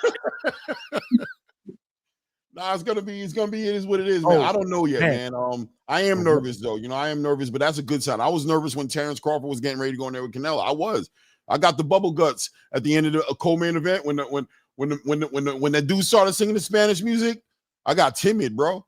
You know what I'm saying? So that just shows me that this is going to be a competitive fight, and that I know the danger is there. I know what Brian Norman Jr. brings to the table. I know he is a wild card as far as I know what it can look like in the worst case scenario. You know what I mean? But I also got this feeling, man. I'm also got this feeling about I believe in boxing, man. I believe in the magic and the sweet in the sweet science, man, and how that can make a lot of punchers and you know, intimidating fighters look horrible, bro. It's I've seen it happen many a times, and it can happen. And Devin Haney is displayed those type of skills to me in other fights outside of this whole entire journey that he's been on from Ryan Garcia until now. So the question is, where is he at, and what is he ready to do, willing to do, and capable of doing on November 22nd? This is a white. Wow. This I don't even think the fight's gonna be close. Man. Coach, talk. I know where Devin's gonna be at, though. I know where he's gonna be at. I want you to join him. I need you to go on Amazon now and please order your pillows, Claymore. I need you to have the fluffiest, softest pillows so you can nap with the guy you think gonna win. I want you to be the nap with him. Let Coach. I want you to elaborate on that. I mean, for one, I mean, I don't see an aspect where he wins in it. I think he'll get out jabbed in this fight. I think Norman has the quicker hands in this fight. I think he's more athletic in this fight. We know he's the puncher. I'm just saying, I don't think and I think he has above and beyond the mental edge, because I think it don't even have to be a knockout blow.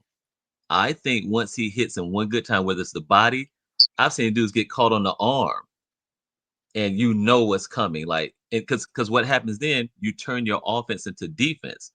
If I crack you and you block it, one thing you know is I do not want to get caught with that with my hands down. So now you start shelling up. You don't want to open up, because you know if I get touched, this shit is a wrap. So he's taking your offense where you're scared to throw because you're scared of what's coming to you. And I just don't think, I think he'll shell up. I think you'll be able to see it. Watch his eyes. I think once he gets hit and he feels that power, I'm not saying it got to be a clean shot to the face, but once you'll see it. And you'll see his demeanor change, and he's going to understand the seriousness of it, and he's going to want to survive. But what if he don't? What if he don't? He's going to want to. But I'm saying, what if he don't? Do you see another route that Brian Norman Jr. could go to win? I think he can outbox him for 12 rounds. Especially if he's fighting only to survive. That means he won't be throwing enough punches to win rounds. He'll be fighting just defensively to be able to make it through. Which in that turn, no. I think Ryan's acknowledging that. He's saying, okay, fine. That's not what I'm saying. Yeah, go ahead, Ryan. Yeah. I'm just saying, bro, like we all had questions when Terrence Crawford, like, are you going to be able to take Canelo's shot? And then we saw that he was able to take it. And he made the adjustment of moving around the ring and fighting around Canelo. So we can't see that same fight for Devin is what I'm just trying to figure out. Like, we can't see that. Ask him. I said I came on this panel and I told him this fight's going to be easier than what everybody, the Canelo Bud fight. That was going to be easier than what everybody thought because of the style. He did say that. He said, we were like, come on, Coach. Yeah. Even me, I was like, Coach, really, bro? You talking about you called what Terrence was going to do to Canelo? And there's a difference between Canelo and Brian Norman. Even though Canelo obviously is a much more accomplished Hall of Fame fighter, we have seen Canelo become a more of a plotter, one punch at a time, slower foot guy. Brian Norman's not a one punch at a time, slower foot guy. One of the key components for Norman is to throw combinations. After the 1-2, Devin might block the 1-2, but the 2-1 and the 3-4, he might not be able to block. So I believe that at this stage of Brian Norman's career, it's very, very, very, very dangerous of Devin to be fighting him because he's not fighting a guy on the back end of his career who is a plotter, the slow foot that he can get away with, being able to keep him at the end of a jab where he can't get time because he's fighting somebody significantly slower. Norman's not significantly slower than Devin Haney. All this, Devin Haney could have a speed advantage. It ain't enough for us to be sitting here and talking about, oh, he's going to be able to just jab him to death. No, because another thing is Norman can time him. If he times when Haney's going to punch and punch at the same time, who wins the exchange? We know who's going to win the exchange if they land at the same time, bro. We know that. So Devin has to be not only great with his timing, he has to be able to escape while after throwing his punches so he don't get caught with the other punch. And I swear if he throws that body shot that he throws with his legs spread all the way out with these lunges, just like Norman sometimes lunges, he's going to get clocked doing that. So that means now going to the body that you need to try to drain Norman is going to put you in a dangerous position. And then people say Norman can't go 12. Last time I checked, when he was fighting Centillion, which was a much more active, high-paced fight where he threw a lot more punches, his power carried to the 10th round where he knocked him out. So what makes me think that he can't be able to go 12 rounds with Devin Haney when Devin Haney's a much slower output fighter? Like, what are we doing here? Yeah, I think Norman's more twitchier too. I think Norman has the faster hands in this fight. He's twitchier. I think he's more athletic. The power's there. And then, of course, Haney's been in the bigger fights, but I think mentally that he hadn't shown me that he's there. So I give that advantage. Besides the type of focused, stoic person that nephew is, that Norman Jr. is, he's that type of guy where he's not just power. That's the thing. People think he's not just power. He's not. I mean, we like the knockouts, but he is a very smart fighter. And if we know through anything from like Inoue, knockout punchers usually will take a shot because they're willing to give it. They don't stand. Look at every time Inoue's been down, because the fact is that they're willing to throw that shot and open up. And a lot of times, we never seen Inoue really wasn't hurt. We've seen him get hit with shots he didn't see. But when he gets up, he looks at his corner. You never seen his legs wobbly. You never seen him shaky. He gets up. And then damn near, instead of making it a 10-8 round, he damn near makes it a 10-9 round because he goes right back at him and usually controls it right after that. So that's the style of fighting that it is. And I don't think, Haney, I don't think he's there right now. I just don't. There's nothing that tells me, from training to seeing him jump over hurdles and things of that sort. There was nothing. I'm going off with the last thing I saw you in the ring, and for your psyche, for everyone else, you should have made a point to show people that, for one, dude was on Osterine and it wouldn't have went that way. And you come in here with a slow punching, slow-footed Ramirez, and you pull what you pull because, and even your coach, I don't know what that was. A Hall of Famer is like, you brought me in for a reason, and I don't know what the hell you just did. That tells me that you went against the whole system of training camp and everything when you step foot in that ring.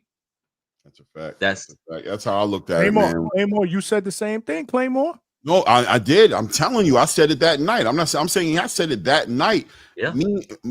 I said it that night. I said, what the hell happened, bro? Because I know what everybody was saying to me. I was excited. It just wasn't.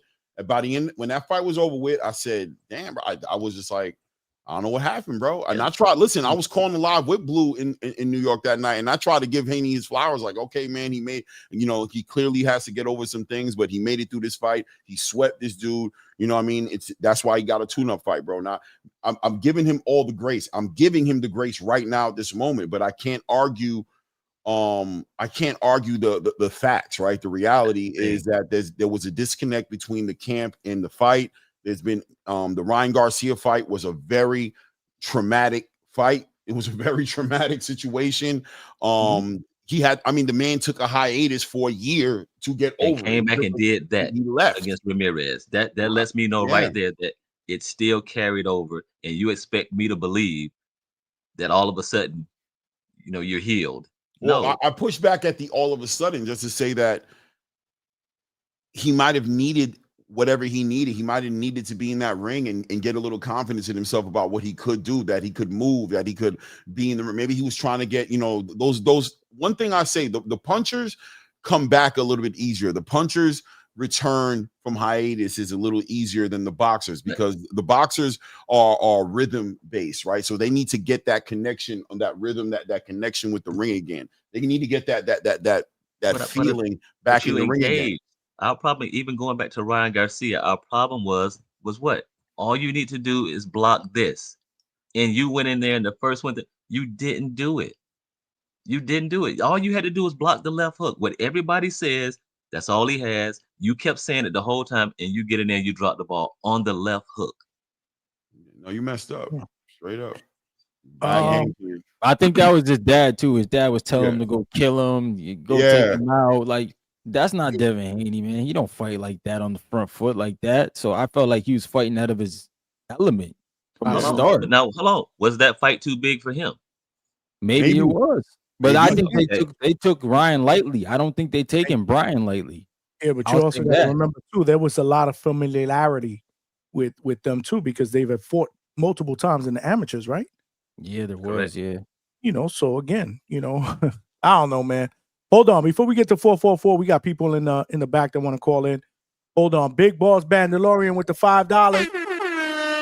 Appreciate you, my brother. He said, Coach Johnny and Brim seem be in this camp. They ain't saying what they think. They saying what they know. And that's the Decatur decapitated by KO. Brim shooting lyrics. I mean, Big Balls Mandalorian shooting lyrics. Shout out to you. Yeah, we've been in camp. This is the second one, man. It's gonna be a great fight, man. It's gonna be a great fight. 444. What you got for us, brother? What's good? What's going on, Johnny? What's up, panel? Yeah, what I'll say is this. Another factor is that this is a fight that Devin Haney is in because of Turkey Alex Sheik. That's, for me, the element that I think that people are overlooking. Meaning that Devin doesn't have the opportunity to, carefully choose his opponent. This opponent is something that Turkey Alex Sheik wants. And I think because of that, that's what makes this fight very interesting, because the dynamics in this fight, I'm gonna be honest with you, we're gonna have to see the best of Dev in this fight. I got Brian Norman Jr. winning this fight because of mentality first, and he has a bit of an attitude like a Terrence Crawford in the sense of he's a guy that you're gonna have to fight. You're gonna have to beat him. You're not going to box your way. You're not going to keep someone at the end of your jab. You're not going to do the Ramirez and run and all of that stuff. You're not going to do that with Brian Norman. I don't think Brian Norman is going to allow that. And that's the difference in this fight. Ramirez allowed Devin Haney to fight like that. He didn't change it up. I don't see Brian Norman Jr. just staying in one gear. I think Brian Norman Jr. is going to step it up, and he's going to show Devin Haney multiple gears. The question is, will Devin Haney be able to handle that? And I don't really think so. We saw in the Lomachenko fight, when Lomachenko, quote unquote, figured things out, you saw that for a moment, Devin Haney and team was forced to go to another gear, but it wasn't smooth.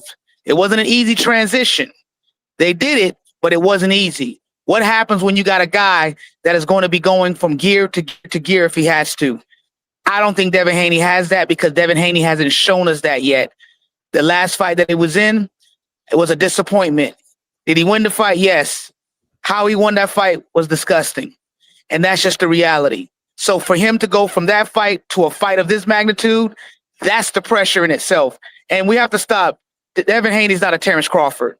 So I don't care about what Terrence Crawford did. Terrence Crawford is in a category amongst himself. No. That's not Devin Haney. Devin Haney hasn't showed us anything like that. So let's just kind of just keep Devin Haney where he's at. You know what I mean? Until he shows us, right? That's my take on that, though.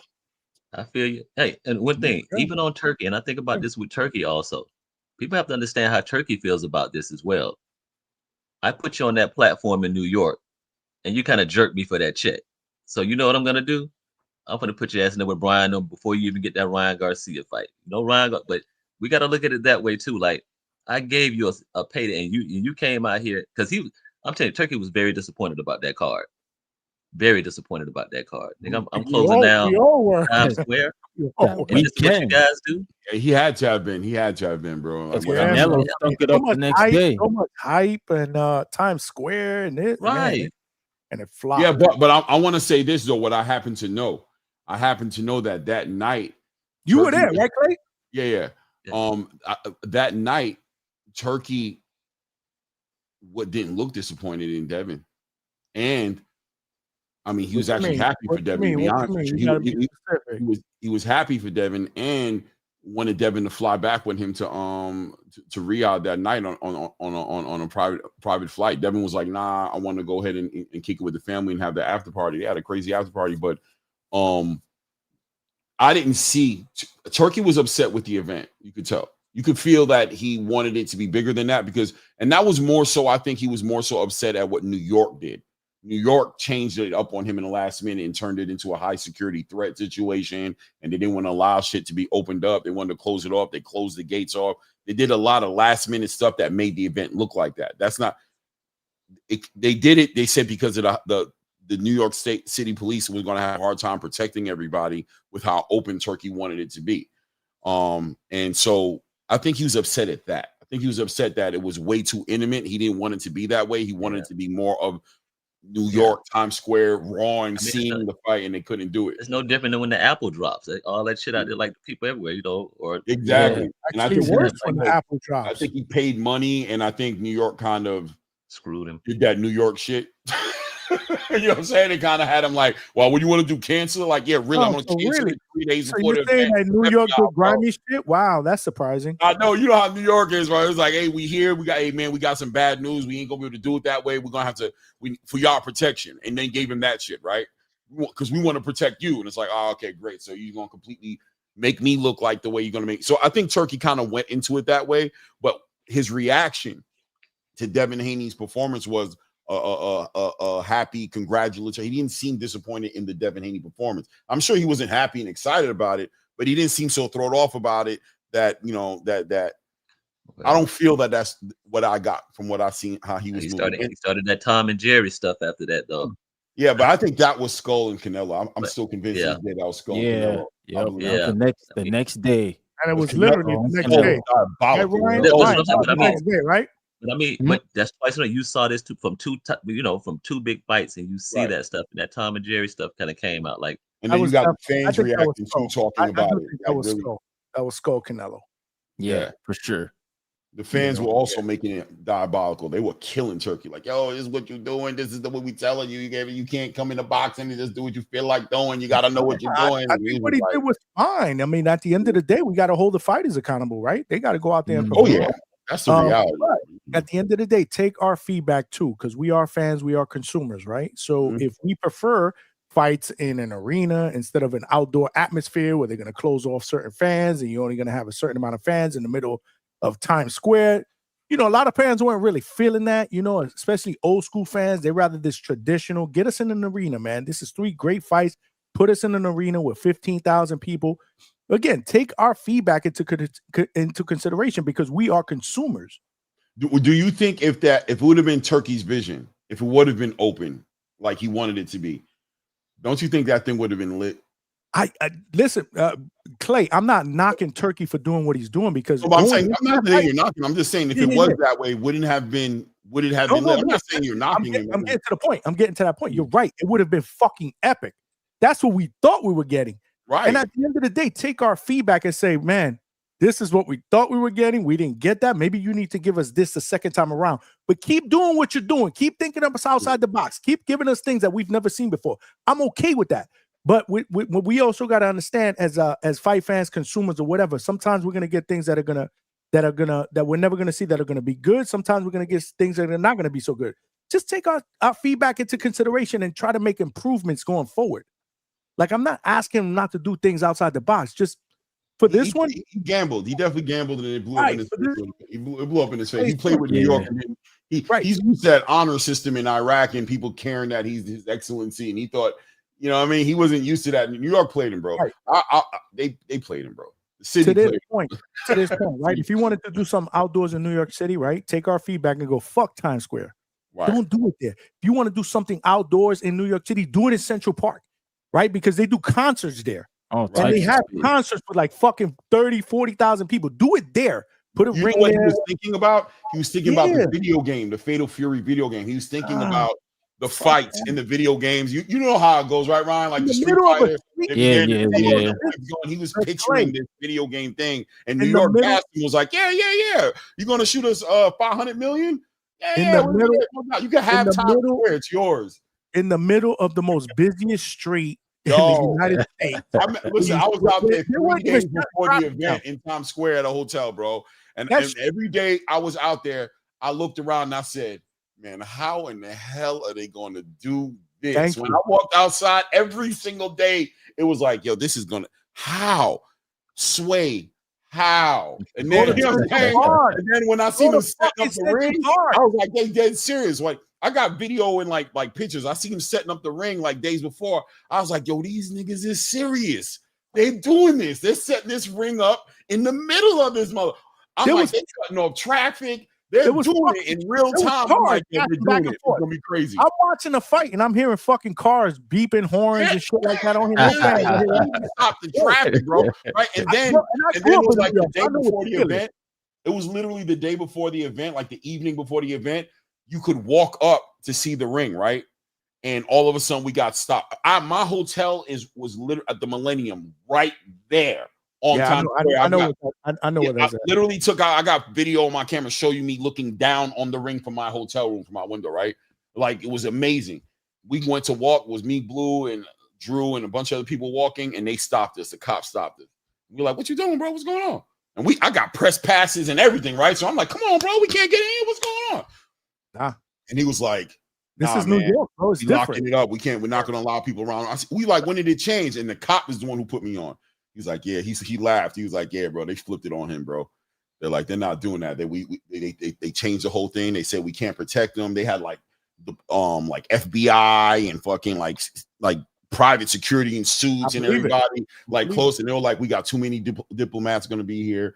Too many people from another country. If one hair gets hurt on one of these dudes' head, bro, we're talking about this will be all over the world, all over the news. We can't do it." And I was like, damn, bro. They gave us a good reason why, but I know Turkey was upset about it. I know Turkey felt like, what, you didn't know I was going to have diplomats when I gave you 500 million mother. You know what I'm saying? When I gave you the money, Right, you didn't know I was bringing in these people, bro. All of a sudden, you figured out I'm bringing these people Trial in. by fire. You got to learn. You got to learn from this. This is New York City. It's different. It's just different, man. He's like, really, bro? You took my monies, and now all of a sudden you're realizing that I'm bringing people with me, bro, from out the country that are important. Really? Yeah, really, man. If you want, we can refund you the bread. You know what I mean? We can shut it down. Yeah, that's what I'm finna do, bro. That's what I'm finna do in front of the world. I'm finna shut it down. Get out my face, bro. I spoke to Jim Lampley. I interviewed him, who announced those He was fights. there He too. was like, man, this shit was crazy. He was different. Yeah. It was weird. It was weird. Jim a real dude too, man. He's seen it all. Yeah. It's Well, never seen that before. That was the first of its kind. Yeah, it was still historical, bro. Like it was still so historical in its own I'm right. okay with it. I'm okay with it. Historical. I'm But, okay. I like the stadium fights better than that, though. Like, I get what he's doing with that, but I prefer the stadiums. He'll never do that again. I know he won't. He'll never do that again. He tried something. It didn't work out so well. Take our feedback. Try to make it better the next time. But Yo, you know, Coach Rogers, let me ask you, somebody play with your money like that, right? Like you put up this bread, you living like that, you put up this bread, and they give you that 2 day, 3 day before the event play game. Are you going off principle and shutting it down and getting the flack, or you just gonna what you doing? No, you got to go through with it. Yeah, you got to get the camera set up. Everybody's in there. You got all the equipment and things like the fighters. You pay for hotel rooms and all this stuff and flights, and so you just have to take it on the chin and just basically just roll out and just do it, man. He did the right thing. Got to take a lesson. Yeah, he did the right thing. I think he definitely did 100%.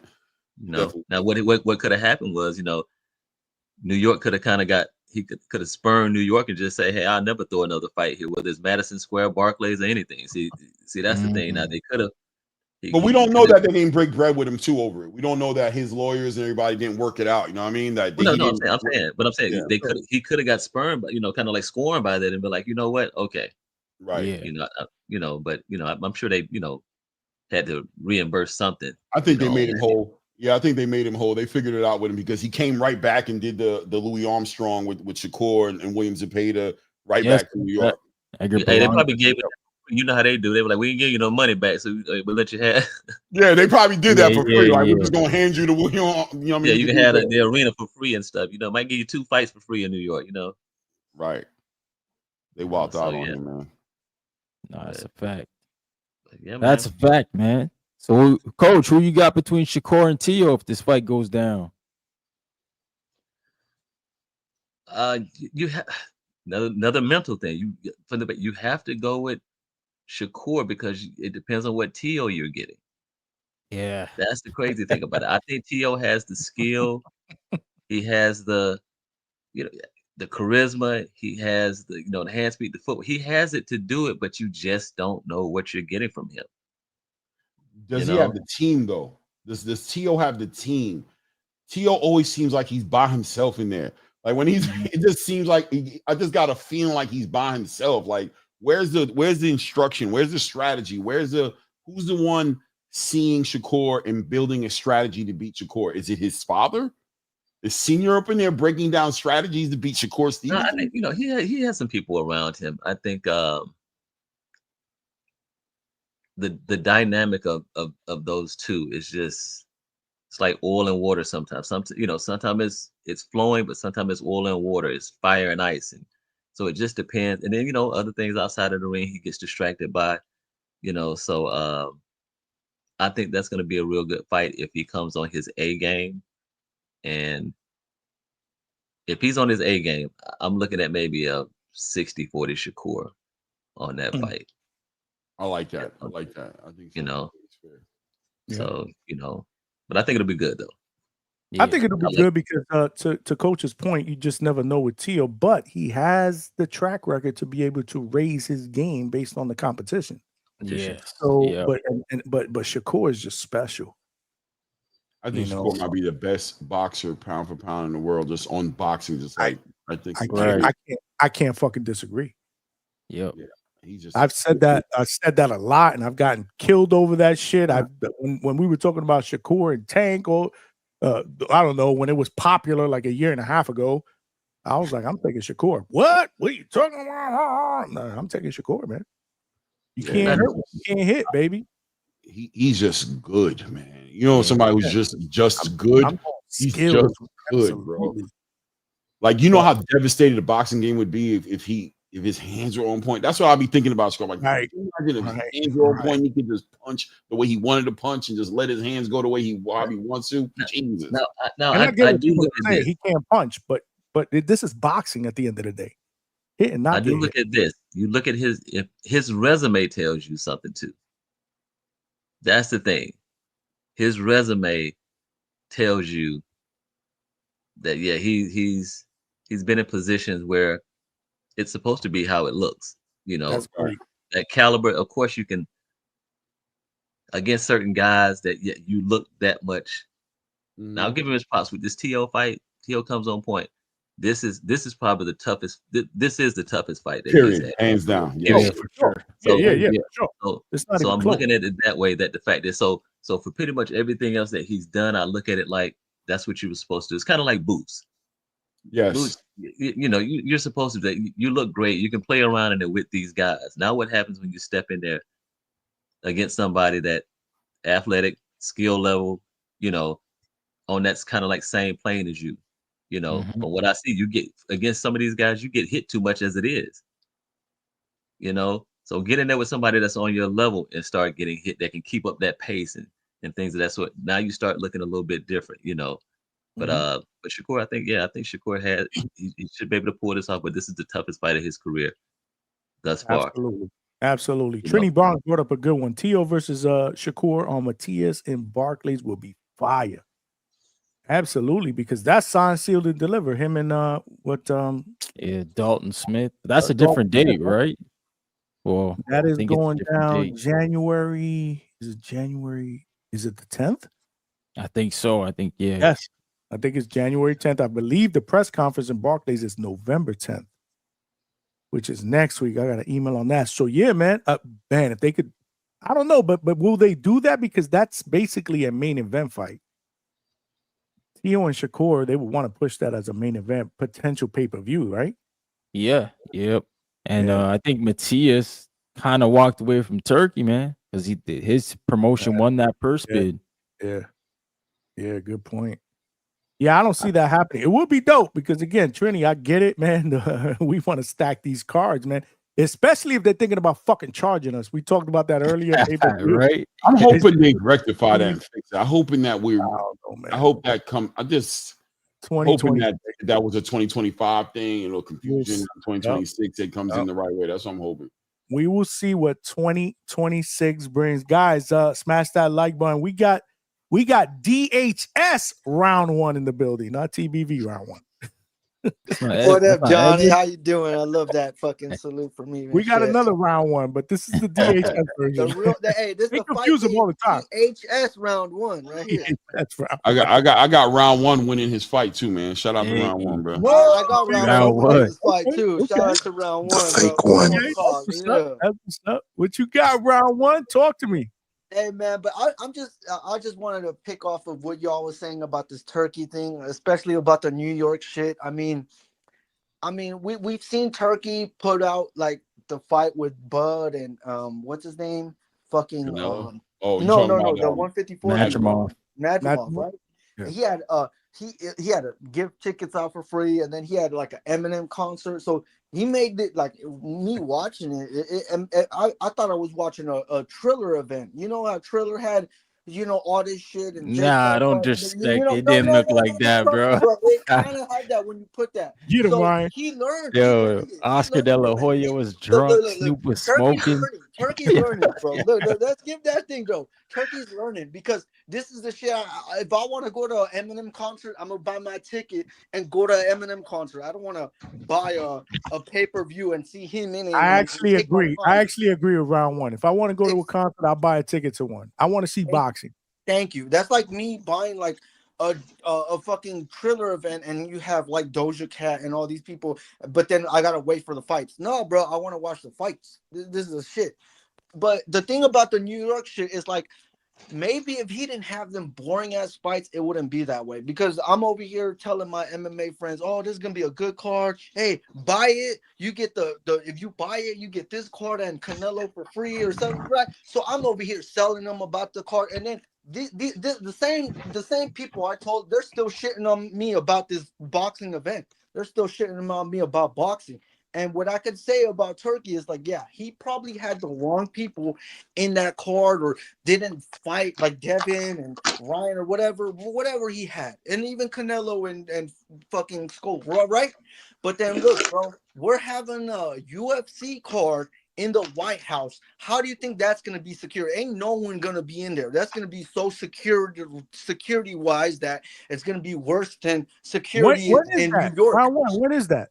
That's going to be, I believe, they were going to say it in July, but it's going to be in June. They said it's going to be around June, probably in the middle of June. I gotta get the date right, but somewhere around June, we're going to have the White House card. But like I said, that White House card sounds like the New York card. Ain't no one gonna be there, bro. So the fights have to sell it, bro. And if the UFC fight can sell the main event white cards and they're not boring as the New York, then okay, we can't say about security nothing, because at the end of the day, we gotta watch these fights. Like, I knew ain't no one gonna be in that New York. When he said it, like, oh yeah, everybody could see her. It was mind-boggling, bro. Like, we ain't doing that. That's where 9/11 happened, bro. We ain't doing that shit. We ain't doing that.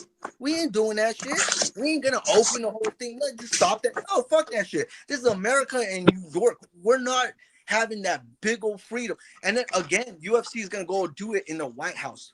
The same thing as New York. They ain't gonna let everybody go in there and no, it's gonna be a strict fucking event like it is in New York, even stricter in a way. But at the end of the day, can we have good fights in that card? That's what I'm saying. And the way that Turkey did it with them other fighters, I mean, that's the fighter's job, clearly, I guess, right?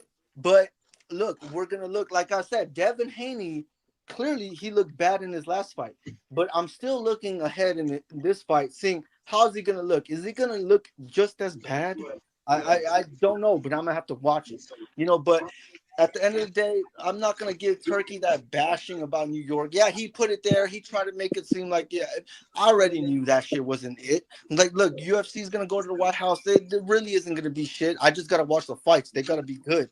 And when I gave my MMA homies that hey, watch this fight, watch that fight, they're over here shitting on me, talking about it was boring. This is boxing. What the fuck, you know? So I'm just giving my 2 cents about this whole New York card. New York card was not meant for the fans like that. It was more meant for Turkey to say, oh, I got money, I could put any fight. He's over here trying to make it in Alcatraz, bro. Alcatraz, you gonna make a fight in Alcatraz? Come on, bro. Like, you better not make it boring. You better put alligators around the ring or something. Like, fuck, bro. Like, this is the shit, bro. I'm talking about, man. And I'm sorry if I'm fucking rambling. I think we used to the -1. We used to the ramble, bro. Yeah, listen, this is what I believe. I believe. Hey, bring my guy, though. Bring my guy. I just want to add something real quick. Y'all were talking about the pay-per-view within the whole thing with the Saudi. They put out a breakdown, and somebody kind of covered it and what it's looking like. is going to be an additional like $20 to your regular subscription. So you're going to be paying about $35 a month to $40 a So month that's the for the zone. zone That's the membership. zone, though. Huh? That's the zone. That's what it's looking like for the turkey pay-per-views. You're going to be paying, I've been if you hearing get, let's it. say you got a monthly subscription, you're paying $19.99 a month. Get ready to add another 19 or 24 on top of that, and that's what you pay Yeah, bro. per month That's to be able to crazy, have. bro. You're gonna And be you know paying me. $500 a year. You're gonna be paying You know, 500 yeah. plus a year to be able to have the zone membership and then be able to watch a turkey I pay-per-view, mean, not look, bro. including anything else. I'm a fight fan, so I pay box. Like I say, I have fucking 2 boxing events I buy, and I have 2 TVs and shit. For one for UFC and one for boxing, or 2 for boxing and one for UFC, whatever the promotion does, and I'm gonna buy. But at the same time, it's like, yeah, bro, when you put in money like this, when you doing shit like that, that ain't working. Look, I'm a UFC fan. I'm gonna be happy next year when they're out of ESPN, because I'm not gonna be buying pay-per-view anymore. You know, so that model is gonna be gone for like a big fight. Like, I'm a fight fan. I'm not just a boxing or MMA. I'm a fight fan. So for when I hear something like this, it's like, oh, that's a relief. When I heard Turkey about saying no more pay-per-views, that's a relief. Clearly, that motherfucker lied to me, because he went back to his words, and he's gonna, do something like that and That's because rearrange him the and the price. zones like we need to collect as much money as possible. And just to let you know, let's be real in the chat. There is some real legitimate news with Theo Shakur. When Lance Kirkmar says the deal is imminent, that means the pen to the paper is about to happen, guys. So the fight is about to be signed.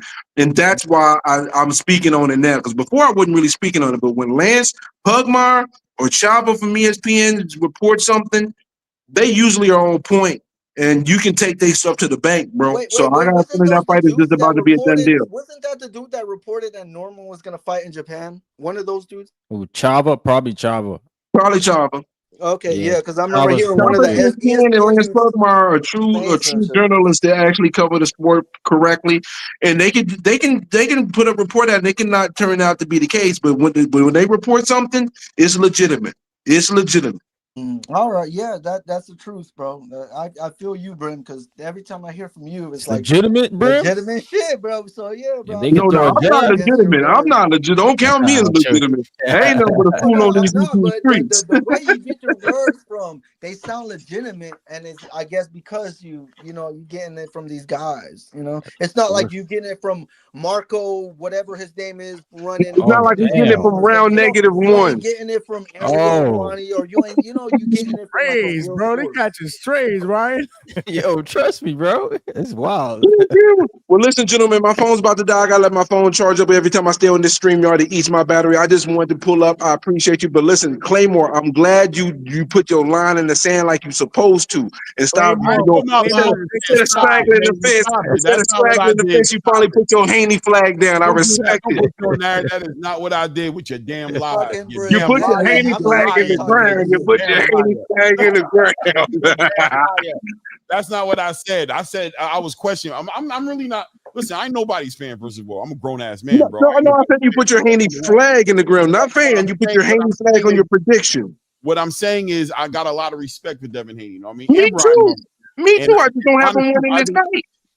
If either of them, I don't know who I'm picking yet. I'm 50-50. I will make a pick though before. Hold up. I watched you live and I heard you talking about how you had Devin Haney. Now you wavering on me, Claymore? No, What's I didn't going say on, I man? got Devin Haney win. I've never said that ever. I thought I saw it. I'm about to go back and pull the tapes. I think you stepped on a Claymore. Pull it up. Pull it I up. think Claymore stepping on a Claymore right now. I don't know. Marcus on the bullshit with you. Now he on the Graham, bullshit with you. we still got a couple of more weeks to go back and forth. Yeah. I'm gonna figure it out. But I'm just You waiting for the weigh? Claymore, you waiting for the weigh-in? I think it's a close fight, man. I'm telling you, man. Maybe the weigh-ins. I don't know. Maybe. Hell yeah, you gotta wait for the weigh-ins, bro. Look, I gotta turn my eye to the side because I'm looking at you with a side eye, Claymore. All right. Hold on. I got some more callers in the back. That's wild. Let me get out of here. Appreciate you, Johnny. Salute. Salute to you, my brother. I got a couple of more callers. Y'all got to stop with that weigh-in shit. Bro, I might have to wait till the weigh-in, bro. Y'all gotta cut the shit with the fucking weigh-in shit, bro. Like, why are you waiting for the weigh-in? Bro, when I saw I'm not that, saying I'm waiting for the weigh-in. I'm saying I may have to. I don't know. Convince yourself that the guy that you want to win actually has a chance to win. That's what waiting for the weigh-in is. Just when I pick saw the that guy you want Usyk to and win. Fury too, I was like, damn, Usyk gonna beat the Y'all, brakes y'all off on Fury. that fucking nest No, bullshit. I'll give you a perfect example. When I seen Well, Devin no, because the Haney first and time Ryan I seen Garcia Fury with at the Usyk, weigh-ins, I got thought nervous for Devin. Usyk was gonna lose.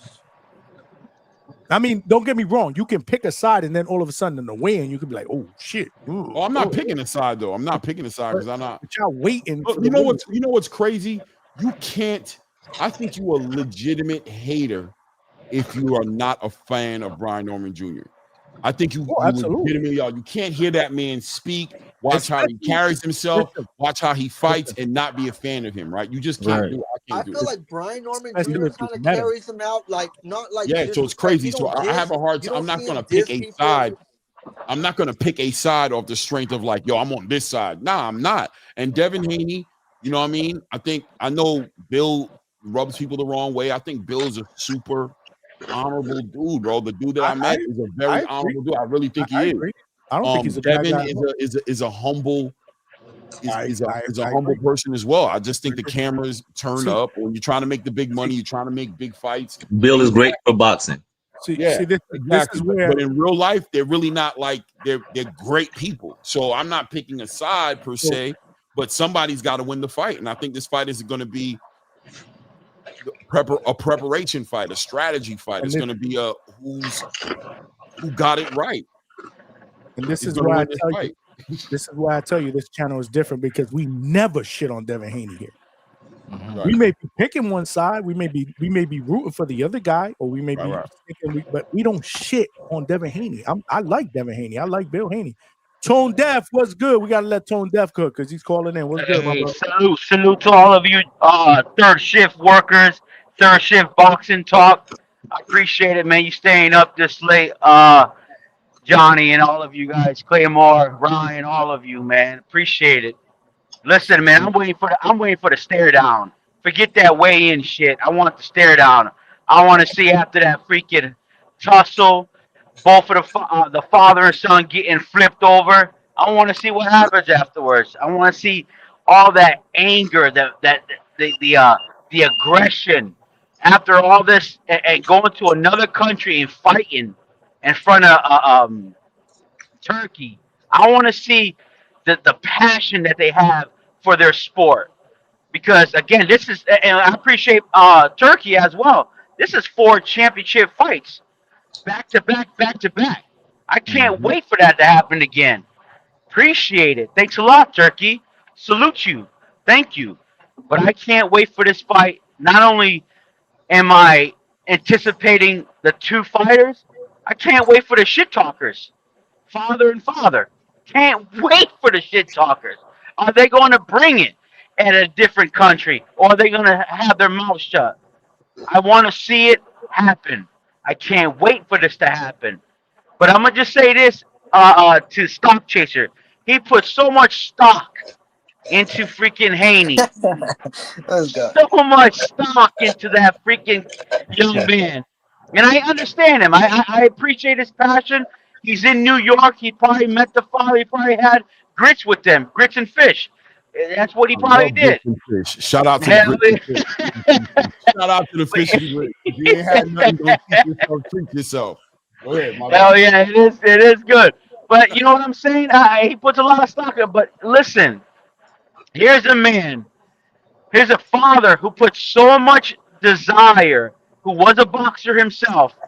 And yeah, sometimes our fathers put the dream in our children to chase after what we wish we had. Ain't nothing wrong with it. I've done it myself.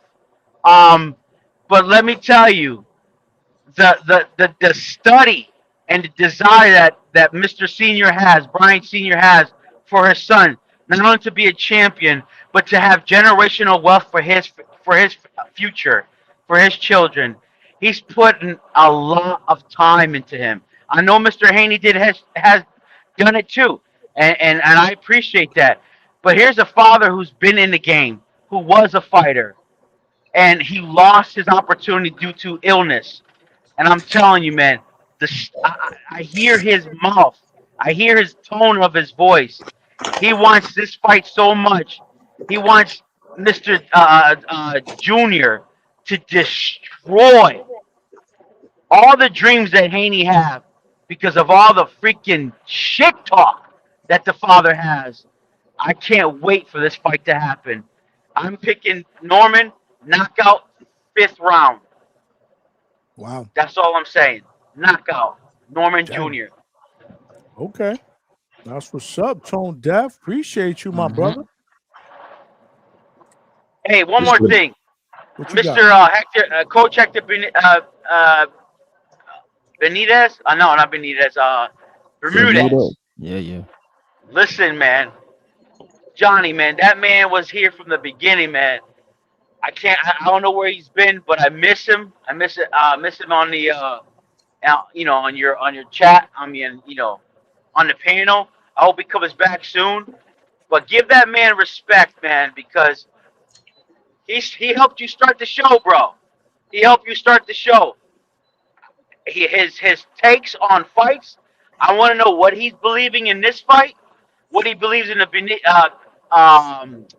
David Benavidez fight. That whole card. I want to know what his take is on. I hope he comes back on the panel so I can win some money as well. Yeah, no, he'll be back on. He was in the chat earlier. He just hasn't been on the panel. He's been a little bit busy. He's got some fighters. Obviously, Kurt Scoby just got that fight against Adam Azin in the November 15th Chris Eubank Jr. and Conor Ben rematch. So he'll be fighting on that card. So he's a little busy, but he'll be back on. He was in the chat. Earlier. We'll be back on probably tomorrow. Yo, tomorrow's ladies' night, so Hector Bermudez got to be on here tomorrow. You'll be on tomorrow night. Yeah, tomorrow's ladies' night. Hey, just remind Coach not to bring any firearms because we don't want nothing to happen to him over there on the UK like what happened to Bomac. Tell him don't bring none of that stuff over there. Just bring the peanuts. Just bring the peanuts. That's all you got to bring over there. The Senor Sabors? Okay, we got you. There you go. Hey, I appreciate you guys. Salute, man. I'll keep listening. And again, I appreciate the third shift boxing talk. God bless, guys. Yes, sir. You too. Building, man. We appreciate you, champ. We appreciate everybody that calls in and supports the channel, man. Shout out to all of y'all. Pug Bay, what you got, man? Pug Bay. I'm about to slide on out, fellas. I really appreciate talking with y'all. Yo, Ryan, let me say something from a LA what dude up? out here. How do the Jays feel, my dude? Bro, you guys are weird, bro. You know what's so weird? Yeah, let me tell you what's so weird. Let me tell you what's so weird about this whole situation. Because y'all paid $1.2 billion for a team, said y'all were gonna sweep us, and then because y'all was scary that y'all almost lost. Oh, look, we won. We won in Toronto. Oh my God. Man, you dudes is funny. And now you want our players too, talking about we need Bo Bichette, we need this guy. Now y'all want our team. Like, y'all want to be us so bad, bro. Hey, wait. Right, Ryan. Let him know. This is what I'm talking about. This is Ryan I like to see. He talking that shit. Ryan, like, fuck that. Y'all know you love the views in the city too. Playing that goofy ass Dodger Stadium. That shit's whack, bro. At least we had this shit lit. You guys know that playing in Toronto was way more litter. Alberto said Ryan crashing out. It was. I'm not gonna lie. Touched the nerve. It was a better look. We went back. It was a heartbreak. I won't even different front. cities, New York and Toronto. So we looking Ryan, good. we're with you, brother. I was thinking about it. I was like, damn, bro. Yeah, Ryan, I haven't seen Ryan on the panel. He must be stressed out. It's the game all good. 6 hurt. Yeah, baby. The game 6 hurt when they hit the ball and underneath the freaking lodged. I'm like, man, that was some bullshit. Like that was bullshit. I'm barely getting into baseball. I was getting into baseball a couple of years back, so it's like I didn't even know that's a rule or something. Like, what the? We got to make a rule off that. Yes, it is a rule. If it's legit, that wasn't a legit lodge. Like he picked it right up and threw it into the infield. Right? When you can't grab it because it's lodged into the whatever. Like that. Nah, that was bullshit. Nah, that was a good series though. Shout out to the Dodgers, man. Great series, man. Can I ask the panel something? Innings in Game 7. That shit was crazy. On something like, I guess to change the topic a little bit. I guess maybe, but we appreciate you, Ryan. On the boxing talk, have you guys made a pick between Shakur Foster and Stephen Fulton yet? Ooh, I did, and I'm leaning towards. Look, let me tell you something, bro. I'm leaning towards Cool Boy Steph because Oshaki, he should have been moved up. Oshaki, to me, he looking like a skeleton in the closet. And Oshaki, to me, is like he's skilled, but I feel like Fulton could be.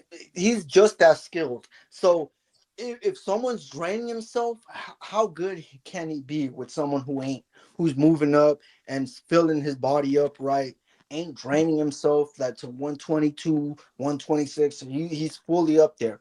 Oshaki Foster, to me, he looked like he should have been moved up to 135 like a couple years back. So I'm looking at Stephen Coolboy Fulton winning this fight. I feel like his skills could do enough to beat Oshaki Foster. These aren't two knockout punchers like that. So this is going 12 rounds. So this is based on skill for skill. So I'm leaning towards Oshaki Foster Coolboy, because Foster, he looking like he's drained. He looked too drained at 130. Somebody calling him out for perpetrating. What do you think, Coach? I think Fulton is just going to be 2 steps ahead. I think we'll see Oshaki Foster get a little frustrated. I don't think he'll be able to pull the trigger like that against him. I think you'll just see the difference in the caliber of fighters that Fulton's been in there with. I just think it's going to be one of those fights. I see it 8-4, 9-3. It's going to go to 12 though. You see, going to 12. I feel that. I think he'll clearly get outboxed, and I just think you'll see that fight's not ending in stoppage. That'll go the distance. Yeah, absolutely. I can see. I'll be real with you. I can see Fulton stopping Oshaki with a body shot. Think so? I can see it. I mean, I see going 12. If you're asking me, I think it's going to go to a decision. I'm leaning towards Fulton right now. Before it was more 50-50 with me, but as the days have gone by and I'm taking a lot of things into consideration, we're getting closer, weeks away. But I think Fulton's going to do it. But I think Fulton's got a new way of fighting right now that is kind of like, I don't know if this might be the perfect fight for him to fight that way or the worst fight, right? He's sitting on his punches and he's fighting in the pocket a lot more. He's not moving around like he used to as much. He didn't move around a lot for Brandon Figueroa, and Castro. That's when he really first tried, and he got clipped and sat in his pockets, right? Mm-hmm. So against Oshaki Foster, I think, and that's the Bozian style of fighting. That's how Bozy is got Andy Cruz. He's trying to get Andy Cruz to fight that way. Clearly, that's how Boots fight, and he's trying to get Fulton to fight the same way. I'm wondering if Jack Catterall. He's going to look in his fight coming up. But I think a body shot could stop Oshaki. I think he could end up getting hit with something nasty because he knows how to. He's a great counter puncher, and he's hitting that body a lot lately. I'm noticing he's hitting that body a lot, and I'm wondering. I don't know. I'm leaning towards Stephen Fulton. I am leaning towards Stephen Fulton, but I think Foster's a dog in this fight. He's a dog in it. It's a great fight, man. I'm glad you brought that up. Again, as it gets closer, we're gonna really deep dive into it. But first reactions today, bringing this up a couple weeks out or whatever. When is this? December, right? This is on the December 6th or 8th or whatever that date is. 6th, right? Right. Yeah, it's on the Eastside Cruz people. Yes. I'm glad that they flipped that and they put that on that card. I think that card is going to be really solid, really good, solid card. Fulton's jumping up to 130, and then he'll still have his strap at 126. I mean, that's weird, bro. Yeah, it's kind of weird how you have what's his name, Pitbull and Lamont Roach headlining. If I was a promoter, I would put Fulton and Foster headlining that. I mean, just like I would put Devin and Norman Jr. headlining that card. I don't know. I mean, Oshaki he's very lackluster. I mean, I've seen some performances that were god awful. And Fulton, his first when he went up to 126, he got clipped. And I mean, he got obliterated by Inouye, so I'm not high on him anymore. I just think it's going to be a lackluster fight. Oshaki has a tendency to sit back and wait, and he can really get in a groove of not doing anything. Yep. And Fulton, I don't think is going to let his hands go because he's moving up. So it's going to be a fencing match. Could be, man. That's a good point. They're both really lackluster. From an entertainment standpoint, you have better value with entertainment with Pitbull and Lamont Roach. I was the hoping names. Oshaki would have. He really should have went after Nunez or Emmanuel Navarrete, but I have no Nah, idea I why think Oshaki's. Oshaki should have moved up, bro. He shouldn't fight. Like he had a fight with the Cancellation rematch, the trilogy with that and shit like that. But he doesn't really need at 130. He should have been moved up. He could have fought names like at 135. There's a lot of good names for him. 130, there's really not. There's just a trilogy. That's it. There's really nothing for him. And to me, this is why I felt like he should have moved up. That's why I'm leaning more towards Schoolboy because this guy, he's draining himself too. Look at his face, bro. Like he's draining himself just to make the weight. Yeah, Oshaki. I mean, he should win this. I mean, if you're looking at the stats, the numbers, Fulton jumping True. up to You're right. 130 after he's not like a dominant 126. Yeah, because he He fought like struggled, what, once or and then you're gonna twice. go You're up right. another weight class to challenge, but then he doesn't really lose anything because he could just go back and he's still a champion. So I mean, that's smart. But Oshaki should win. If Oshaki doesn't win, then I mean, what can you say about him going forward? I mean, he's cooked. Yeah. I don't know, man. Again, No, my dude is right though. He's right. He is putting a statement. Like I'm saying, I'm going cool boy because of Oshaki, but the way he's talking about it is like, yeah, maybe I'm pushing Oshaki too much, but it's not that. I've seen him. He's good, skilled wise against Steven Cool Boy. To me, they're like right there, they're par. But it's like who's gonna be the guy? Like this is a guy moving up, fighting a guy who should have been moved up. So this is an intriguing fight, and this is I'm like, damn, this should be the main event because it's more intriguing than a Lamont and a Pitbull fight. You know, I feel like Lamont is gonna outschool Pitbull. Pitbull just walks forward, and that's all he does. He has heavy haymakers and walks forward. Like these two other guys we're talking about, they're skilled. They're greater boxers than someone like a Lamont and Pitbull. Yeah, I think there's a lot on the line. These guys are going to fight.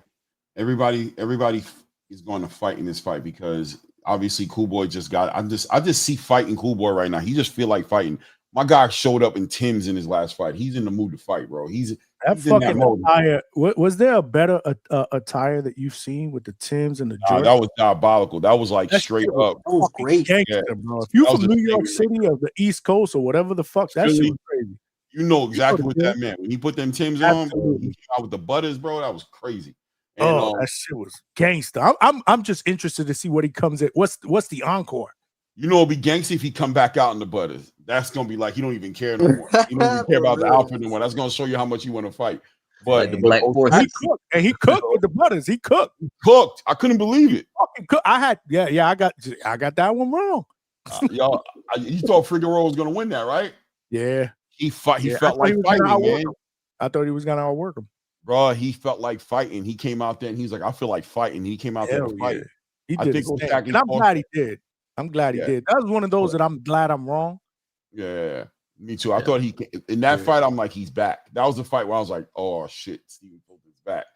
But Oshaki's got big things going on in the background on the back end of a victory for this fight. If he wins this fight, man, you know he's talking about fighting Shakur next. He's talking about going up to 135 and China. He's talking about making big fights for big money, man. I think he's gonna fight. I think he's not going to allow Fulton to take this from him. Or he's not going to give it to Fulton. He's going to force Fulton to take it from him. I don't think this fight's going to be boring, man. I think he's got fight of the year candidate written on it. I have a feeling. I think these dudes going to fight the shit out of each other. Okay. Well, let's see, man. Let's see. We are still especially he got Robinson can say out too. He know the judges don't like him. He ain't going to do that. Nah, he going to fight. What are we, a month away? Less. A month away exactly. Actually, yeah, you're right. Exactly. Right. Wow. Good. We got a nice and then after November 22nd, we got that to look forward to. There's some fights in December. We I forget the other show that we did. We were like, damn, shit's gonna get dry in December, but there's a few fights in December. No, Inui's fighting in a December card with Nakatani as the co. At the end of the year, right? That's almost towards New Year, right? Yeah, he usually fights at the end of the year. And let's not forget, Jake Paul might be fighting in December. No. Jake Paul ain't fighting nobody. Let's put it that way. Look, Francis Ngannou even said it. Look, it is Hey cool. man, Let Netflix me said put my MMA they hat want on real that fight quick. before the year is out, bro. Jake Paul is looking at Hey, replacement. let me I put want my to see Jake MMA Paul hat fight. on real Okay, quick, but Johnny, and let me tell you this. So Jake Paul, he talking about fighting Ngannou, Don't kill the talking shit messenger. about Ngannou, right? But then when Ngannou was signing into the PFL, leaving, Jake Paul had already had signed a deal with the PFL saying he's gonna make super fights or something with him and shit like that. So instead of calling Ngannou out to a Netflix boxing match, why don't you call Ngannou out to the Smart Cage? Like we got Clarissa Shields. You signed before Clarissa Shields, and she already had like 3 fights.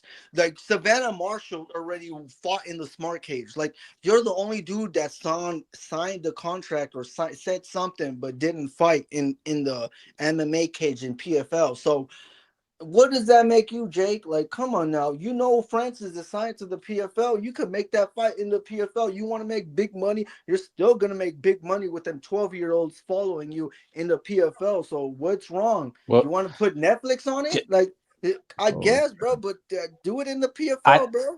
Well, I know that the Jake Paul fight fell through with Gervonta, but I feel like Jake Paul, the carrot dangling is that he wants to legitimize his career, right? When he had an opportunity, he lost to Tommy Fury. I mean, it was But close. look, I gave him and I gave him his credit. Like I said, I want him to fight someone his own size, not his age, because he was fighting old people, but his own size. He fought Anderson Silva, who the time was 48 years old, who before that fought Julio Cesar Chavez Jr. and won. So I gave him that benefit of the doubt. He won by split decision. Now, when he fought someone else his own size and his own age, and Tommy Fury, he lost by split decision. So Well, it that's just what I'm showed saying. me he ain't, you His know. whole career is angling to become legitimized. That's what he's selling the public, right? Like, But kind that's of. not selling me that I've seen him. No, With I the fight. understand that, but so that's why I'm posing the question: what was he gonna get out of beating Gervonta? Now, the narrative to me would be he actually beat a pound for pound fighter. That was his narrative as trying to legitimize himself. Is that was he? What do you guys think that was what he was gonna get out of I mean, that let me fight? tell you this, bro. Because my brother, he's like my little brother who's in college or some shit. He was just like, or like in school and shit. He was talking about Jake Paul and his friends watching a fight with Ben Askren, bro. So I'm telling him like, yeah, Ben Askren is not a dude who can fight like that. Like he's a wrestler in heart. He wrestles, but he doesn't fight. So when I told him that, he's gonna be like, so Jake Paul wins. I guess he's gonna win, bro, because this is a guy who's not a striker.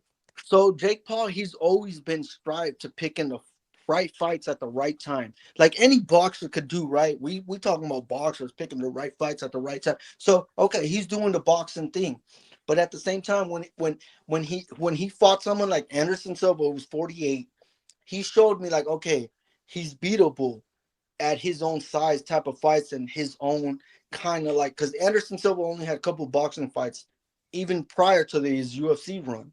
So he fought that dude. And then Tommy Fury, it just solidified me like, yeah, bro, this is his limit. Like those are the type of fight. I mean, he has to get someone who been working Uber driving for 5 years and hasn't been in the boxing ring and knock him out in one round. Shit like that doesn't show me shit. But the way he picked and moved, and the 2 fights I seen that were close, like Tommy Fury and Anderson Silva, that were split decision, it showed me enough that, yeah, bro, I don't want to see him with I need to see him with someone that could fight, that could make a good fight. Well, I don't he want to was see him supposed get to have a knocked out. legitimate fight with You what gotta was the stop. son of the heavyweight that he was gonna fight?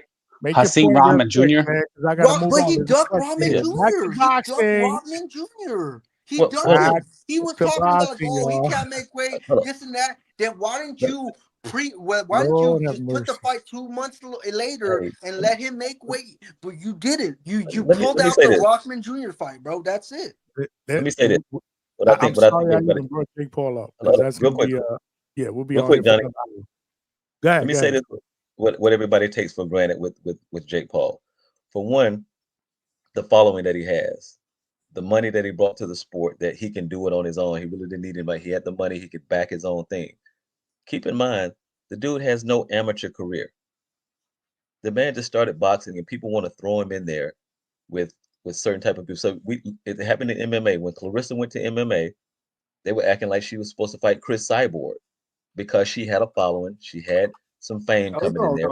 I wasn't acting like that. I knew she was. But they wanted to match her up. Like, well, put her in there with so. The kid young man has no amateur career whatsoever.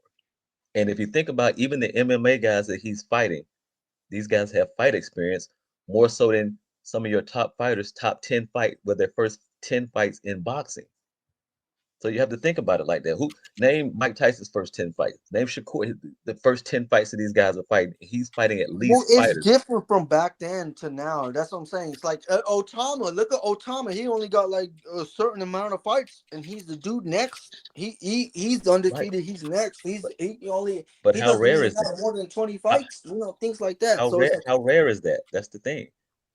I'm sure if we put some of these guys that he fought coming up, some of these MMA guys, they beat some of these guys that these top boxers right now in their first career starting out. These same guys would beat these MMA guys would beat these guys that you don't even know.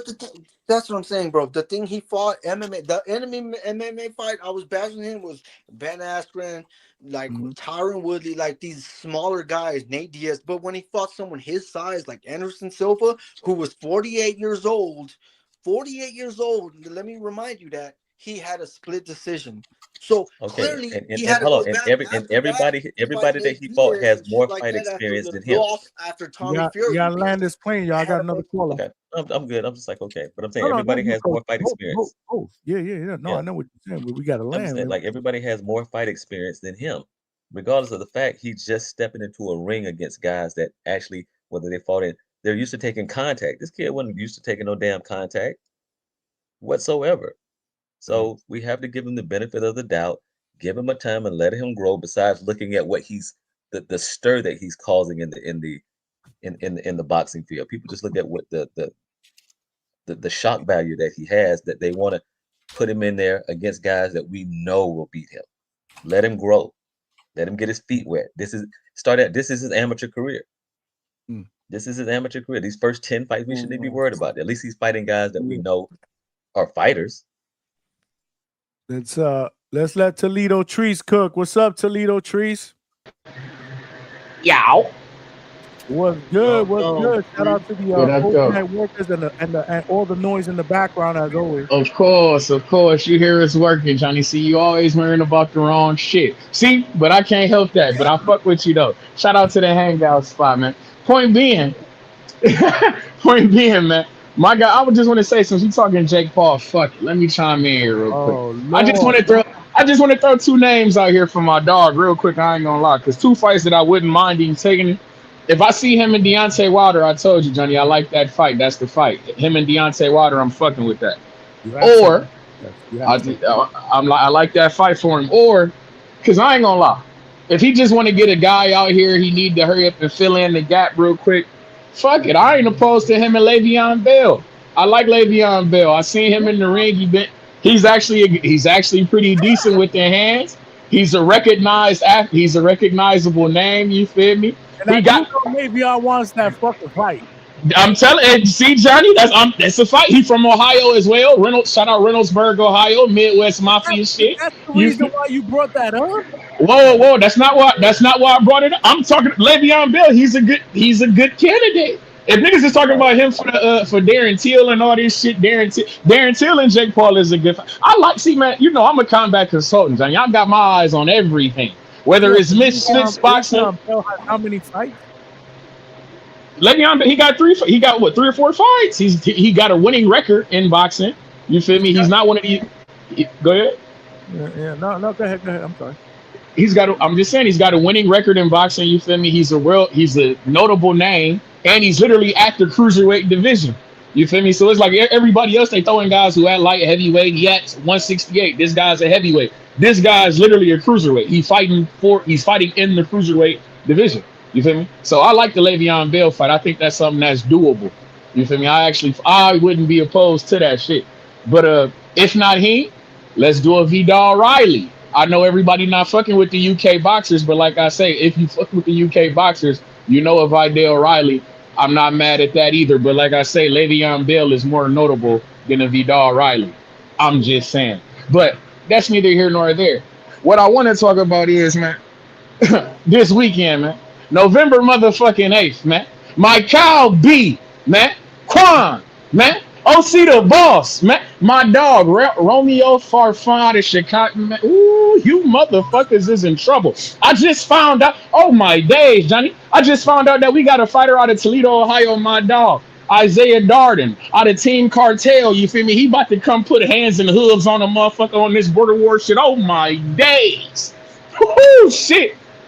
Get the ginger ale, because I got the whiskey and you know what the fuck is going on. Oh my goodness. What they say, get your people. This shit is about to go up, god damn it. But hey, man, say, man, we got November 7th. Don't forget about my dog, Rawr! Tiger Johnson, you feel me? About to put hands and hooves on that motherfucker Nicholas Floss. You feel me? Nicholas Floss, we about to kick his ass, gang. And Devin Haney and Brian Norman don't. We got our eyes very close on that motherfucking fight, because don't forget, we will be on schedule with one of you motherfuckers. We fight, what, a week and some change before? Oh, yeah. Oh, yeah. Tiger Johnson, can't wait to see you perform and look real great. You understand what I'm saying? These motherfuckers is in trouble. I can't lie. Johnny, what the fuck we drinking? Is we drinking the Uncle Nearest or is we drinking the Jameson? What we doing? Do I need to bring my Vernors or are you going to be having some Canada Dry or some Singrams down that motherfucker? Because you know how we rocking, Johnny. This shit going down, man. Oh, yeah. Oh, yeah. Oh, yeah. But like I say, man, Tip Bayless, I don't know where the fuck you at, but hey, man, you might as well call in while you can before your shit get wired shut by my dog, Mike Cal B. Ooh, shit slime. These niggas is in trouble. But shout out to the Hangout spot. Shout out to the Midwest Mafia. Shout out to my third shift workers. You understand me? Raw. Tiger Johnson. We on their ass this week. What's good? Talk to me. I can't let you go. I can't let you go. Did you hear the rumors? Alberto Campana, Floyd Schofield? Oh yeah, oh yeah. How did you fucking forget that? I didn't forget. It's just so much. It's just so much going on. It's the month of the Midwest Mafia, Johnny. I'm here. I'm there. We don't know. Claymore. It's being talked about because remember he was supposed to fight November 14th, but that fight is canceled. And we seen Floyd Schofield didn't drop out of that bullshit fight he had with JoJo Diaz. You feel me? So it's only right. It's a possibility. Yeah, it's only right. Claymore Rain, fight party. You doing a lot when you do the live stream. You know how I'm rocking. I'm coming through. I'm making noise, man. Alberto Campana, mi hermano. You understand me? Future campeón. But shout out, man. Shout out to the Hangout spot, man. The Midwest Mafia, man. This is our month, man. We in full effect. I cannot wait. Oh, yeah, don't forget about my dog, Abdullah Mason, coming for that strap November 22nd. Oh, my days. This is the month for the Midwest Mafia. You boys are in trouble. Let's go, Abdullah. He getting that belt. Let's go. You know what the fuck going on, gang. But y'all be cool, man. Yes, sir. Shout out to my guy, Trees, and the third shift overnight workers, man. Always finding time during work to call in, even though the background is all jacked up, but only he can get away with that. Always bringing the energy, man. But yeah, Clay, that's the rumor that maybe they might be trying to put that fight together. But again, just preliminary. But I wanted to see what he had to think about that. That's all. Clay. Bueller. Look at Clay. Clay's typing that shit up. Look at Clay. Clay's typing that shit up. He don't believe me. What? Albert Bell against Floyd Schofield. There's a rumor that they could be trying to make that fight happen. Me personally? Rumor. Me personally? It's a rumor. I have not spoken to Albert Bell. It's just a rumor. Me personally. This is gonna be good. Well, listen, it's just a rumor. You don't have to break down the fight. I'm not gonna break it down. I'm not gonna do that. It's not me. But yo, I like it. I like the fight. I think it's a real test for Schofield. I wanted to see Schofield be tested by Tevin Farmer in the way I think Albert Bell will test him, right? And Albert Bell is got that reach. He's a taller fighter, you know what I mean? Like, so it's going to be one of those fights where box. Yep. You know what I mean? It's one of those fights where the way Schofield has been fighting, I don't know how he's going to deal with that energy. It's almost like a Brian Norman, Devin Haney situation to a degree, right? Except for the mental health aspect. That part is not part of it, but just the guy who hasn't shown me. I haven't seen Schofield box in so long. I remember watching him box, but he hasn't done it in so long, man. You know what I mean? Mm-hmm. A great fight. Stylistically, you know what I mean? Puncher versus the boxer, man. It's stylistically a great fight. It's a fight I'd love to watch. I'd love to see. I'd hope they'd make it. Again, just rumors, right? Nothing crazy or whatever, but it's a fight that's obviously makeable because now they are searching fights. With November 14th off. They're not looking to fight JoJo no more. I don't know. I don't think so. That's just my opinion. But, as we find out more, I don't know. That's a good question. That is a good question. I'm thinking that they pulled out of that fight. Again, there was injury, but I'm thinking that they pulled out of that fight for a reason. That's just my opinion. I think there's something better out there. Yeah. I mean, but let's see. Again, this is the sport of boxing, right? I mean, that fight don't make no sense for Schofield. That makes zero sense for Schofield. Schofield means who should he fight next then? Schofield should just go up to 140 if you ask Well, he's me. in line for Gervonta's. He's the number one in the WBA behind Gervonta. Oh, yeah. No, I agree with you on that. Yeah, he should be fighting Lucas Body or absolutely. That's the fight that I was talking about. I'd rather Schofield fight Lucas Body. Right. I'm just being honest. I like the fight with Albert Bell as far as stylistically, but I don't know if it makes sense. But I agree. I think Lucas Body should be next, or the fight I really wanted to see. To be honest with you, Lamont Roach and Schofield. That's what I wanted to see. I thought that'd have been interesting. And are we ready to see the WBA strip Gervonta Tank Davis of his belt yet, or are we still playing in La La Land? What's going on here? Bro. Well, this is boxing, so whatever happens is boxing. As a boxing fan, I could see that they're gonna do whatever they want. So yeah. I mean, who knows, man? But that's a great question. But I don't even know if we can answer that question, man. Remember WBA. Remember, Clay. WBA stands for We About Al. So what Al Heyman wants, WBA is gonna do. Just like WBO is what Bob ordered. Bob ordered a WBO fight for this guy and this guy. We need it, and he gonna get it. That's what it is. Speaking of WBA, the convention is in fucking Florida in December, baby. I'll be in the building for that. They got a good fight card that Box Lab is putting together, man, on Saturday, I believe, December 13th. Let me see. Let me double check. Smash that like button, y'all. We cooking. December 13th, Saturday, WBA convention is a good fight card that they're putting together. I do know the main event because I got an email. Undefeated Cuban Kevin Brown is going to be fighting against somebody on an eliminator. Fuck. Where is it? I got to find it. Either way, WBA is coming back to Florida. Last year's convention was dope. They're going to be in Florida. We About Al. When is that happening? When's the WBA having their convention? December 12th, 13th, 14th, and 15th. Last year was the same time. I was at the convention last year. It was dope. So this is the second year in a row. WBA. Okay, let me tell you guys something. Is the Pitbull and Lamont Roach for a title or not? Yeah, an interim title. Interim title, yeah. WBA interim title. Don't tell me it's WBA. WBC. WBC. Oh, thank God. I was about to say, motherfuckers pulled up big one. But there you go. WBC interim. Like, for what? Who's the WBC champion? Didn't Devin Haney vacate that belt? Yeah, no, it's Subriel Matias. He's the actual WBC champion. Okay, so they're looking to fight Dalton Smith, right? Yeah, he's about to fight Dalton Smith. Yeah, that's going down in January. Okay, do y'all think the winner of that? Do y'all think the winner of the PBC guys is gonna face him? I don't know. Could be. Don't know. Still too soon to tell for me. I don't know if y'all want to predict that. I mean, there's 2 PBC fighters fighting, so I would think if they're fighting for the interim belt, they would. But again, yeah. Frito in the chat. Shout out to you. He said WBC equals we be capping.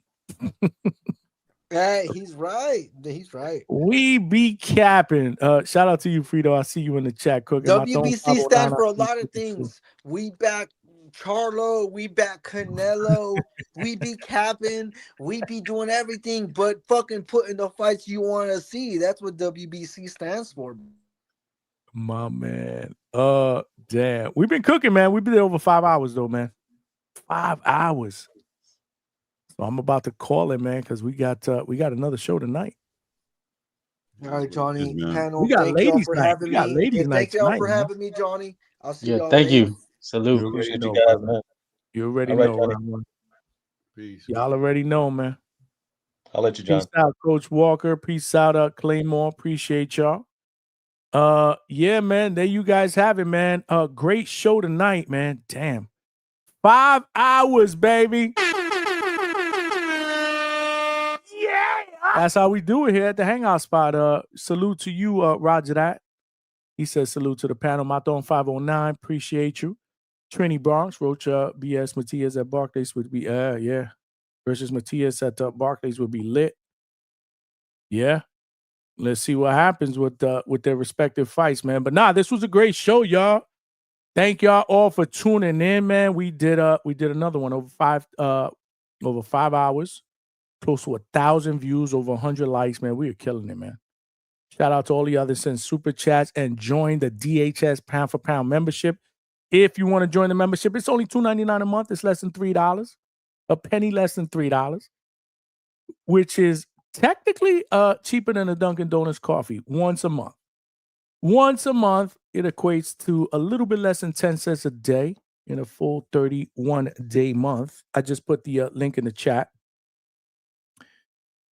Trini, I apologize, man. I didn't even read this super chat. Damn, this is nasty. That shit is a 2-pack of ass. Trini, hopefully you are still in the chat. My apologies. These dudes were cooking. I lost track of it. I got to get better at this. But Trini, BX with the 2-piece.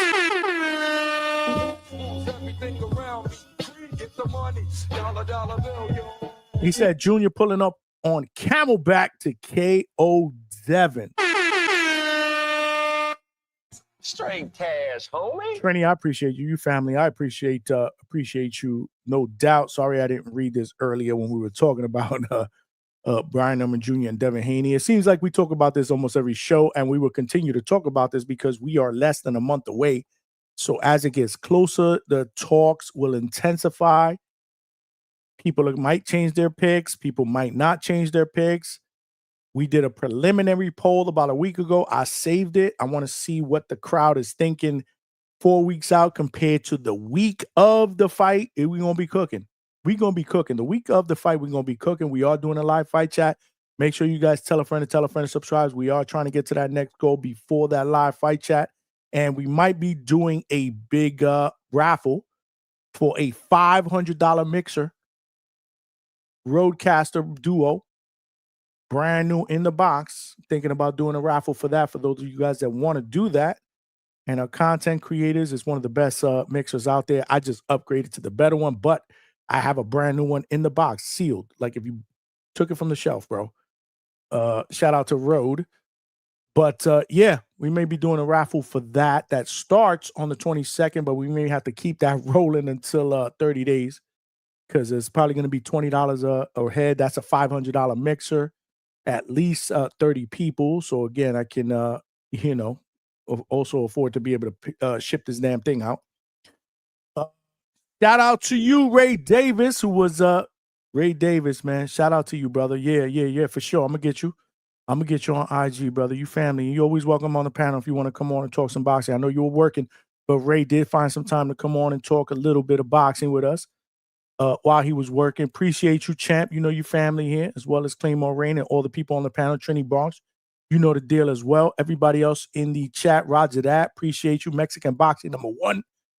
Salute to you. Frito Wax, my brother in the building. My Maton 509. Yeah. Keenan Lofton. Appreciate you, brother. He said we be crooks, baby. Frito with the funny shit with WBC equals we be capping. The Naturals up in the building. Who else we got? We got round one. Everybody that joined the panel today. Great conversation. Great conversation. Great show, man. Great fucking show, man. This is how we do it up here at the Hangout spot, man. Tonight is ladies' night, 9 p.m. Eastern Standard Time. We will have L Star from TBV. My sister will be co-hosting with me on the panel. It's ladies' night. I gotta have Star co-hosting with me. And we have professional referee Alicia Collins, man. She will be interviewed. She will be on the panel, man. We're gonna talk about, what inspired her to become a professional referee, a boxing inspiration, stories. She cooking, especially in Florida. So we got and I may have another surprise for y'all. So make sure y'all tune in. Make sure y'all smash that like button. Subscribe to the channel. Tell a friend and tell a friend if you guys want to join the membership. I did put the link in the chat. I'll put it in there one more time. It's only $3. But if you subscribe to the YouTube channel, that is free. And it'll help us get to that next goal. But doing that and smashing the like button will help us get this channel out into the homepage and algorithm of other boxing fans so they know we rock out every Tuesday, Wednesdays, and Thursday nights, 9 p.m. Eastern Standard Time. Sundays, 8 p.m. Eastern Standard Time. Live fight chats and post-fight lives where we open up the phone lines. We are cooking here at the Hangout spot. Until tonight, again, 9 p.m. Make sure you guys tune in. Nothing but love for y'all.